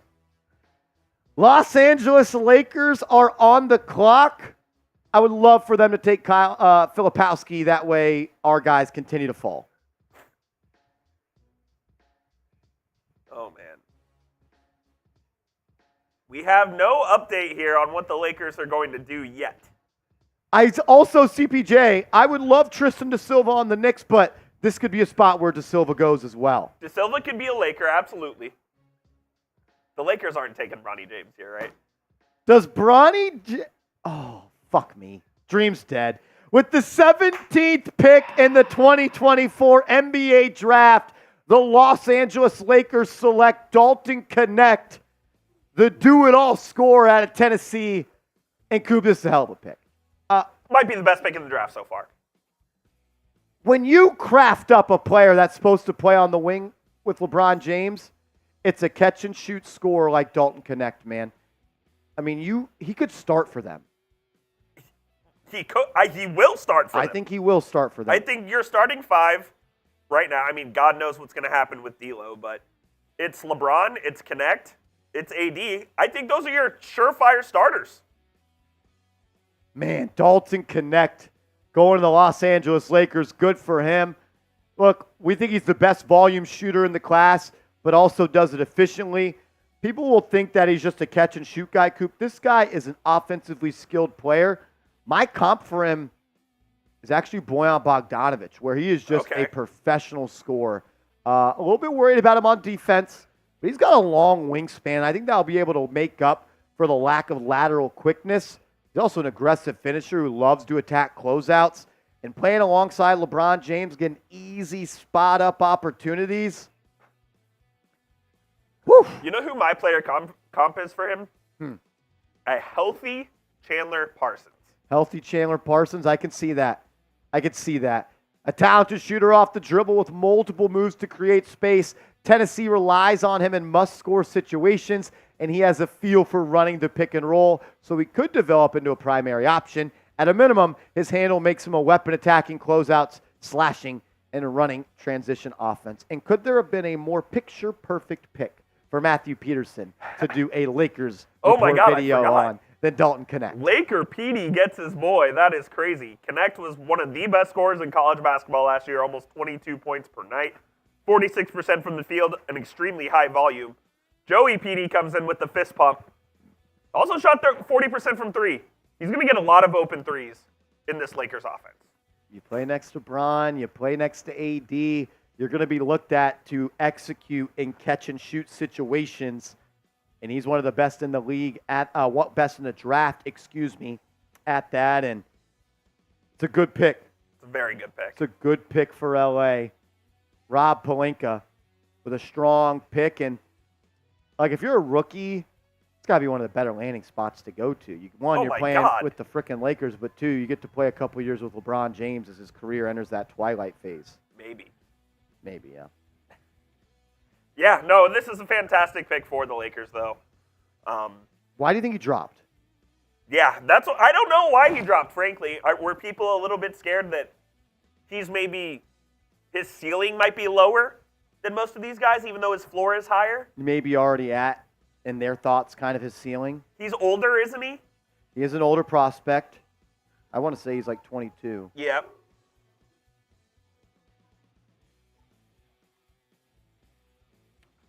All right, Coop, we are 6 picks away from the New York Knicks being on the clock, and 4 of my guys are available. It's looking good for you. 4 of my guys are available, and we're 6 picks away.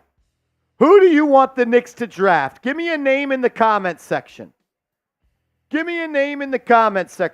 do you want the New York Knicks to draft?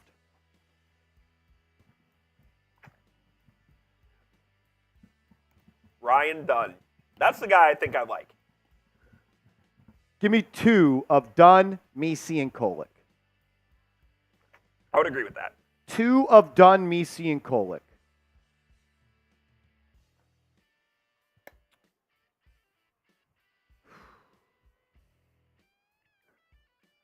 Let's run through the top players available, just overall. Let's do that. Peter Wynn in the building. What's up, Peter Wynn? Says, hello, Marshall and Coop. Peter Wynn, thank you for stopping by, my man. Thank you for being here and hanging out with Peter the crew. Wynn's a legend. Look, Tristan Da Silva, another one of Marshall's guys, Coop, but I thought there was no way to even be on the board within striking distance. Yeah, Da Silva's a really good wing out of Colorado. Colorado going to have 2 guys selected in the first round here. I like Da Silva's game a lot. Well, Isaiah Collier, not really what the Knicks are looking for. I don't think they need anyone at the guard spot right now. What do you think about Filipowski? I don't know. Everything I've ever learned about Tom Thibodeau tells me Filipowski is not a Tom Thibodeau player. I don't know. It is official, with the 18th overall pick, the Orlando Magic are selecting Tristan Da Silva, the wing out of Colorado. So that Da takes Silva, him off the board. He's now off the board, which means your best available, according to Nick Roloff, are Isaiah Collier, Kyle Filipowski, Jacoby Walter, and Johnny Furphy. And Coop, I don't want any of these 4 players. I like Johnny Furphy. I don't like him for the Knicks. Jacoby Walter, he's a chucker. Very inefficient scorer, although he is out of Louisville, Texas, so shout out to Jacoby. Really? Yep. Filipowski, I don't hate a Filipowski pick for the Knicks. Yeah. I don't think it's any of these guys, though. I don't think it's Tyler Smith, also Ev Smitty. We just can't draft a guy named Tyler Yeah. Smith. Jalen Tyson, I have no idea how he's going to be a first-round pick, all right? This guy went to the University of Texas. He followed Chris Beard from Tech to Texas, transferred back to Tech, transferred again to Cal. I just don't see it with him. He's an athletic freak, though. I think you're circling Yves Missi. Of these 4, I would take Missi. Yep. Who are the next 4? I'm curious. Next 4, look at that. Would love Tyler Kolek. Would love Ryan Dunn. Be cool with Day'Ron Holmes. I know the Knicks also worked out Kevin McCullough Jr. How do you feel about Terrence Shannon? What do you think about him? Bucket. I don't know. Bucket. I don't know. I wouldn't be mad. I think if he makes it to day 2, he will be one of the most sought-after players.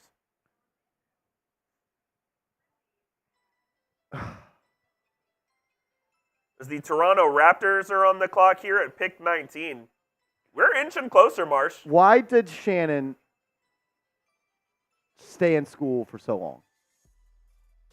23. Well, he had the legal issue last year. Had the illegal issue. And he wasn't fully developed until he got to Illinois. Okay. He was a raw prospect coming out of Texas Tech. As the Magic are going to take Tristan Da Silva here. Let's see what the Toronto Raptors do. Shannon, you're scoring 2 guard. You already have a scoring 2 guard off the bench in Dante DiVincenzo. That's true. And maybe I should just be looking into the mold of best player available more so than fit. But, You have 2 picks here to play with. This is the thing. Whatever, and I would just like a cleaner prospect. I feel that. I would just like a Okay. cleaner prospect. Fair That's enough. all I'll say on that. But man, 23 points per game last year, Coop, 47% from the field and 36% from 3 on 6.7 attempts. He got buckets. He's a bucket. Kolek, Dunn, Missi. Those are my top 3 picks right now. Kolek, Dunn, Missi. Okay. Oh, Jake Fisher got Tristan Da Silva right. Oh, he's still tweeting out? You've got some That balls. was his first tweet since the other one. Kev Lowe says Missi and Bronny. Would you draft Bronny at 38? Would you draft Bronny at 24? Or 25? You have both picks. Only if it meant LeBron was coming for the minimum. Let us know. Would you draft Bronny at 38? Yes or no? No, John Pennant, I'm not saying that staying in school longer is a bad thing. I was just actually asking out of curiosity. I don't want it to be conveyed that way. Jalen Brunson was a 3-year player in college. Yeah. I was just curious why. I don't know. To be honest with you, I didn't do much research and scouting on Shannon because of the off-the-court stuff.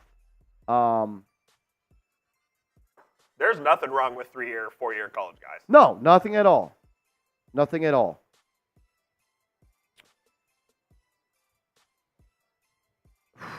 I think the Knicks are making both picks. Is one of them Bronny James? And here's why I'll say no. He's not a CAA guy. He's a clutch guy. You know who is a CAA guy? Ryan Dunn. Oh, I wasn't armed with that information. Yeah, oh, yeah, he's a CAA guy. So he is a Knick. He's a Knick, isn't he?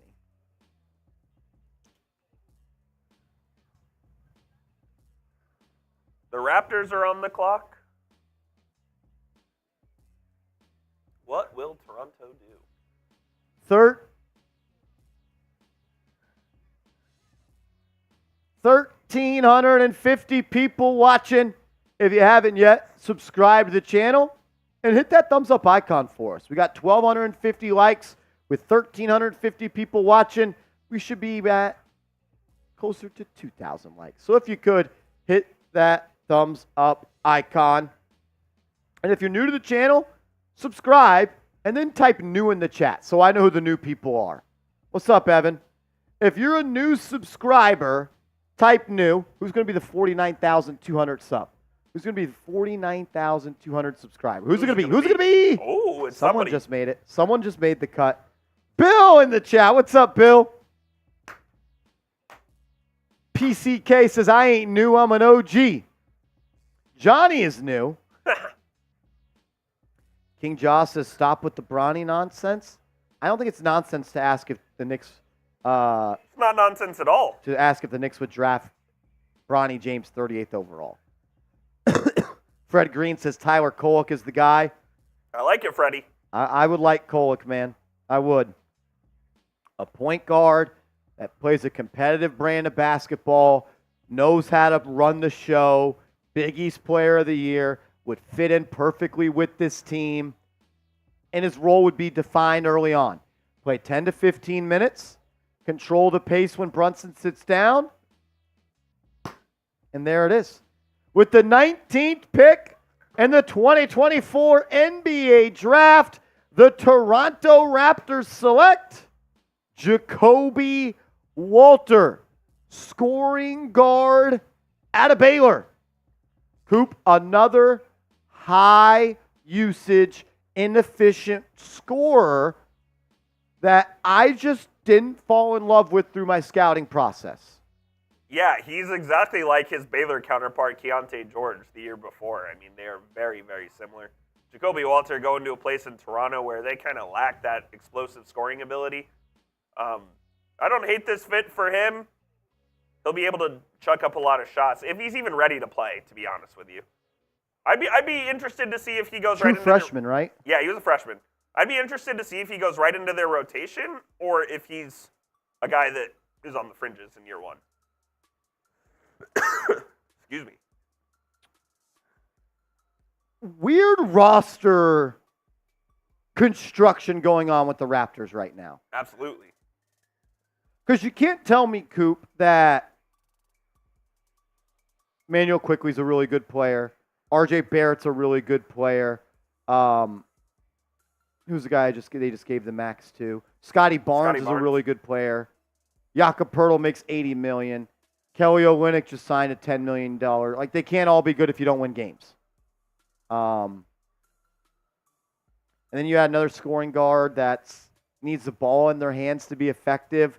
Masai Ujiri has earned the benefit of the doubt when it comes to being a guy that knows how to build a roster, but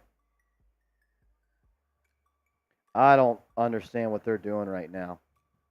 Shout out to Broken Chip 710 Jeremy with the Hey! $2 super chat. Says, let's go Knicks. Real one, roll call. If you're a real one, drop a real one in the comments section as we are 4 picks away, Jeffrey Cooperstein, Let's go. from the New York Knicks being on the clock. LGK, baby. It's an exciting time. I think they're making both picks. I think at this point you probably make both picks. Unless they're trading one of them away to clear $2.5 million in cap. Which, maybe they are. I don't know. What if they trade out of this draft? I'd be pissed. They won't trade completely out. They will make a pick tonight. 1,400 people watching. We're 8 likes away from 1,300. Hit that thumbs up icon for the kids. Let's go. Hit that thumbs up icon for the kids. Let's go, let's go, let's go. Are you nervous? A little bit. A little bit. The New York Knicks have not made a first-round pick since, I want to say Quentin Grimes. Is that right? They went Yeah. Obi, and then quickly, and then Grimes. How about that? You traded out of the 2022 draft to clear the cap space for Brunson. Yep. You didn't have a first-round pick last year. So it's been, yeah. Yeah, it's been a First while. I was live with you on that draft when they traded out of that pick to clear the Brunson cap. I knew it was over at that point.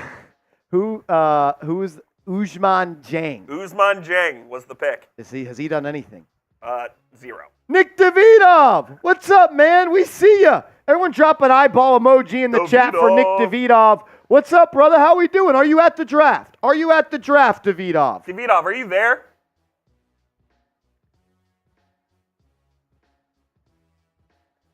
Edie has been selected. He went number 9 overall to the Memphis Grizzlies.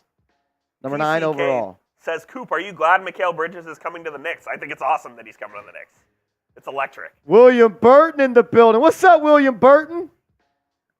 Also, PCK, I'm a Mavs fan, so anything that can beat the Boston Celtics, I'm in favor of. This helps you beat the Boston Celtics. Knicks Nation TV says the draft is 4 blocks from me. Pull up. Pull up on it, kid. Pull up on it, kid. Do you think Filipowski is a Knick? He might be, brother. Phil Pelsky. He is Julius Randle. I told you he's the right-handed Randle.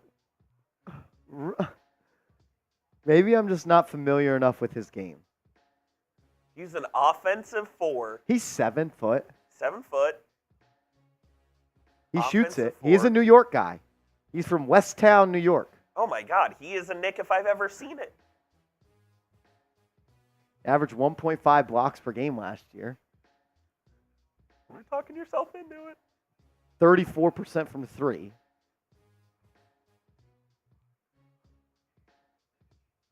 Let me throw on the highlights real quick. Marsha's going to go watch some Kyle Filipowski highlights as we await pick number 20 in this draft, which will be made presumably by the Cleveland Cavaliers. Your guys are still on the board, Marsh. They are. Your guys are still on the board.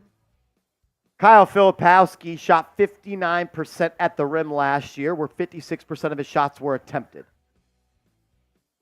He's such a Knick. I wouldn't hate Filipowski.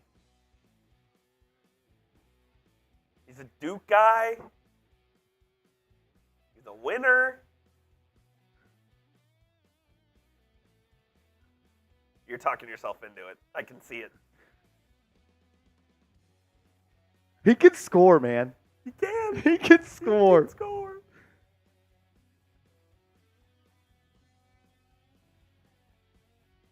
JR Jake, that's how you get banned from the champ.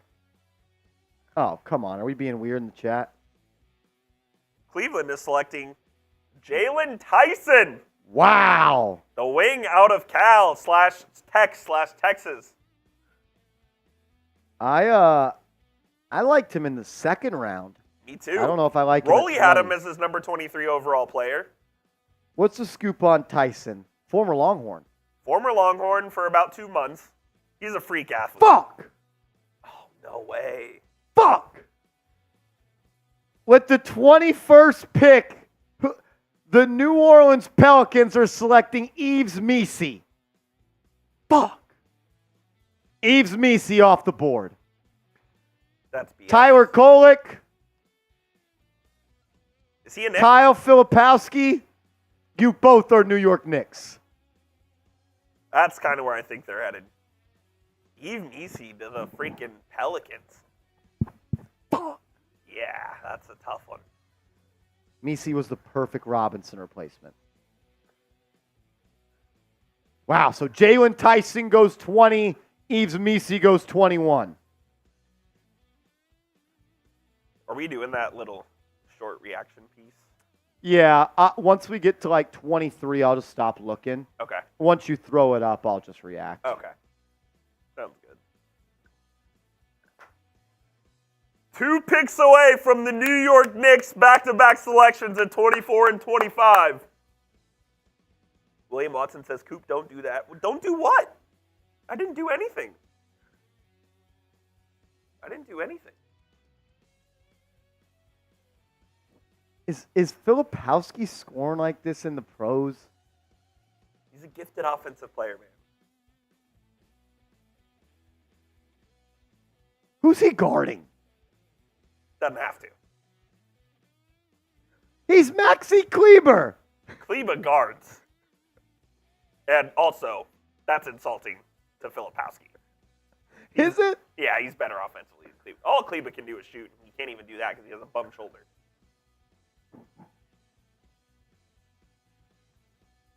If you were running the New York Knicks organization, would you take Bronny James with one of these picks? No. Okay. Fair enough. No. I would not. 38? Maybe. We are 22 and 23. We're 2 picks away from the Knicks being on the clock. Let's go. The Phoenix Suns. Ooh, that could be a Filipowski destination. He's a Sun.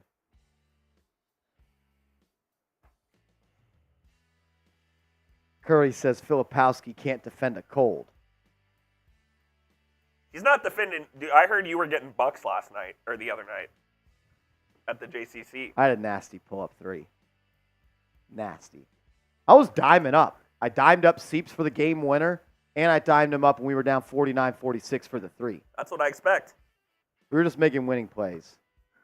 Knicks Nation TV says Filipowski was 58% on catch and shoots. Is that Richie?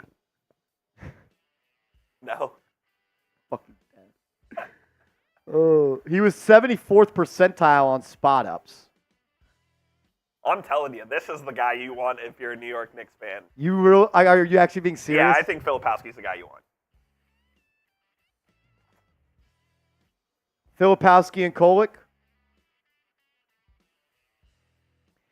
1.07 points per possession in the roll and pop man for Filipowski. 60th percentile.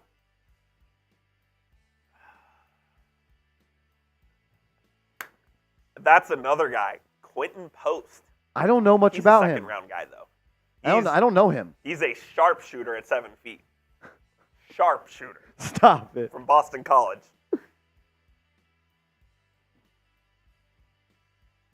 He shot 45% on left above the break threes. Filipowski. 31% on right above the break.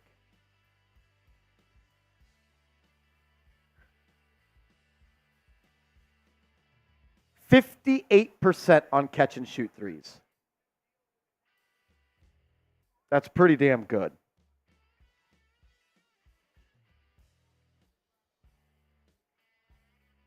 Woj pisses me off. Woj is a CAA guy, right?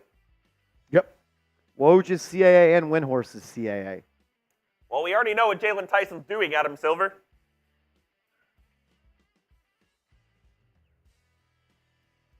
Where are we at?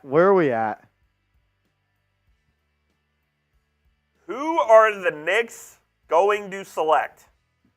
Who we got available? We'll take a look at the available.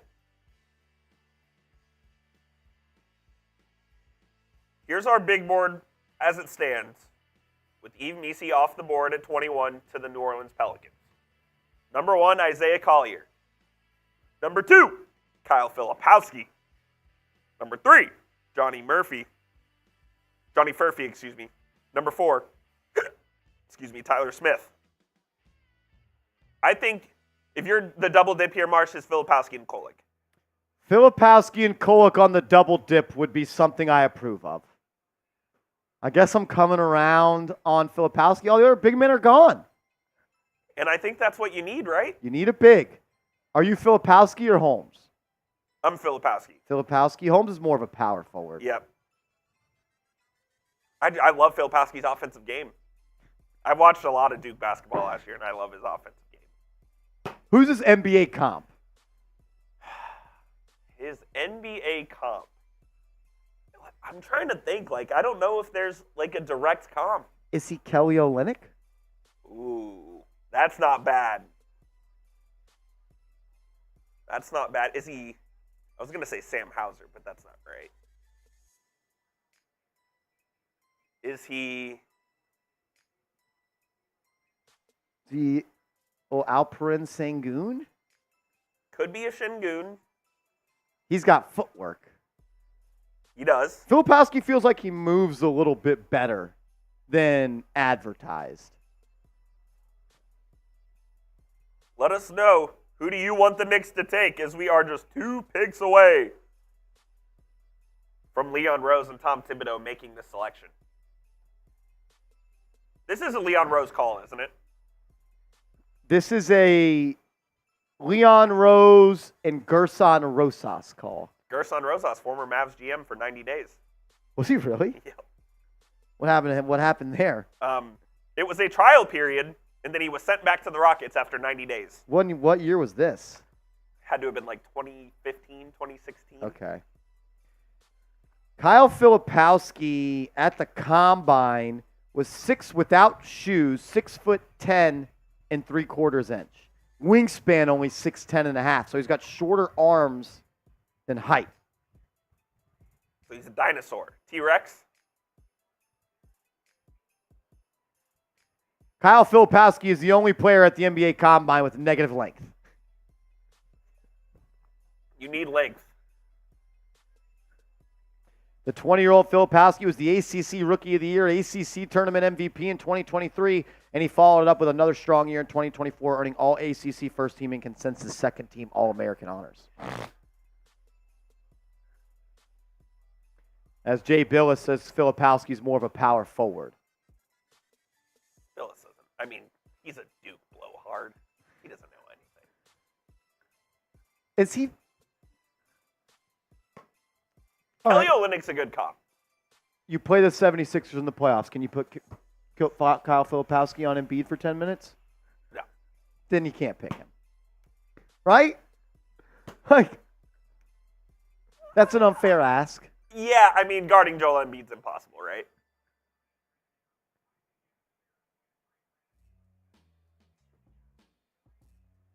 Misi was the perfect pick. We got a $5 super chat from Audio Visual Music. My man, appreciate you, bro. Appreciate it, man. Would you trade both picks to a team for a solid role player? I would.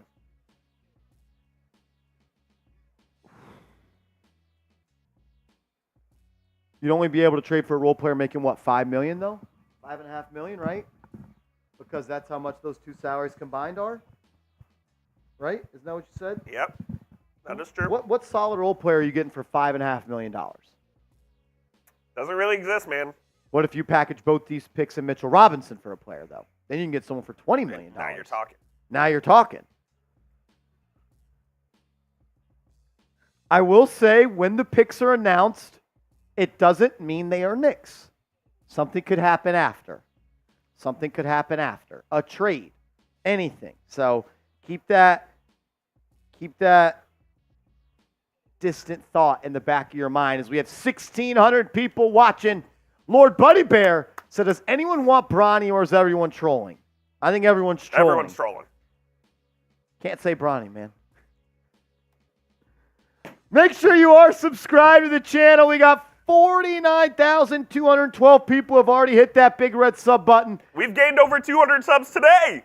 For the first time in chat sports history, Knicks Now has more subscribers than Giants Now.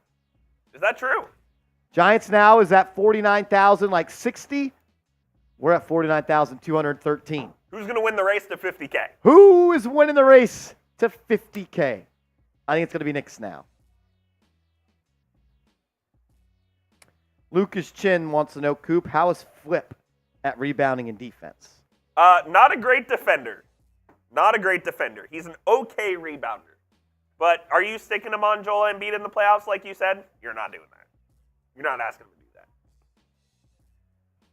that. And with the 22nd is how you would say that. With the 22nd pick in the 2024 NBA draft, The Phoenix Suns select Day'Ron Holmes the second. Oh, baby. The athletic power forward.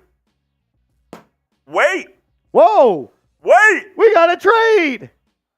I think he's going to the Denver Nuggets.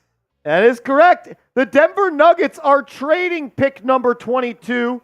Excuse me, Phoenix is trading pick 22 to Denver, and they are selecting Day'Ron Holmes. That's interesting from a Nuggets perspective. They need a backup center, I guess. DeAndre Jordan stinks. Yeah, I almost view Holmes as more of a power forward, though, at 6'8". All right, I didn't know Coop, he was 6'8". I am going to 6'8", 6'9". I'm going to Okay. turn off my tweet deck Okay. as we are 2 picks away. Hit that thumbs up icon right now.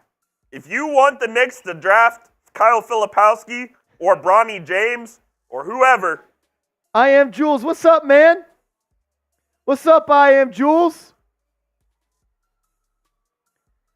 oh man, If you're you're gonna ready- look away. If you're ready, type go in the chat. If you're ready for the Knicks to make a pick or do something, type go in the chat. Let's go. Let's go. Quentin Post, is that a player they could draft at this spot? No, I don't think so. JR Jake says go D's nuts. Ha, you got us, dude. You got us, man. I'd go. Ready for the Knicks to draft? Give me a go in the chat. Shout out to everybody watching. Tyler Talbot, BX Bangin', Ruben, Cam Johnson, Shanika, Cashflow King, Derek Anderson, Matt, John Musgrove, Ken Rock, Nathaniel Alston, my guy. What's up, Carl? Shout out to Carl.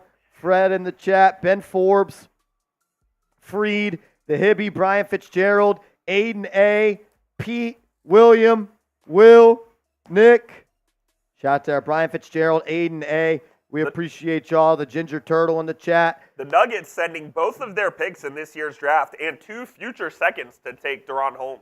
So what were the picks that they're sending? 28 and 56. So they moved 28, 56 to move up 6 spots. 6 spots. Okay. That tells me I feel like the Knicks could have moved up a little bit if they wanted to package both those picks. They could have, But they did not. but they did not. They did not. Let's go, let's go, let's go. They're making both these picks, right? Darren Wild out says, Marsh, we're going to get your 2 picks, none, Dunn, and Kolick. Look, if you walk away with Ryan Dunn and Tyler Kolick, I'm cool with that. You're all right. And then you go sign Gogo Batatse in free agency if you lose Hartenstein. You're a Bitadze guy? Knicks are interested in Batatse. Oh, my man. We don't need Fisher back in shit, Graham. Package Miles and Robinson. Go with Collier. I am good on Isaiah No. Collier. No, thank you. I don't need Isaiah Collier. Play Key Glock. Let's go. Banger. Banger. John Connor, I hate that guy. These is off-whites. This ain't no Huarache. Philly Baby 99 says Knicks need to trade the draft pick with Randall to the Suns so we can get Katie and Grayson Allen. That's not happening. Katie and Grayson Allen on the Knicks would go crazy. The Magic Center. Oh, Batatse. Goga. No Grayson Allen. John Thotty, yeah, I don't think Grayson Allen is a Knick. Brian Fitzgerald says LOL. Let's go, let's go.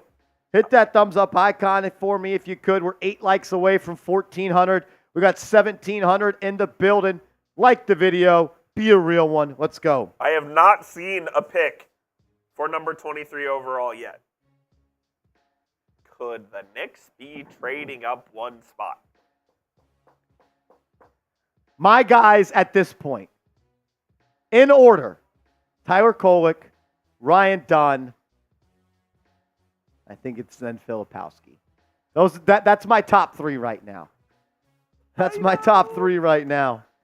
They're going to trade out of the draft. I think they're going to trade one of these I think they're picks. trading out. I think they're Not trading out. everything. Filipowski, I'm telling you. Kyle Filipowski from Duke. The Duke big man.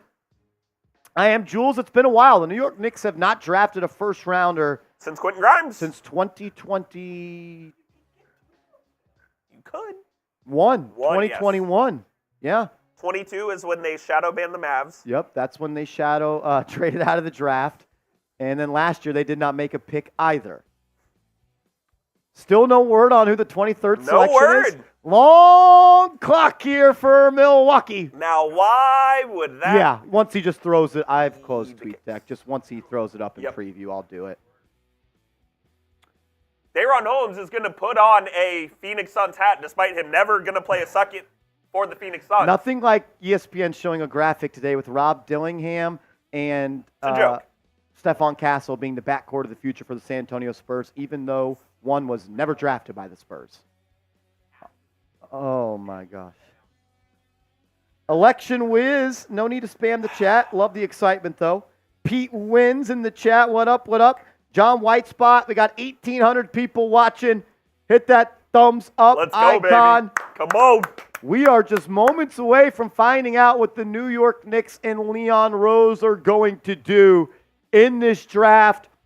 If I had to power rank the 3 players I want the most, it's Tyler Kolek, it's Ryan Dunn, and it's Kyle Filipowski.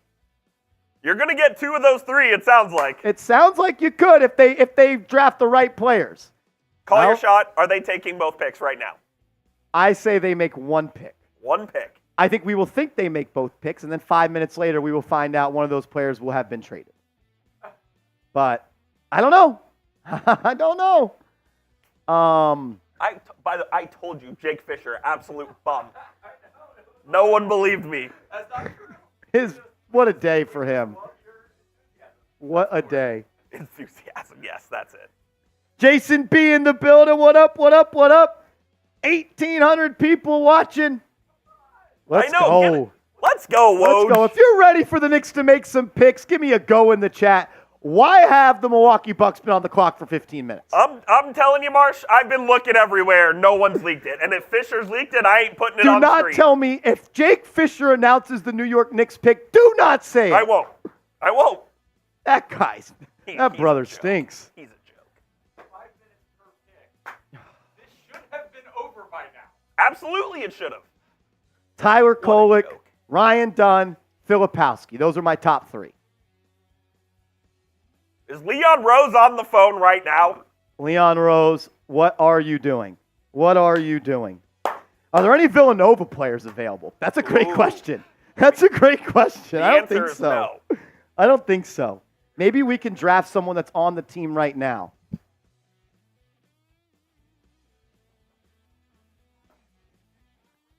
As Woj is talking about the Milwaukee Bucks, I thought it was about New York Knicks. We do not care. John.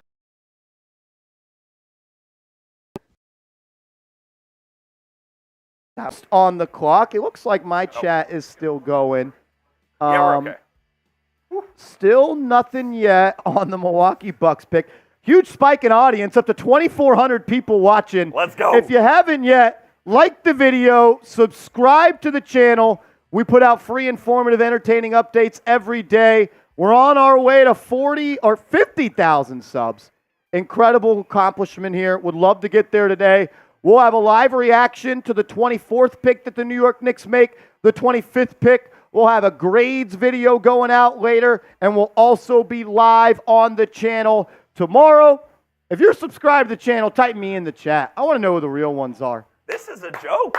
We're getting close, I think. We're not getting any further away. Oh, Lord, I hate this. Baylor Shireman, could that be a shock here? No way. You would hate that. I would. I also don't want Capome Dadier because Another French guy? I've practiced that name 10 times, and I still don't think I'm saying it right. No, that is right. Let's go, let's go. Shout to KBGB, KBGBF, Eula. What's up, man?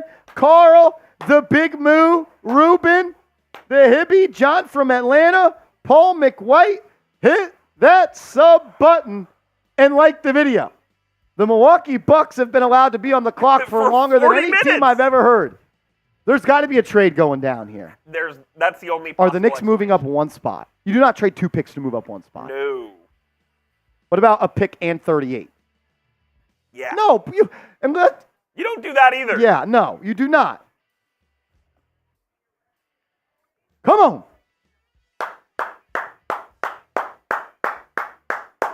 Here we go. We have Hit the that New like York button. Knicks. Subscribe to the channel. Tyler Kolek, Ryan Dunn, and Kyle Filipowski. Those are my three guys. Is Giannis getting traded? Okay. We have a pick. Oh, Lord. With the 23rd pick, the Milwaukee Bucks are selecting Please no Tyler Kolek. A.J. Johnson, the guard out of Texas/Australia. Okay, because I was very unsure what that school was called. He was a That's not a he was school. a Texas Longhorn signee. Then he went to the NBL over in Australia with the Illawarra Hawks, and now your New York Knicks are on the clock. Knicks are on the clock. Let's go, baby. Give me some LGKs in the chat. Get If the you're ready LGKs for the going. New York Knicks to make a pick, give me some LGKs. As OM1995, we see your super chat. We'll pop that up in a little bit. Thank you for the love. He says 50,000 subscribers on the way. Another big shout out to you, Marsh and Coop. Shout out to you, Shout my out. man. Shout out to you. As the New York Knicks are officially on the clock, they own pick 24 and they own pick 25. So we'll be talking Knicks for the next 15 minutes or so. My mindset going into this pick is draft a player at a position of need. And I think that comes down to the Knicks could use a point guard that can run and set the table when Jalen Brunson needs a breather, injured, or is tired. I also think a big man can make a lot of sense. Unfortunately, the big men that I have fallen in love with are obviously off the clock. If there's one I would select, it would be Kyle Filipowski at a Duke. His ability to stretch the floor provides you a little bit of diversity in your center portfolio with either if you bring back Hartenstein or Mitchell Robinson. We also know that Ryan Dunn is someone that the Knicks have spent a lot of time scouting. He's a CAA client. They've had him in for some individual workouts. Ryan Dunn is someone I'm sure the New York Knicks are interested in as well. As we are officially on the clock with the Milwaukee Bucks selecting A.J. Johnson, the guard. Here we go, here we go. Probably going to be another 5 or so minutes, but we'll be breaking it down here. Is that official? As Adrian Wojnarowski is reporting that the New York Knicks are making a trade to the Wizards. We do not have more details at this time. Breaking news, the New York Knicks are making a trade. I think this feels like they're going to package 24 and 25 for a future first-round pick. The New York Knicks are making a trade. I'm going to pull up Twitter just so I can stay. Oh, my gosh. They sure do know how to give you blue balls, don't they? The Knicks are trading number 24 to the Wizards. They currently still have pick 25. Currently. Here's the official deal, as we do not know what the Knicks have gotten back, of course, but they have traded number 24 to the Wizards. This team is unbelievable. Oh, my Atlanta. So the New York Knicks have traded pick 24, and Washington is selecting Keyshawn George. The New York Knicks have traded out of the 24th overall pick. It never fails. Of course they are. They're on the clock again, though. Well, they're back on the clock at 25. All right, I'm going to close TweetDeck after I tweet out. This guy is really giving us blue balls. Maybe I'm being a little bit dramatic considering we just got OG and Mikal back, but oh, lordy, lordy, lordy. Give me Tyler Kolek. I want Kolek. We do not know officially what the New York Knicks have gotten back in this trade, but what we do know is that they are no longer picking at 24. Keyshawn George is going to the Washington Wizards, and the New York Knicks are back on the clock at pick 25. The Knicks are back on the clock at 25. I am hoping that this pick, they're getting a future first-round pick. That's the only way this would make sense. Because if you don't get a first-round pick, I don't know. But even then, it's going to be heavily protected, and you already own a heavily protected Will it be like a first-round pick swap? Oh, it'll be even worse. The Wizards, don't the Wizards pick at 26, right? They did. Yeah, so it could. They could. There's- Could they have 25 and 26? Knicks traded 24 to the Wizards for 26 and 51. So the Knicks are on the clock at 25 and 26. Correct. The New York Knicks moved back 2 spots, and all they got was a pick in the 50s? 51. Yeah. So the Knicks moved back 2 spots and add pick 51. Okay, they might still be taking 2 players. Let's go! Bring me Tyler Knicks! Kolek, bring me Ryan Dunn, or bring me Kyle Filipowski. Back on the clock for 2 picks in a row. You can't make it up. You can't make it up, man. Oh, my gosh. The New York Knicks are the Dallas Cowboys of the NBA. This is some Cowboy shit. Oh, my God. They do. Yeah, we don't draft at all. Ever. Will the Knicks There's package another these trade 2 coming. picks? There's another trade coming. Hey, at least we got 2 picks tomorrow to look forward to. Maybe. Maybe. Is there any way to update this guy to next with the Knicks? What do you mean? Well, the Knicks on the 25th and 26th pick. Yep. So, Knicks, perfect, thank you. Who should the Knicks draft? It's 3 of my guys are still available. Well, it was 2. I didn't have. We'll add Filipowski. We'll add He counts. Filipowski. He counts. Kolek, Dunn, Filipowski. Kolek, Dunn, Filipowski. Kolek, Dunn, Filipowski. Or trade both picks Also, and of Mitchell note, Robinson for a the star. Knicks will save about $100,000. I'm so glad they did Of that. note. The New York Knicks save $100,000 on the salary cap sheet. Is this strategic because they know the number that Hartenstein would select? Could this mean Hartenstein's back? They might know the number. They have to know the number. Oh, man. I mean, I don't mind the trade back. You net a first-round pick, and we didn't want Keyshawn George. Should the Knicks draft Bronny right here, maybe? I'm telling you, dude. Why not? You have 2 picks. Hold it hostage and then go get AD from the Lakers for Bronny?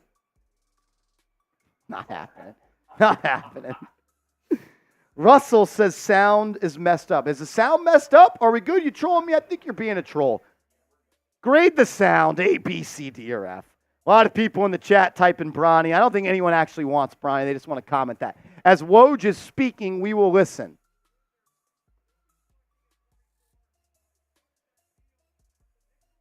Well, of course, ESPN had the wrong L3 with the remaining picks after the trade was already announced. We learned nothing from that. Okay, Knicks on the clock at 25. Knicks on the clock at 26. And we are still probably 10 minutes away from a pick being announced because ESPN still has the New York Knicks at 24 on the clock. This is a joke. Good thing we got Jay Billis up there, though. Oh, man, over 2,000 people watching. If you haven't yet, please subscribe to the channel. Would greatly, greatly appreciate it. Sub for Knicks Dubs. Let's go. We've had almost 300 real ones join us already today. Become part of the family. Be a real one, be a real one. And if you are subscribed to the channel, drop a me in the comments section. I want to know who the real ones are. If you're not a real one, I don't want you in here. So type me. Let's go. I mean, what is going on? Why is the draft getting slower as the day goes on? It should be getting faster. If you don't pick in the lottery, you should get 5 minutes. Poor Keyshawn George. Poor Keyshawn George. He just had Adam Silver say he's drafted by the Knicks when in reality he was drafted by the Wizards. Now he's going to go put on a Knicks hat, take pictures for the rest of his life, and never play for the New York Knicks. The biggest moment of his life was ruined by Adam Silver. We got a new CBA that prohibits rich teams from doing rich things, but we can't fix the NBA draft. All righty. Your New York Knicks are officially on the clock. As Lucas Chin says, they blue balling us, man. Kind of.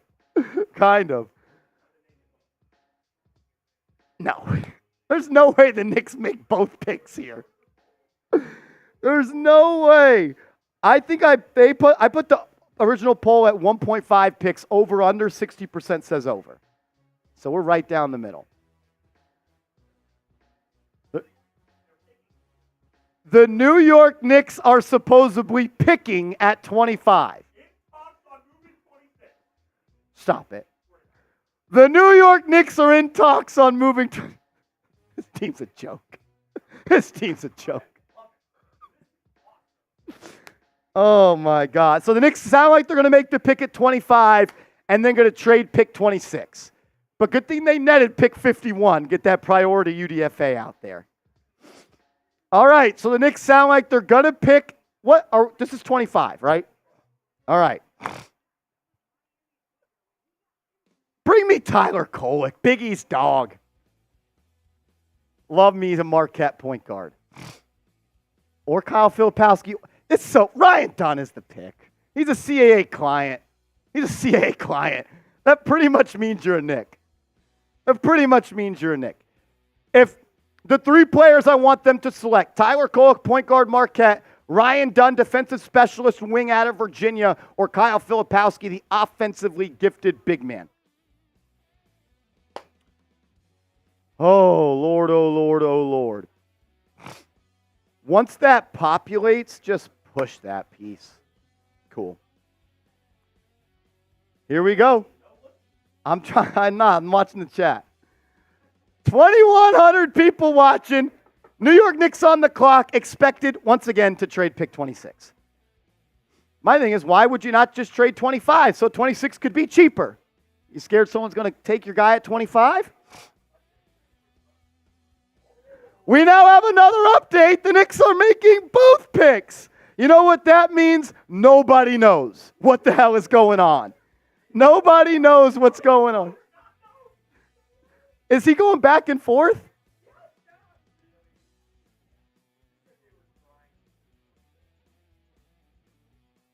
Oh, Lordy, Lordy, Lordy. Here we go. New York Knicks on the clock at 25. They own pick 26. They also own pick 38, and they pick up pick 51 in the deal with the Washington Wizards.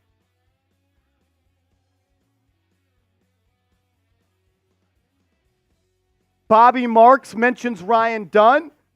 We've talked about him at length on this channel. Best defensive player in the draft. I would also like Tyler Kolek, a pro-ready prospect that can come and run your second unit.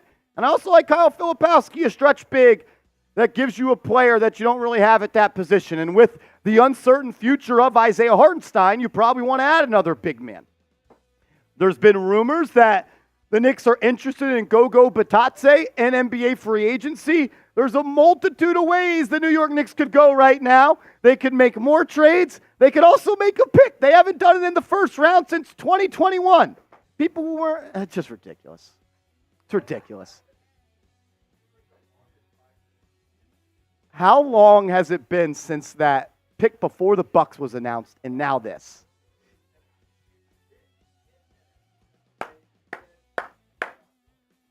Nice. 5 minutes on the clock. All right. Knicks on the clock. They're on. I hope it's not Johnny Furphy. We do not want Johnny Furphy. I mean, at this point, you're picking 25th in the draft. You're hoping you hit a home run. I think you'd have more chance if you used a real good bat and you got Ryan Dunn, Filipowski, or Kolek. But I don't really know much. I don't know much. I think we're getting close. I couldn't tell you, though. Minute 20 left on the clock on ESPN, which means the clock in the green room's probably already gone off. They are working the phones. They're trying to trade the 25th pick for the 27th pick right now for more time to negotiate. 2,100 people watching. If you're ready, type me. If you're ready, type me. Is that Big L3 going to say the school that they came from? Cool. Tyler Kolick, stop it. Stop it. Stop it. All right, they made a pick. The New York Knicks have made a pick. They own the 25th pick in the NBA draft, and they finally have done it. Their first round selection since 2021. And they finally made a pick. I'm not sure who it is. I'm excited to see. I don't know what they're going to do. I will say it one more time before I see it. Tyler Kolick, Kyle Filipowski, or Ryan Dunn. If I had to guess, I don't know. I would say the pick is Ryan Dunn. If I had to guess. If I had to guess, I would go Ryan Dunn. But I don't know much. I just a YouTuber here with a widow's peak. I'm a little nervous. Why this isn't coming around? This makes me feel like this guy might not be in our database. Okay.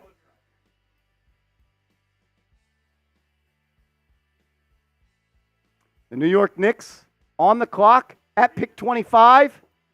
And here we go. And it is my worst nightmare. I literally said this 10 minutes ago. The New York Knicks select Pacome Dadier, the international wing. Oh, Lord, what are we doing? What are we doing, Leon Rose, man? It's unbelievable. He will not be on this team next year. He will be probably overseas or in the G League. This is a joke. He's a skilled player. We've done a mock draft on him before. I'm glad we did that so I at least know a little bit about his game. But, I mean, I don't really have much words for this. It's hard to be upset with what the Knicks are doing right now, but this one is a little bit. This is some bullshit. That's just what this is. We waited all that time for fucking Pacome Dadier. This is a joke. Hey, guess what? We're back on the clock, baby.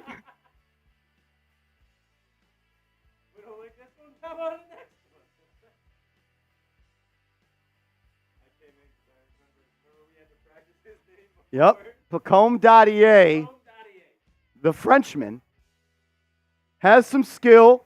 He won a bronze medal in 2022 at the FIBA U17 European Championship playing with Germany. Wow. Can you pronounce that team name there? Ratio Farm? That's what it looks like to me. What is this, a Twitter post? The Ratio already, Farming? Oh, that's for Pacome Dadier. Never mind. Oh, man. Pacome Dadier, an 18-year-old 6'8 NBA draft prospect. He's been climbing mock drafts and was projected to be selected in the first round. 36-inch vertical, spaces the floor, and can get his own shot. He's a skilled player. He's got a little offensive bag to his game. I just would have liked to seen a player that's a little bit more pro-ready, that can come and contribute right away. All we heard all draft process long was about the Knicks are looking at older college players that can come in and make an impact right away. I'm not sure Dadier is even on the Knicks next year. Obviously, they fell in love with this player. I just don't know about it, man.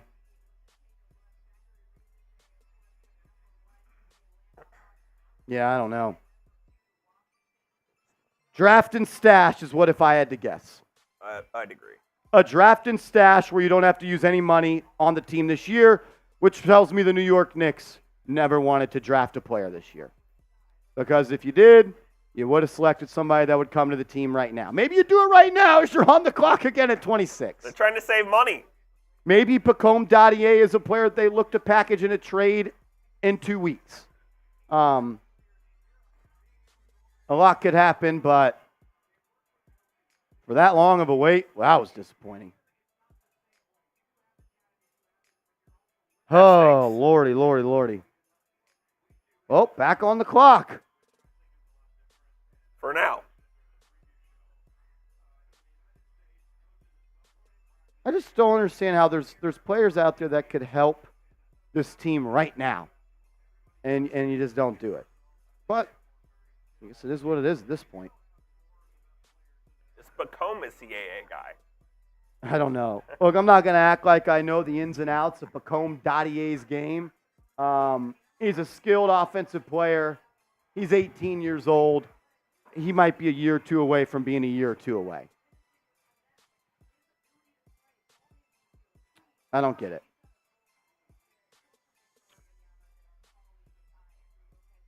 Yeah. I mean, you just drafted a guy who averaged 7 points a game in the German league. I don't know, man. Yeah, he's only 18. They're trading. As the New York Knicks are trading pick 26 To the Thunder. to the Thunder. This is a fucking joke.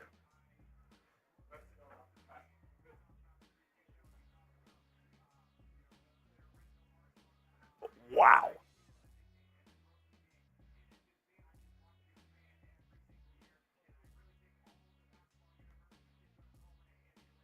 Nobody hates the NBA draft more than the New York Knicks.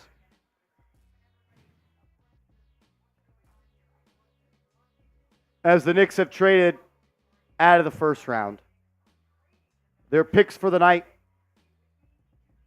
are done. And you walk away with Pacome Dadier, who I think you might have been able to get at 38. That's disappointing. It is. That's very disappointing.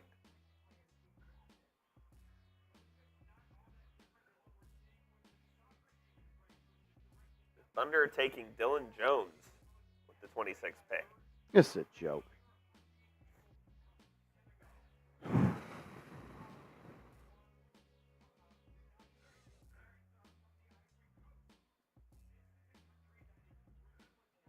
Do we want to do a pick cut here for Dadier and break the trades down? And Yeah, let's just wait to see if we get any details on this. Okay.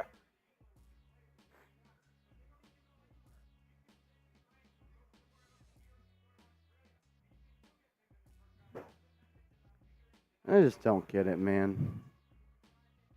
It makes no sense.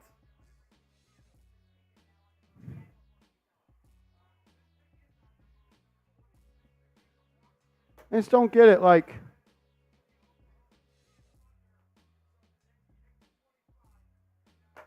Tyler Kolek was an easy pick there. Ryan Dunn, an easy pick there. Kyle Filipowski, an easy pick there. I think they were just trying to save all the money they can to try to go get Hartenstein back. So they saved $5 million by not taking if Dadier's a stash. Yeah.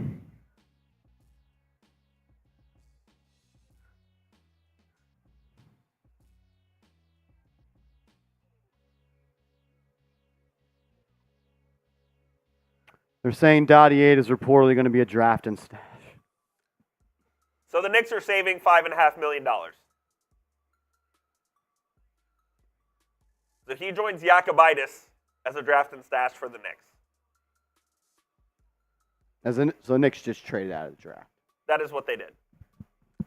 Then why do you have 2 second-round picks? You're going to have to pay them probably $2 million, $3 million. Like, are you going to trade those picks too?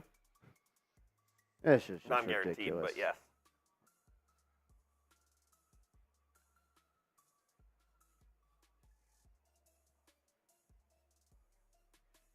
Could the New York Knicks have netted a potential first-round pick from the Thunder right here?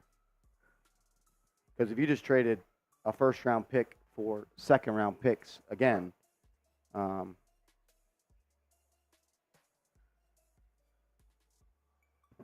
You drafted and stashed the guy to save $5.5 million to try to re-sign Isaiah Hartenstein. That's how I can rationalize it. I know it's not what you want to hear. Yeah. I know it's not what Knicks fans wanted coming out of the night. Knicks gets 5 second-round picks from. 5? What are we doing, dog? Jesus.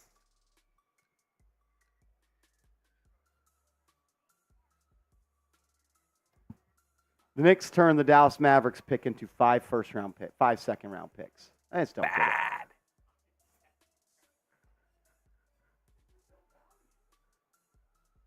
Oh, what the fuck? That's why I hate doing draft videos, because it's shit's just a waste of time. Shit's just a waste of time. Well,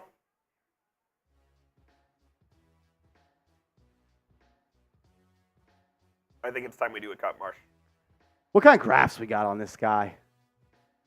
You got the quote draft, got the list 4 stat, got the player pick.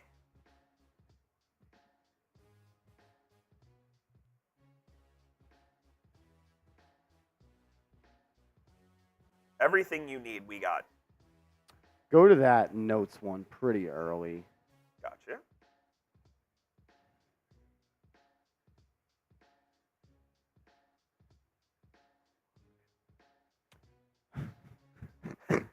Kevin O'Connor, shades of Michael Finley for Bacome.ea. Oh my God.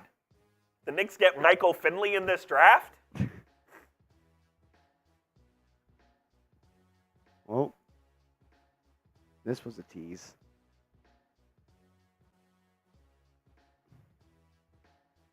Bacome.ea? All right. God fucking damn it. All right. What was this with the 25th pick? Yes. Where's he from? He is from France, played at Ratio Farm in Germany. I don't know how to say it, Ratio Farm, just played in Germany. He played in Germany. All right.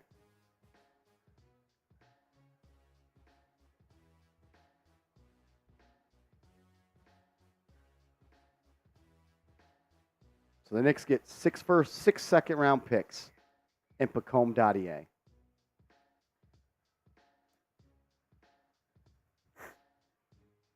just don't get it. Because my laptop is now frozen. All right. Ready? Let's do it. Here we go. With the 25th pick in the 2024 NBA Draft, the New York Knicks select Bacome.ea, the offensively gifted, young, potential-filled wing from Germany. Look, there was a lot of talk about what the New York Knicks were going to do on draft night. They owned pick 24. They owned pick 25. They start the day by trading the 24th overall pick to the Washington Wizards, which nets them the 26th pick, and then they get the 51st pick in the NBA draft this year. So now they own 2 picks in the second round. This is the first pick that you made, first trade that you made, excuse me.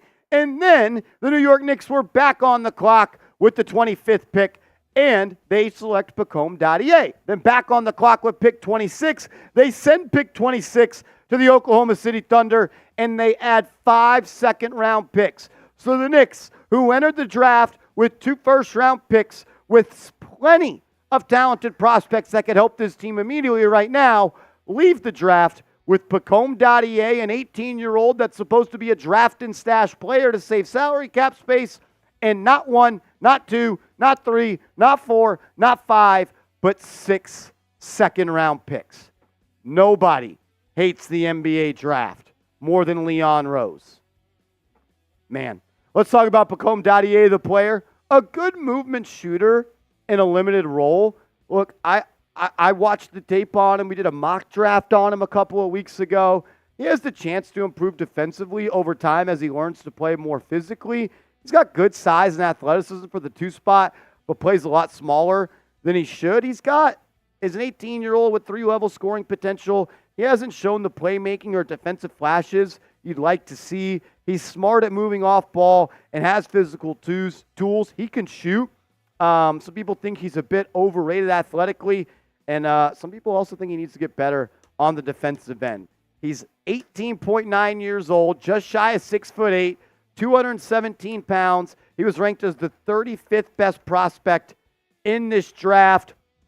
People think he's a pull-up threat, a good off-ball mover, a skilled shooter off the dribble. He's comfortable pulling up from mid-range, whether it's stopping on a dime or stepping back. If he extends his range, he could become a major scoring machine.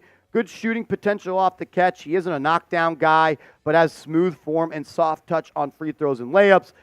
Decisive attacker off the dribble with a good first step and burst to turn the corner. He's capable of finishing comfortably with either hands and touch layups or finishing with power when he has room to take it off. Displays good vision for finding his teammates. His IQ shows when moving without the ball. He has a feel for getting himself open using relocations around the perimeter and cuts to the rim. He'll pounce on the mistakes made by defenders. A long-armed wing with a strong, wide frame in the upside to defend multiple positions as he matures. Some minuses: too sloppy with the ball. He makes inaccurate passes, telegraphs the ball to teammates, and lacks awareness when defenders are lurking nearby. I also think he's a year away from being a year away. He's not going to come over and play for the Knicks this year from what I've been told. Sounds like it's going to be a drafted stash. So the New York Knicks essentially defer the $5 million they would have owed to picks 24 and 25 if they made them, to maybe clear up some more cap space below that first apron to where they can go out and re-sign a guy like Isaiah Hartenstein. In that, you add 6 second-round picks as well. Look, grade the pick. It's a C for me at best. I thought there were players out there that the New York Knicks could have selected that would have helped them. We'll talk more about that around the corner and what this means for the future of the New York Knicks. But first, I got to give a major shout-out to today's sponsor, Chubbies. Go to chubbyshorts.com/chat. Use that promo code chat, and Chubbies will give you 20% off your purchase. With summer here, now is the time to get hooked up with our proud sponsor, Chubbies. All that information will be clickable down in the comments and description of today's show.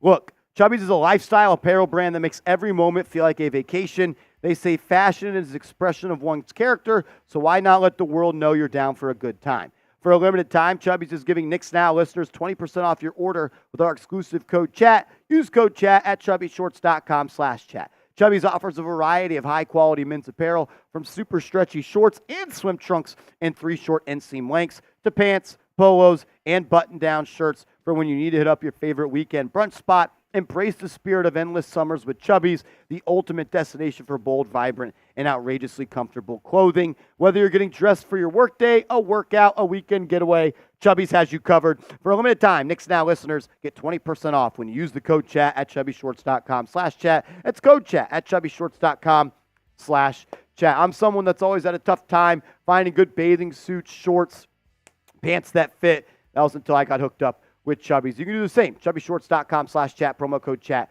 Get 20% off your purchase.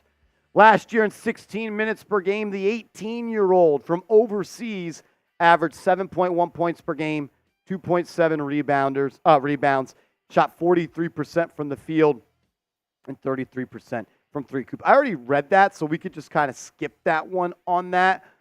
Look, overall, what do I have to say about this is the New York Knicks have decided to punt on the NBA draft once again.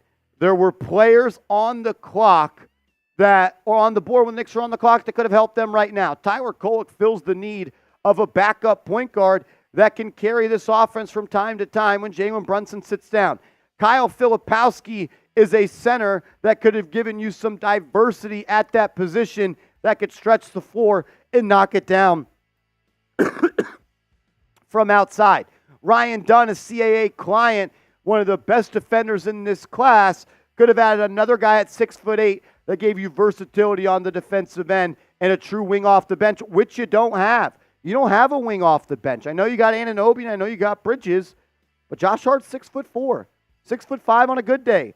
Dante DiVincenzo, 6'4". Like, you don't have that much size. You don't have a backup power forward. Maybe the New York Knicks are going to fill out their roster through the veteran minimum market. There's going to be more moves having to come because you don't want to be hard capped. I don't know what the Knicks are doing at this current moment. I'm sure they've got a couple of plans up their sleeve.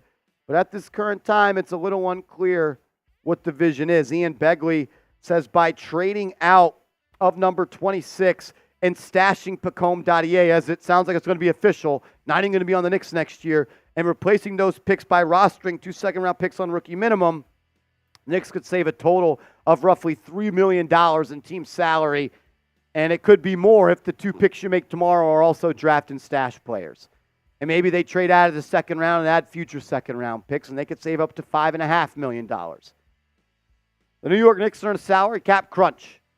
If they aren't able to change the trade package that's going to Brooklyn to acquire Mikal Bridges, you're going to be hard capped at that first apron, which is going to make it almost impossible to sign Isaiah Hartenstein. But maybe with these moves, they create more cap space, and it gives them an ability to re-sign the big man.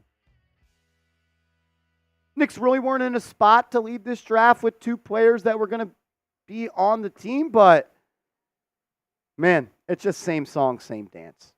They're never going to draft people with Leon Rose and Tom Thibodeau, it seems like. This will be the 2022 draft, 2023 draft, and 2024 draft. 3 drafts in a row. The New York Knicks do not have a first-round pick play for them.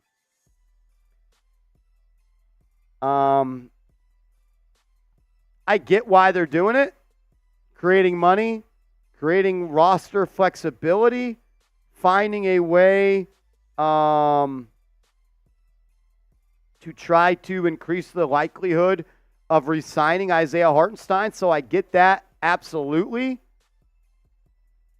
The only way I think you do this is if you get to a certain number, you're going to be able to re-sign Hartenstein. Because why are you doing all this and not and drafting players that could potentially be replacements at that cheap number? We're going to find out, though, very, very soon. Knicks have 2 picks tomorrow, pick 51 and pick 38. Do they make a pick, and will those picks, if they do make them, be on the roster next year? I mean, that's the question you got to ask at this point. Will the picks they make be on the roster, or will they be more draft and stash players? Let me know, yes or no. Make sure you are following me on social media, another place you could stay up to date on everything New York Knicks, at Marshall Green _. Hit me up over there. And the offseason is just getting underway.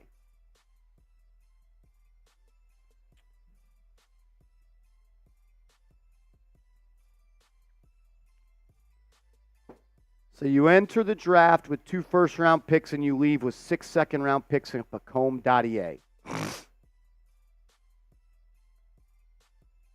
I don't know.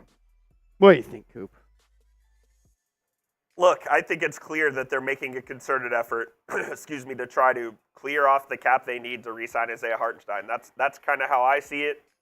You're drafting, stashing .Will. He's probably going to go back to Germany next year or whatever his parent club is and go play over in Europe. Look, if you're a Knicks fan, it's not what you want to see on draft night, but if it results in the re-signing of Hartenstein, keeping the team together, I think you just take it. I do. And even if you don't re-sign Hartenstein, you still are hard capped. It'll allow you at least to go out and maybe use that full mid-level exception because you're not yet over the tax. That's right. The Knicks have a plan right now. It does not involve young players, which at this point, you've pushed your chips in to be a contender, so Yep. I get it. Mark says this guy is the real deal.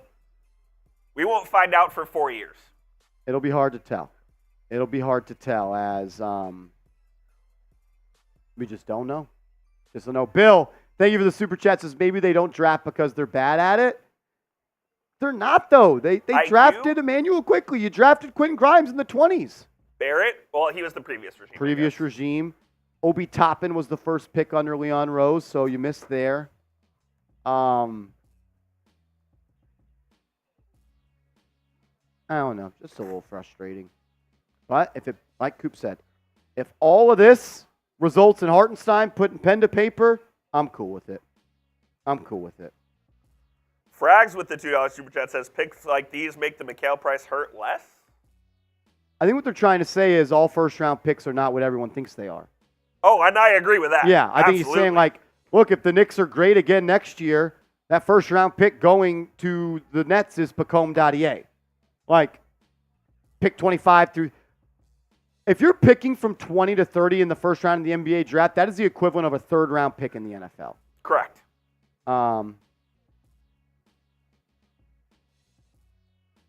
As Baylor Shireman, the last pick of the first he's round, such going a to Celtic, Boston. dude. I hate the Boston Celtics. OM1995 TV says Pacome and they trade 26. This is a joke. Martian Coop, any reasonable thoughts on this? I think we've kind of outlined this. If you re-sign Isaiah Hartenstein, I think that's where you can reason it. If you don't re-sign Hartenstein, it's a bad look. Bad look. My man Jason B with the 10 says, "In Leon I trust." Are you in that camp? I do trust Leon. Yeah, I do trust him. I'm hoping these moves just signal that we're closer to re-signing Hartenstein than we weren't. Agreed. Ryan Dunn didn't get drafted in the first round. He went to 28. To who? To Phoenix, I believe, right? Holy shit. Did Kolek go? Tyler Kolek is on the board. If Tyler Kolek is on the board at 38, but then, I mean, they're trading those picks tomorrow. Those are more drafting stashes. Probably. Filipowski get picked? Filipowski is on the board. And Leon, we trust. Until he gives me a reason not to trust him, I'm going to trust him, Jason B. You're 100% right. Soul Train says, always take the under for Knicks picks. Always take the under for Knicks picks. Carl, why do you say that? Why do you say that, Carl? Because the Knicks are not yet at the first apron. Because if they were at the first apron, they wouldn't be able to make any more moves because they are hard capped at the They're first apron. They're currently capped, exactly. They are not in the first apron yet, Carl. Oh, you asked, are we? No, we are not. We are not. We are probably about, I'd say anywhere from $13 to $14 million away from that first apron. Soul Train. Always take the under. Yeah. Always take the under.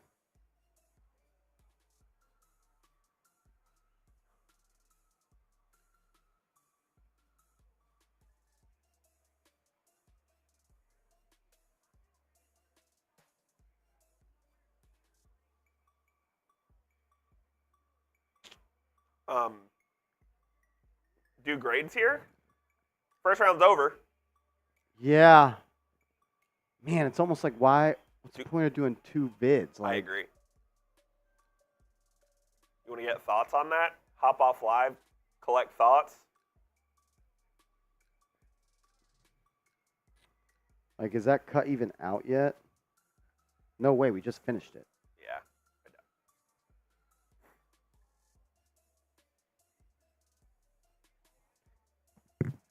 I don't think it's worth it, but up to you. I said in the video a C. You want to call Brett in here real quick and figure it out? Like, there's no, like, they're going to be 10 minutes apart.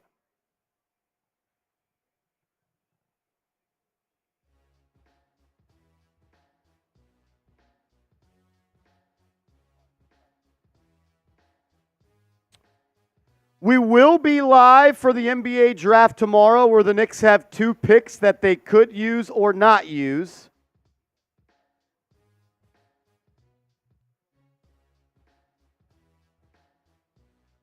Okay. Major shout out to everybody that tuned in tonight. I think we had over 42,000 people tuned in. We still got over 1,000 people watching.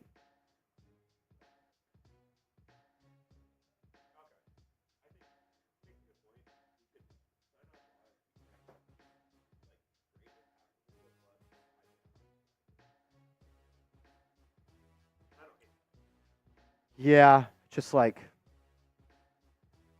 what are they going to be pushed out 45 minutes apart? Yeah. All righty. Evan asks if I'm going to waste your time tomorrow. Thing is, I had my time wasted. I was just live for 5 hours. I've spent hours the last couple of weeks scouting these prospects, and we walk away with none of them going to wear a New York Knicks jersey next year. So I think I am the one that had my time wasted. But, hey, I thought you made a great point. If all this leads to the road of Hartenstein re-signing with the Knicks, I'll take that. I'll take that. Macomb Dadier said he plans on playing in the NBA next season. Well, brother, you don't get to make that decision, I don't think. How does that work? If he wants to play and we don't want him to play. The Knicks tell him he's not going to be on the roster, and he will find a team in Europe to play for. I mean, it's a Leon Rose decision. Like, the Knicks control the cards here. Okay, because he says he plans on playing for the Knicks next season, not spending more time in Europe. I don't know if he has a choice in the matter. That's obviously something him and his agent, Leon Rose, and the Knicks brass will have to talk about. But And you don't make that pick unless you know that you could stash him, right? that's correct. Unless if the Knicks are planning on keeping Macomb Dadier on the roster, it's an even more bizarre pick. My dad just texted me, did we draft Ronaldo Bulkman tonight? Feels like it a little bit. That's funny. Feels like it a little bit.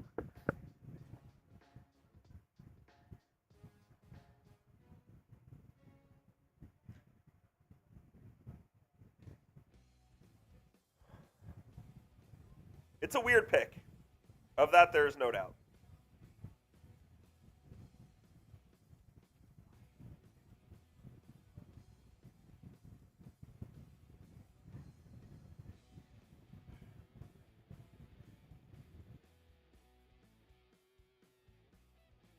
Well, MG, what are you thinking?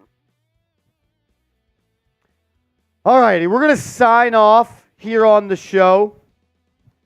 We'll be live again tomorrow for the draft to see if the Knicks actually do make a pick. Major love and major shout out to everybody that tuned in. Over 42,000 people. Appreciate you guys. Major love. And we'll be back tomorrow. So subscribe, turn notifications on. We'll have a video out in the morning for day 2 draft targets. Probably waste my time on that, but hope you guys watch it and enjoy it. And maybe an additional video coming out tonight. So stay tuned, eyes on the channel, and let's go Knicks.